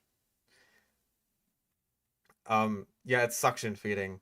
Lots of fish today do that, and lots of fish today, like, you know, close their mouths really fast. Feed a fish. Get a fish tank. Feed your fish. Look at how fast they go, like, blip, blip, blip. It's quite fast. use their powerful jaws on bigger, tougher opponents like the megalodon.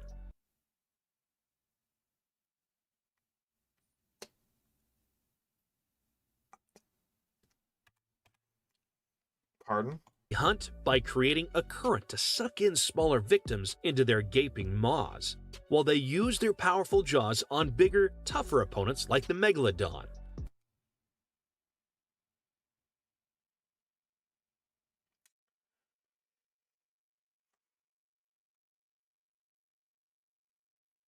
Okay.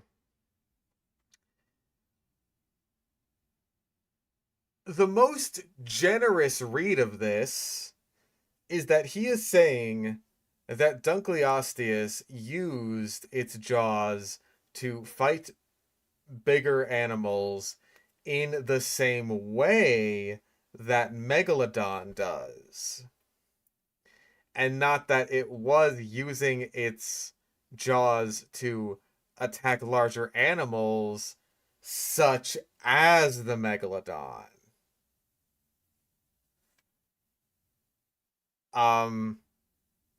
We all know that we're not generous with this channel. Genuinely, what the fuck? Also, I'm pretty sure that's an AI-generated shark image. I'm like 90% sure. It just looks too weird and shitty. Look at how fucked the teeth are. Just looks bad. Also, has he butchered the pronunciation of Dunkleosteus? I feel like he hasn't, but how many fucking bingos do we really need? As if that wasn't freakish enough, the Dunkleosteus terrelli had an armor-plated Dunkleosteus, that's fine. head with nearly impenetrable skin, like a deadly polar bear with a protective helmet on. Naturally, therefore, they had an advantage. Why would you say like a polar bear when it's a fish? Why is that the comparison you're making? Just say like a fish with a helmet on. A polar bear with a helmet on. Isn't that just the golden compass? That's all I know about the golden compass, is that there's a polar bear and it wears like a helmet at some point.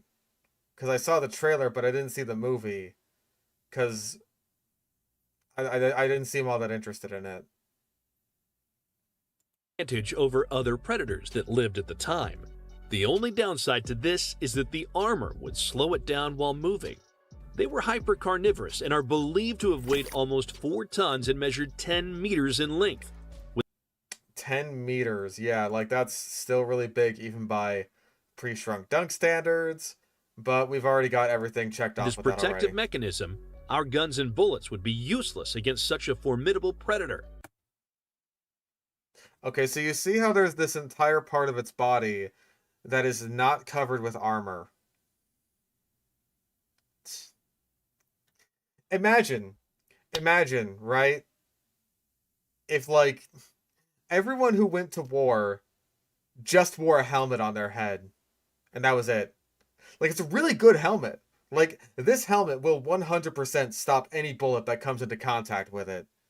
And it's just like, fuck, dude. Aw, man. We just can't kill these guys. They've got, like, impenetrable heads. Just like, can't we just shoot the other parts of their body? What are you, crazy? The only way you can kill a person is by shooting them directly in the head. It's like that fucker in the... What was it? The Acolyte, the Star Wars show. Where he's got, like, the helmet that can... made out of the super rare material that can turn off people's lightsabers. So he has to go out of his way to, like, headbutt people's lightsabers to turn them off. Because he decided to put this material exclusively on his head instead of, like, on a pair of, I don't know, gauntlets or something. Or at making it into, like, a parrying dagger or something. No, man. I gotta headbutt the lightsaber. Because we need our evil Sith Lord guy with a cool helmet. And we also need him to have this rare material or whatever stupid shit fuck. We'd have to build a Mechagodzilla to defeat it. So it's heartwarming to know that they went extinct 400 million years ago. Hey, how come evolution didn't need to make a Mechagodzilla to make this thing go extinct? That's a thinker. Deinosuchus. Oh my god, he's actually pronouncing them correctly. What the fuck? Imagine a crocodile, the biggest one you could think of. Now multiply that by 4. Well, that would be too big. Because the biggest croc I can think of is like, I don't know, like a 20-foot long, maybe 23-foot long, like salty. If that were multiplied by 4, that'd be an 80-foot long crocodile. That's too big. That's how ginormous a Deinosuchus looks, just as the name hints. Also, that's a Sarcosuchus. But we already knew that. The name Deinosuchus translates to terrible crocodile And boy, did they live to that billing. Yeah, maybe he's talking about weight, but like, I don't know. I don't know if Deinosuchus would have weighed like 4 times as much. Maybe it would have. Researchers found that these guys hunted the most dangerous dinosaurs that existed. Even Jurassic Park's T-Rex wasn't spared, as bite marks from Does that count? That's a T-Rex comparison. Well, that's a T-Rex mention. Well, it's a comparison. It's a comparison. I will take it.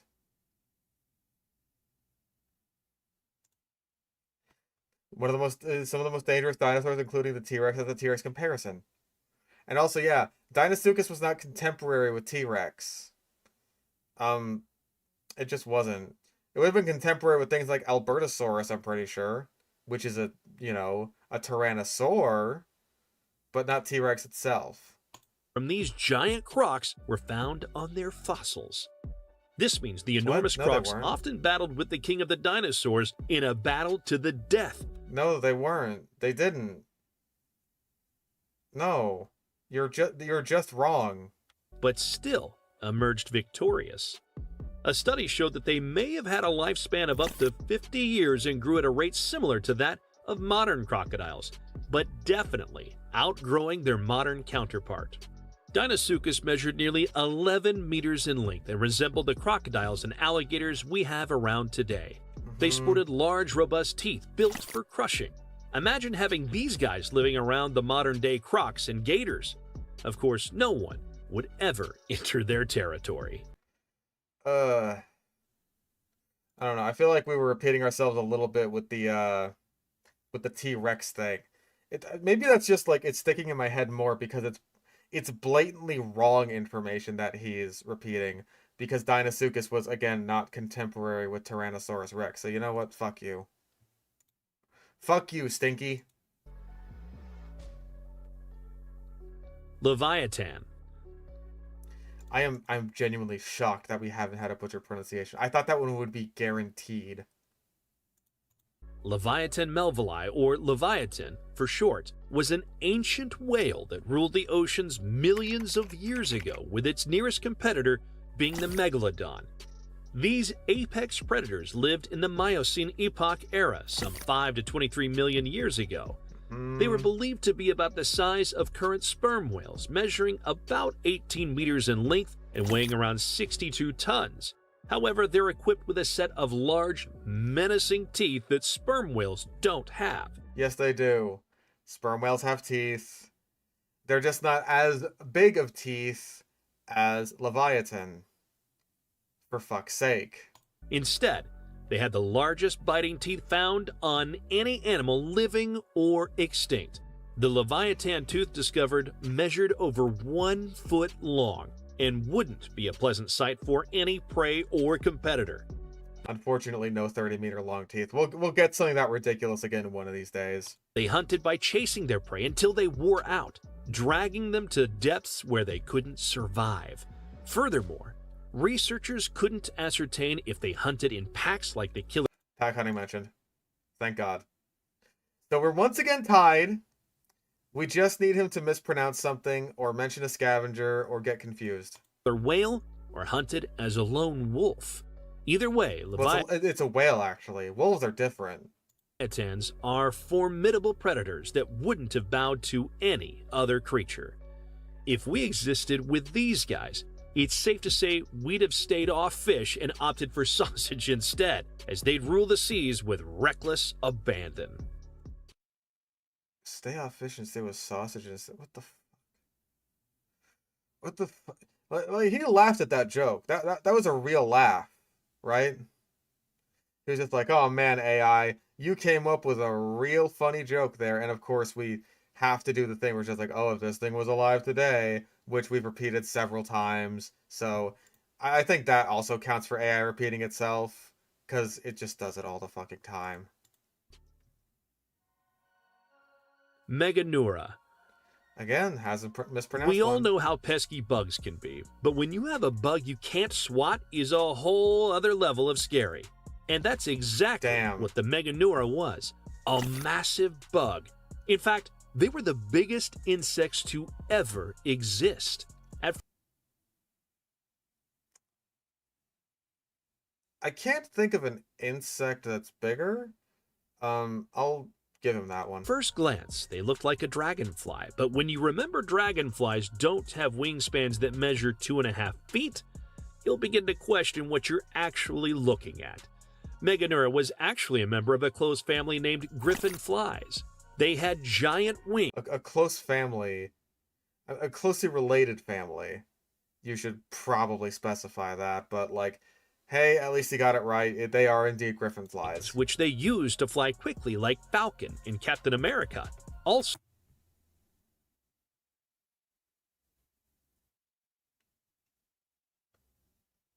Okay, um,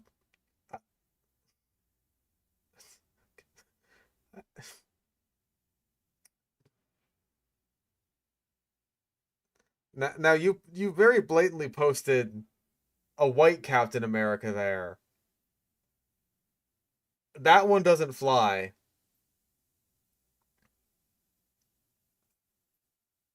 If it was the black Captain America, then I'd begrudgingly have to say, you son of a bitch, you got me with that one. Even though the black Captain America is also Falcon.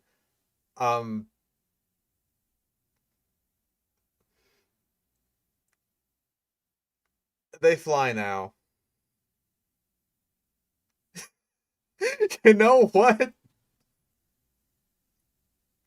That counts. The AI got confused and mixed up two different animals.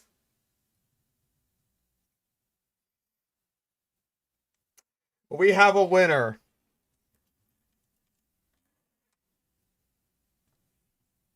We have a winner. This is our worst bingo board so far.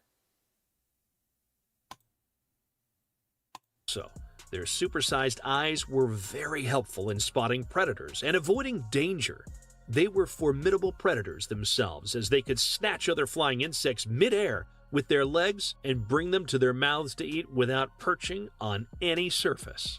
If we had these guys still today, and they were flying around the sky, we probably wouldn't dare to get out of the house. And if one were to sneak into the house, we'd need more than just flip-flops and insecticides to get it out. Thankfully, they lived... Again, we always have to do the, man, if this thing was still alive, it'd be impossible to live thing. Like, God, you can really tell just the chat GPT-isms. It's the same shit as Forrest Galante. Look, it hasn't even, like, progressed that much. This video is 2 years old. And it feels like the same isms that we're still getting with what is apparently, like, modern iterations of ChatGPT. During the Permian and Carboniferous period some 300 million years ago. Archelon ischiros. Why am I glad that a giant sea turtle is extinct? Archelon would be fucking awesome. I mean, Ischiros maybe. I don't know, that looks kind of right. I still can't believe it. He hasn't mispronounced anything. Another creature that lived during the Cretaceous period is the 2-ton turtle Archelon ischiros. A couple of things made this turtle nothing like the sweet and warm turtles we presently have. Firstly, they were as big as a car, with the largest specimen ever found measuring over 4 meters in length and 5 meters wide. For comparison, the largest living turtle in the world. That's got to be counting the flippers in terms of its width, right? Because, like, I don't think the shell would have been, like, that wide compared to how it is long. It's a rectangular turtle. That sounds more like Placidus rather. Or Henotus even. Because I'm fucking stupid. Yeah, the Henotus. Henotus is shaped kind of like a rectangle. Archelon, not so much. The leatherback sea turtle is approximately 2 meters long, and the heaviest ever recorded, weighing around 650 kilograms. Leatherbacks Secondly, are so cool. and most freakishly, They were carnivores with powerful hooked beaks for So are fucking leatherback sea turtles. Leatherback sea turtles just choose to eat the meat of jellyfish. That's still meat. They're still animals. That still makes them carnivores. squashing squid and munching through the shells of crustaceans. They were nicknamed the ruler turtle, and it's easy Well, to it's not really a nickname. That's just basically what Archelon translates to. It's a literal translation. see why. It's believed that the ruler turtle was very similar to the present-day leatherback sea turtles. That's However, true. unlike the leatherback turtle, which has a shell consisting of a single solid bone plate, the Archelon ischiros' shell consists of many separate bony and leathery plates. What? Whatever. Titanoboa. Oh my god, is this our last one? Titanoboa, as the name suggests, We really didn't get one mispronounced name? That is shocking. That's usually one of the easiest ones we get. We usually cross that one off instantly. was a titan of a snake. This prehistoric snake grew to 50 feet long and weighed as much as 2,500 pounds That's with a body incredible. so thick it would reach a man's waist. With its size, it would compete with a semi-trailer for size on highways, and its weight is more than twice that of a polar bear. The giant anaconda, which prides itself on being the largest snake on the planet, Oh, this fucking guy. measures only 15 feet in length. Anacondas get bigger than 15 feet. Don't fuck with me. They get bigger than that. Give me a fucking break. Jesus Christ. They're boas. That means they eat like boas. That means they get fucking big. length. Like present-day anacondas, Titanoboa would lie in wait beneath the surface of a water body large enough to hide them, waiting for any prey that came close enough and swiftly seized and dragged underwater to become lunch. Like apparently great white sharks, which were so common in the fucking Paleocene swamps. Their prey could be anything that ranged from formidable predators like Deinosuchusm, Dinosuchism! Oh my god. Oh, if only there was a scavenger! Oh my god, we're one away from blackout! Are you kidding me? Oh my god. dinosaurs, and smaller herbivores. Also, it wasn't eating dinosaurs, you stupid fuck. This lived after the dinosaurs. They were the largest known predator on the planet between the time dinosaurs were extinct, 65 million years ago, and the first appearance of Megalodon, 23 million years ago. If the Titanoboa existed still today, we'd have had a very different Motherfucker. anaconda movie, one far more horrifying, not to mention how unsafe South America would be. The movie Anaconda would have been basically the fucking same because the anacondas in Anaconda are just oversized anacondas, which is basically the same thing that Titanoboa is. You fuck. Especially for snake catchers. And with that, we've come to the end of today's video. Which one of these monstrous creatures are you most afraid of? Be sure to share your thoughts in the comments The Manticore, that's the one I'm the most afraid of. Actually, I'm the most afraid of Captain America. He's gonna fly in here any second now and kick my ass. section below. Don't forget to like, subscribe, and share if you enjoyed the video. Thanks for watching, and see you in the next one. Jesus Christ. Oh my lord. That was so bad. That is the closest we've ever gotten to a blackout. I told you, if we're gonna get a blackout, it's gonna be Forever Green. God, if only he had mentioned scavenging. You know what? Because he did the fucking thing, right? Where it's just like, oh, watch this video for good luck or whatever shit. If I had that instead of obligate scavenging, we would have had a blackout. One off, man. Oh, one off.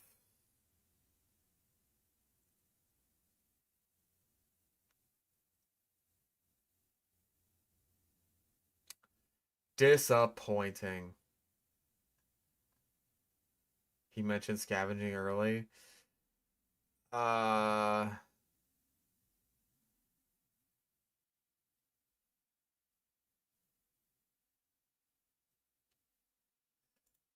I don't know. If you did say it, then we missed it. You don't hear your number when it's called, you don't get bingo with the wolf. Okay, we'll double check it just in case. Direwolf. Those Uh-huh. that have seen the HBO series Game of Thrones might have noticed the wolf cubs adopted by the ill-fated Stark children. Direwolves are the largest ancestral canine that ever lived, also known as the Canis dirus. These big dogs Blah, rule blah, the plains blah. of North America, where they battle the saber-toothed tiger. Like the saber-toothed tiger, the direwolf is hyper-carnivorous. I know that sounds super scary, but don't panic. Blah, This blah, simply blah. means 70% of their diet consists of meat, and they have an insatiable hunger for flesh and bone marrow. Yep, thanks to their protruding flesh-slicing incisors, direwolves didn't have a habit of leaving any nutrients behind as they crushed their prey's bones and ate the marrow inside. In terms of size, direwolves measure about 5 feet from head to tail and weigh as much as 200 pounds. So you wouldn't stand a chance against these massive bone crushers. For your sake and mine, they were extinct during the Ice Age due to starvation or were hunted by early humans to extinction. No, no mentioning of scavenging. If anything else, I would imagine Daeodon. Daeodon I'll double Chochenensis. check it. These hogs were one heck of a carnivorous beast that lived between 18 and 25 million years ago in North America. They had a peculiar 1-meter-long skull that housed formidable jaws filled with teeth, specially adapted for splintering bone and slicing flesh. It was as though their jaws came with the right set of cutleries. Daeodon Chochenensis had the guilty pleasure of feasting on defenseless early horses and camels. Could they be the reason unicorns are extinct too? Let's just assume I never said that. Maybe Arthropleura, just because, like, it's a detritivore. Arthropleura. If you've ever walked in the woods, bumped into centipedes and millipedes and got scared witless, then you might be among those thankful that the Arthropleura is now extinct. And the name hints that these guys, or should I say were, a genus of extinct millipede species that grew to horrendous sizes, with the smallest of them measuring about just a foot long. For comparison, the littlest Arthropleura that existed was as long as your medium-sized pizza. Sorry I had to bring pizza into this. I know just how much we love them. Meanwhile, the species identified as the Arthropleura armata is believed to be the largest land invertebrate to ever live, measuring more than 8 feet long and about 2 feet wide. Now that's a bug you don't want to run into during your morning jog. Lucky for you and me, we don't have to worry about such a horror bug as they went extinct some 300 million years ago when the amount of oxygen in the atmosphere fell. I can't think of an insecticide that could kill such an enormous bug. Good thing Mother Nature took care of them herself. The only consolation we might have is that they were believed to be herbivorous, or maybe that's just what they want us to think. No. He doesn't mention scavenging. God damn it. Nah, not with any of these. Because we were... once it got to the point where it's like there's only a couple left, we were, like, locked the fuck in. One off from a full blackout. That is fucking insane, though.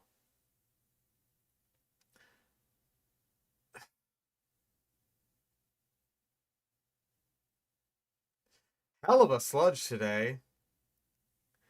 That is... God. I feel like I was a little out of it today. I probably wasn't as factual as I normally am, but hey, we ended up going through a fucking lot today, and a lot of it was very repetitive and also bad. It was so bad. God, Forever Green, like, how many of these videos do you have, my guy? Prehistoric. Oh, he's got a full playlist. Oh, man. Oh, dear.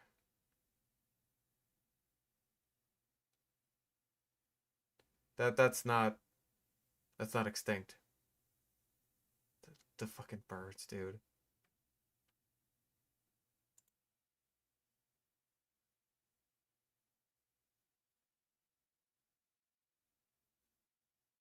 Oh my god. Don't tell me we've gone through all of his dinosaur videos.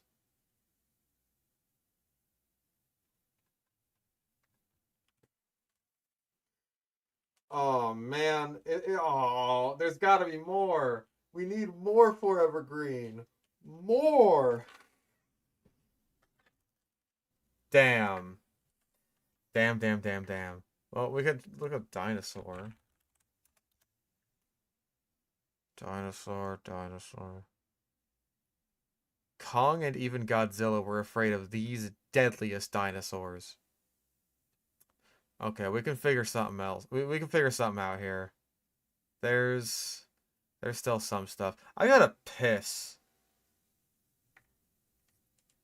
I gotta piss like a motherfucker. As we always say, That's our sludge. This is definitely our sludge. Sludge it up, man. This is fucking so awful. It's just so bad. So yeah, Fallout New Vegas' medic is like almost done. I'm really close to being done with it. I'm just having some weird issues with one of my external hard drives for some reason. Um, and then I'll try to get the modded Mega Park out before JW3 comes out. And then after that, I'll have the Cow Mangler video out. Until then, I'm done for today. I'm wicked tired. I'm gonna go. So have a good one, everybody. Oh, I don't know why the chat box is... Oh, I didn't get the stream end screen right. Oh, you fucker. Hold up. I got that wrong. Hold up. Hold up. It's just black screen. There we go.